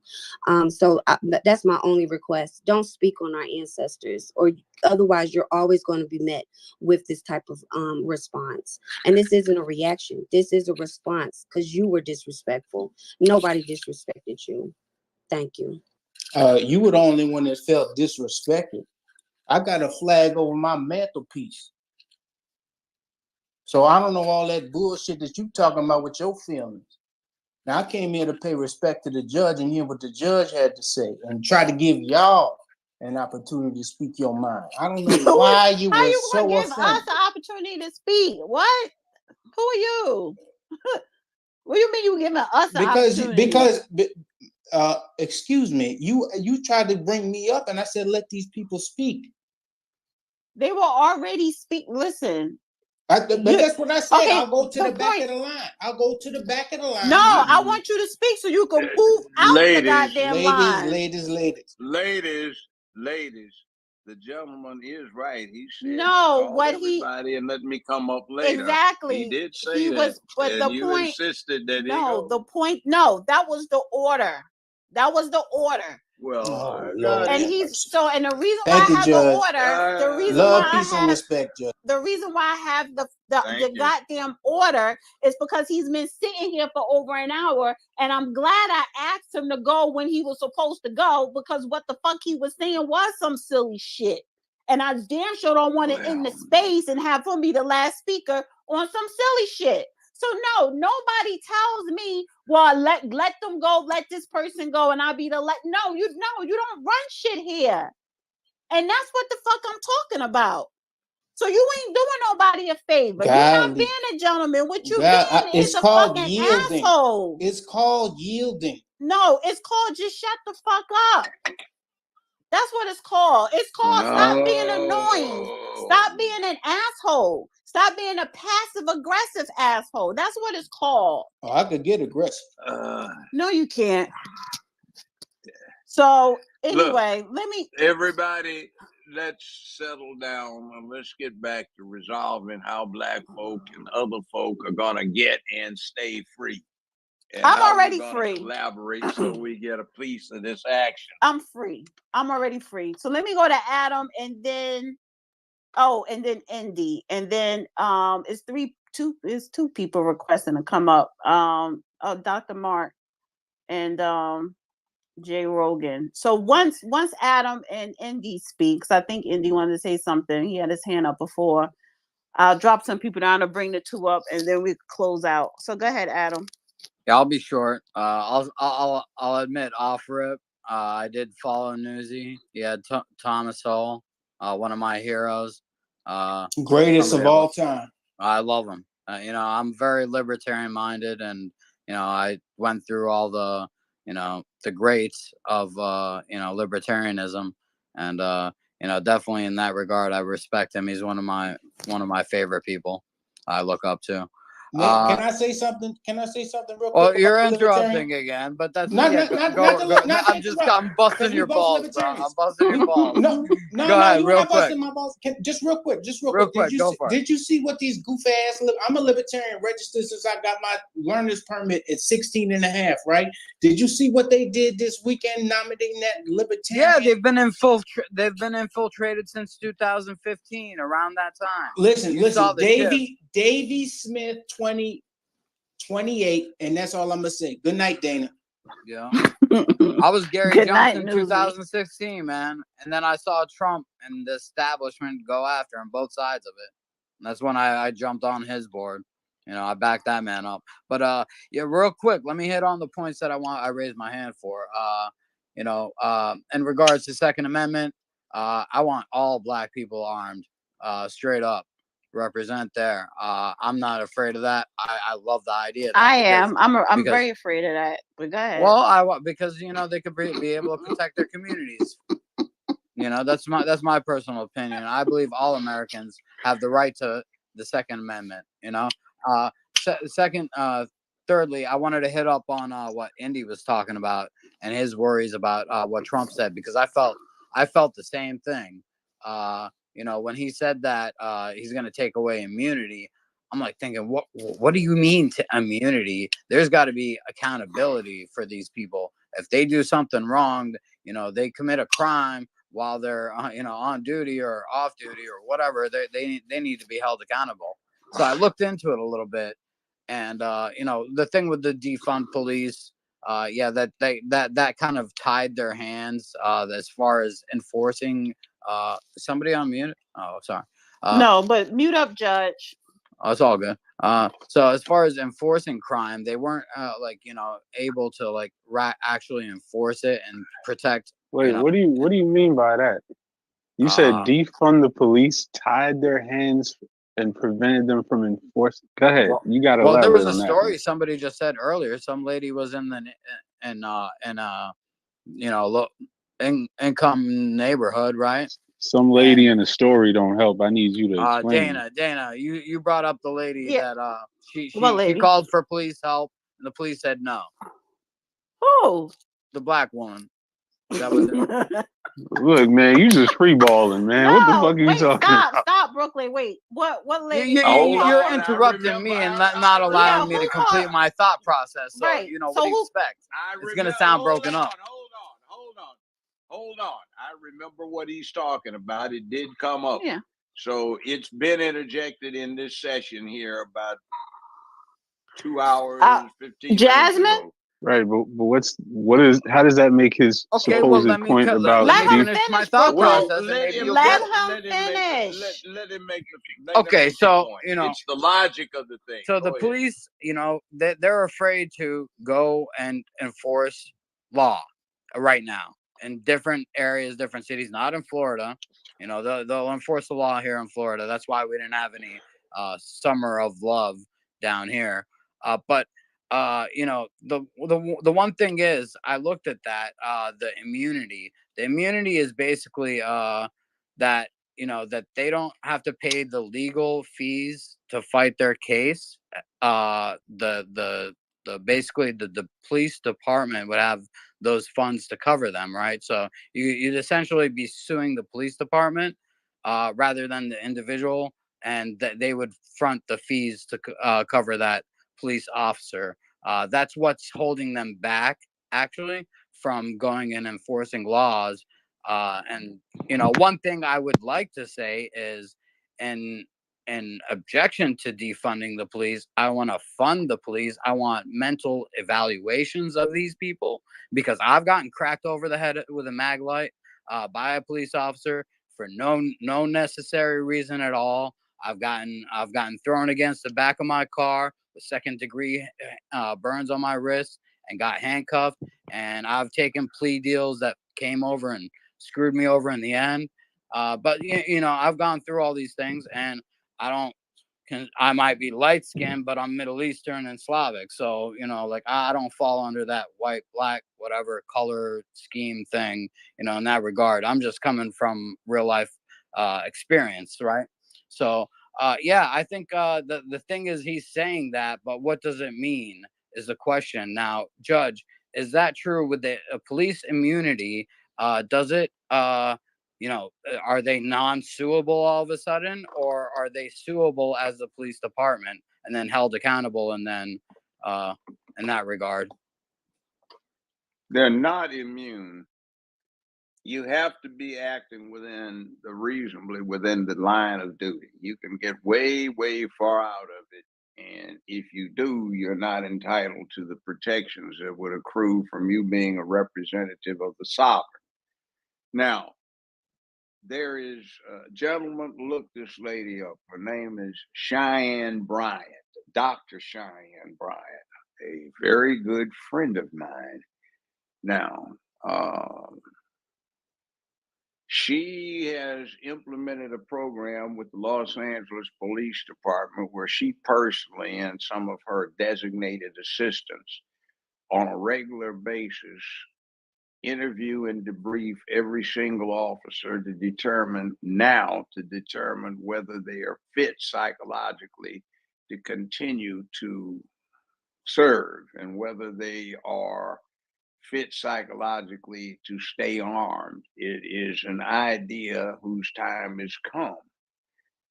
Now, one thing you need to understand about this whole process, the press, mainstream media, puts up all of the horrors that the police have done and all of the wrongdoing. But I will relay to you a short story. I was in Minneapolis, St. Paul within the last year.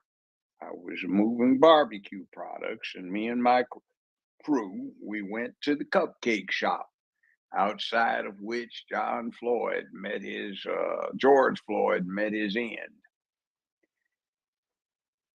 BLM came in there, got to talking about the police have to go and defund the police, and they took the police out. Now they have special stretcher crews that the neighbors have put together to travel the 8 to 10 blocks to take the people who get hurt, have heart attacks to the periphery of the neighborhood they live in. So 911 emergency services will pick them up. There are no police patrols. They have had countless rapes. They've had countless shootings, countless assaults because it's lawless. The traffic lights are out. So they've got to have people in these neon yellow lime colored vests direct traffic. They even finally got some money because they couldn't stand BLM. And when BLM tried to cause riots or disturbances, they decided to march down there and get between the police line in riot gear and the BLM trying to have the black attire on too and kowtowed the BLM line, and now the city pays them to jump in and bestow order. But they don't like it that there are no police. They talk about you can hear women screaming when they're getting raped or people thrown out of buildings and people running extortion protection rackets, and nobody's there to intervene. And you have to understand that a lot of people are not disturbed about the police gunning somebody black down. They are applauding it. And they're not white people, they're black people who have been victims of the criminality of the people gunned down. They don't like it. Now, the black community can take charge of itself, but that requires that we need a lot of people who do not have criminal records so they can arm up and form official or unofficial urban militias to exert control over their communities. There's a place in Memphis that is the scene of more shootings than any other location in Memphis, which is now murder capital of America. It's called Tate Street. So the black sheriff was upset because they had all of these grown folk armed with ARs and AKs and other things and riot guns, and he was upset. So one of them said, "Sheriff, who's black," he says, "You can't protect us. What the hell do you think we're supposed to do?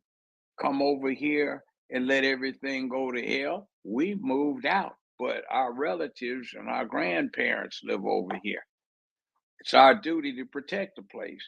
So at this point, about 6 or 7 youth show up. In fact, I'm on a video talking to them. 4 of them had Glocks stuck openly down the front of their pants. They aren't but 15, 16-year-old boys. No way they're supposed to be packing heat. I'm talking to the sheriff. "Sheriff, what the hell are you going to do?" We don't need to create an incident." I said, "You're in uniform. You got your whole posse here with you. Do something. We don't need to create it. I said, oh, fuck off, man. So I went over there and I talked to him. And a couple of the grown folk came over with carbines and they said, the judge told you you got to go. You're going to go. So I said, go put it someplace. Wait till you grow up. Get out of here and then come back. We're not going to tolerate it. How'd you get him to go? Exercise some grown folk authority. Now, interestingly enough, further on down, they said, Judge, don't go down there. Them some bad boys. So I went down there anyway. They were Crips. I got to tell them about it. Yeah, Tookie wouldn't like that. Say, how can you shake my hand like an 8-year-old girl? What you mean? You crushed my finger. Yeah, shake my hand, fool. Tookie would have crushed your damn little wimpy ass hand. Give me a man's handshake. What you talking about, Tookie? He used to work for me, fool.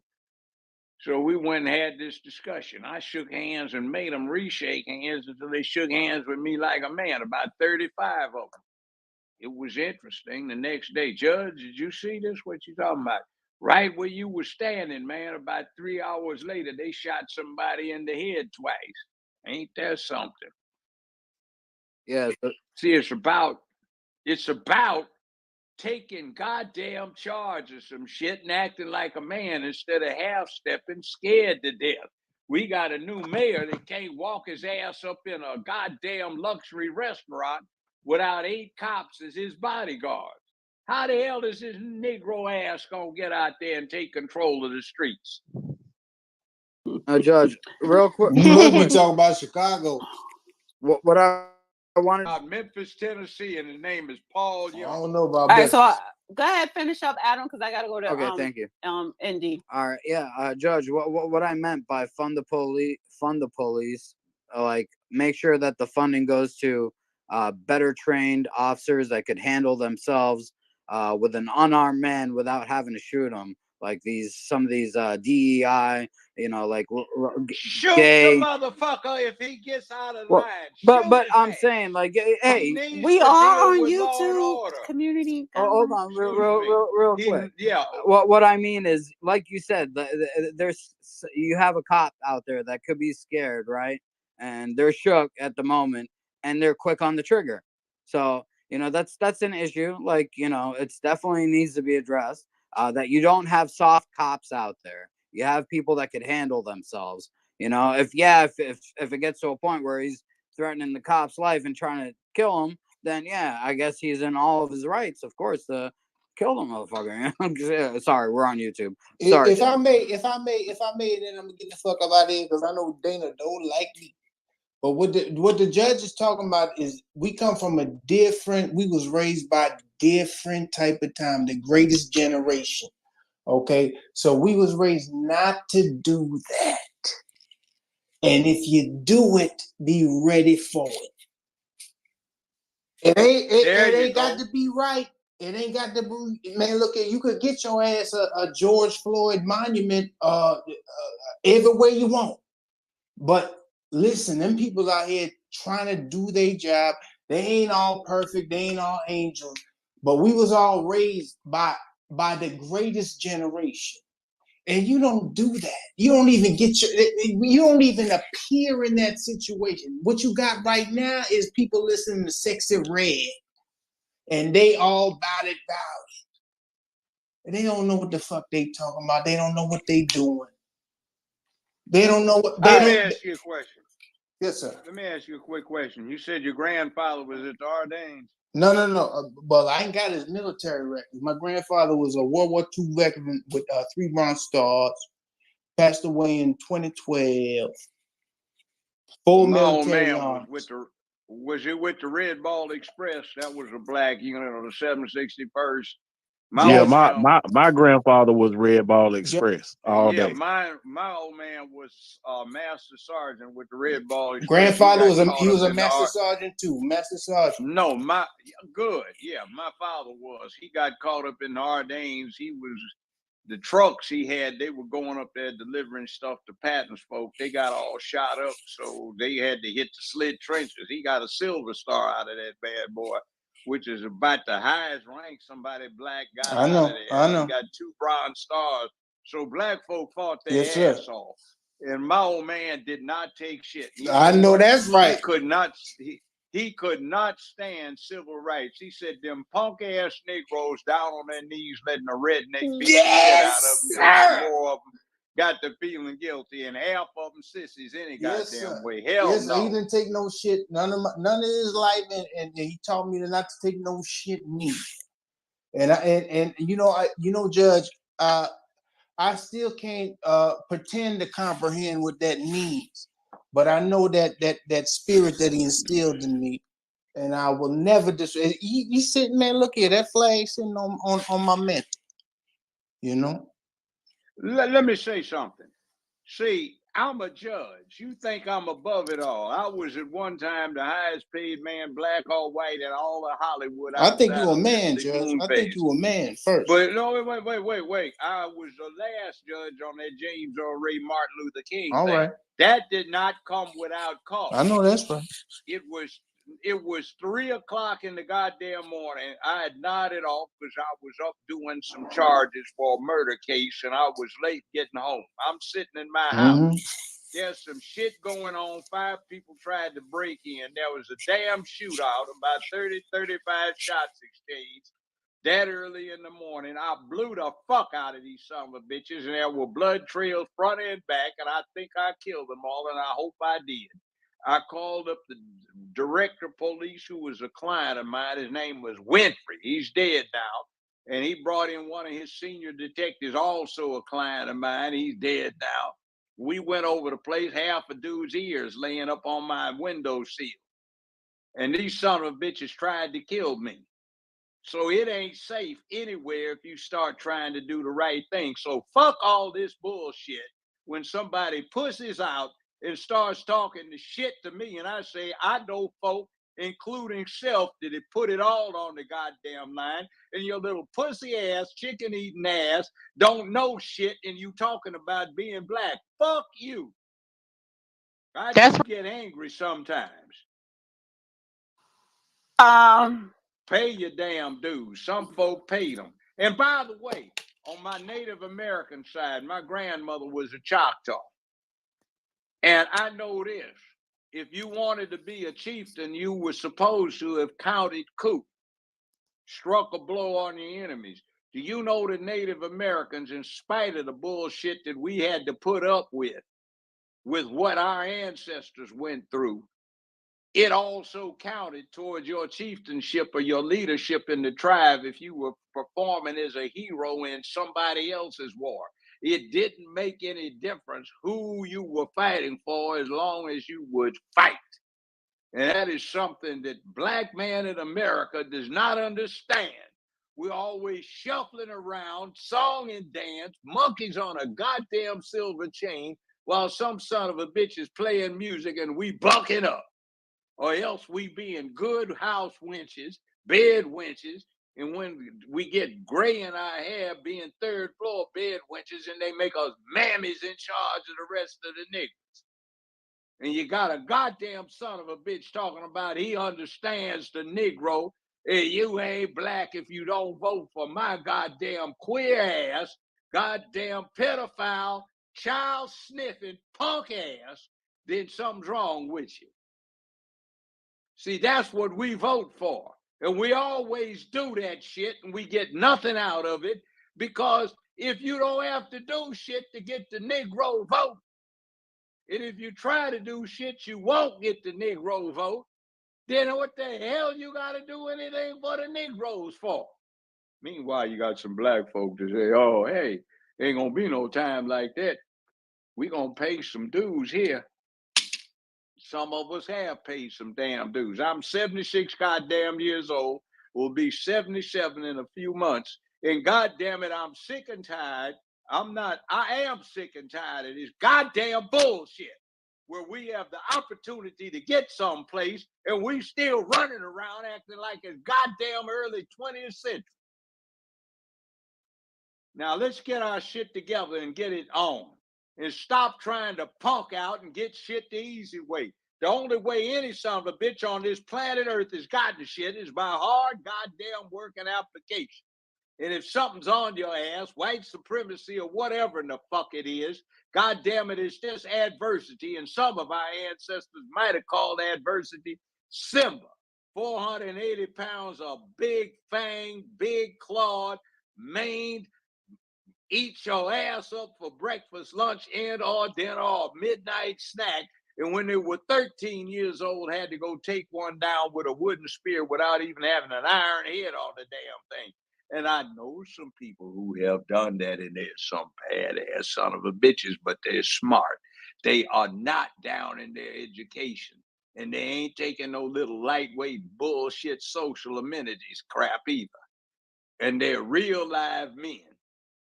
And we got folk running around here talking about it ain't no man thing, man, be about no education, man. Yeah, man. You know, you got to do your time if you want to learn how to be a man. Fuck that goddamn slave shit.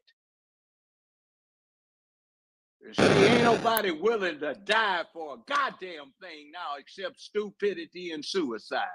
Got suicide by cop, got suicide by goddamn neighbor. Well as suicide by drug. And we sit up here talking about what somebody owes our ass. If you think they do, shit, get ready to take it. Now I'll pass the mic.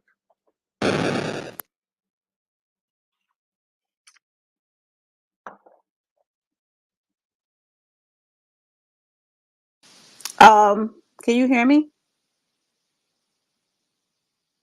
Yes, I can hear you. So I don't like that bomb drop. They need to have a better. I was trying to do like bomb drops because that was fire. And with that, we're gonna close space, honey, because I'm not trying to have nobody else come after you after that. Because that was straight fire. And but I do want to let me get that out of there. All right, taxation, honey. Don't be request come up, girl. It's you've been sitting up here for 5 hours. I can't do it. I just want to end with that. Let her come on. I need to unwind. You got to take a warm. I know. I'm about to close this space out. I want to get my shit together. I'll listen to maybe another idea. Hold on, Dana. Let me see. Taxation. I didn't want nobody to come after you said that because that's classic. Well, just leave it at that. Now let's see if anybody got inspired. All right. All right. So taxation, you would be the last speaker because the judge, I don't know. I guess he ain't ready to hang up. Yeah, you got me up late at night. Well, I know, but I'm tired now. And listen, I'm waiting for a phone call, honey. And as soon as when that phone call come through, you know how it knocks you out. I'm ending the space without even saying goodbye. So yeah, I know who he is. Too. I ain't gonna make him wait. Honey, I ain't making that wait. Yeah, make it wait. Oh, I forgot I muted everybody. I'm sorry. Go ahead, taxation. I really enjoyed this one, boy. I hung in with you too. I think I got on at like 8:15 or something like that. So yeah, I was laying in the cut the whole time, but I was listening the whole time. It's a good space, a great space. I just want to say that, I hope people listen to what the judge said and what he has been saying throughout the whole thing. Everything that he talked to us about involved people in action. People having a plan and then carrying the plan out. And so when people say, well, we have children in the neighborhood that can't read, then it's up to you to teach them to read. Get your 501c3 together and ask for these donations to get these books so you can teach the kids to read. And if you can't teach them to read, find somebody who can. So, it's all about action. And yes, the judge has been saying it the whole time. and I'm glad he's been saying it. He said it in so many different forms. Everything he said involved you have to be involved, and especially the men. And he said that in so many words, you know, and I hope you all take heed to everything you said. I just want to say, Danny, it was a great space. I really enjoyed it. Thank you.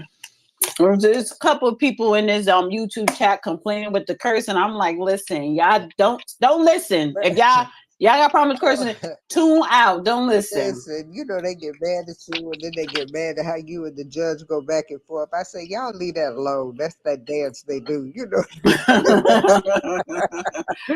They gonna be friends when you ain't. Okay. All right. So yeah, Judge, it's 1, honey, and I got a hair appointment in the morning. Can I say one more thing? Okay. Not really. Oh, no. Can I say one more thing? Can I say one more thing? Go ahead, give it to him. Go ahead. Judge, my granddaddy used to say, I eat your ass up without any salt. And that mean a whole different thing now. But it meant something different back in the day. I've heard that. All right now. God bless y'all.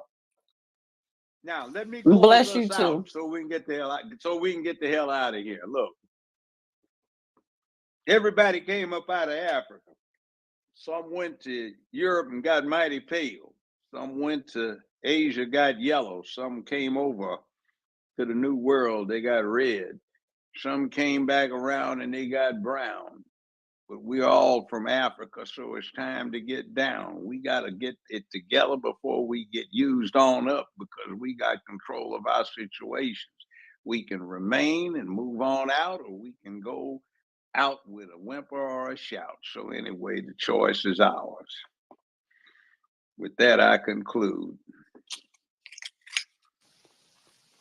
Good night, everybody. Everybody that came up to speak, I appreciate you. I respect you.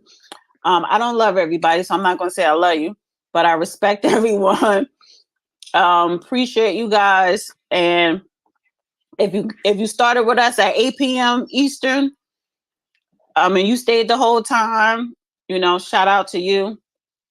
And we'll be back every Tuesday on X Space, 8 p.m. Eastern or 9 p.m. Eastern, and it's always open mic. So whether I agree, disagree, whether you disagree with me, yelling, cursing, that's fine. I appreciate everybody. And I want to shout out everybody on YouTube. YouTube is popping. There's almost 200 people. This is the most. Everybody, Southern Belle, Catelia, everyone, the mods, everybody on YouTube. Love you guys. And everybody on X. Love y'all too. Have a wonderful week. The Judge will be live on YouTube Thursday at The Real Dana on YouTube. He has his own show on Fridays. That's the Judge Joe Brown Show with Valerie Denise. What is that on Spotify and Apple? And like I said, be back here next week, Tuesday, 8 or 9 Eastern PM. All right, guys. Good night. Say good night, Judge. Or he muted. You muted. Good night. Good night. Good night, everybody. Good night, Miss Dana. Great show, Miss Dana. Thank you for good night, all. God bless. Showing us your feminine leadership. I guess and we need to limit pepper. I guess I'm gonna take that as a compliment, Judge. It was, of course, my dear, but because you don't get emotional like these other emotional dudes. All right, good night, everybody. Get the black paper. Ciao.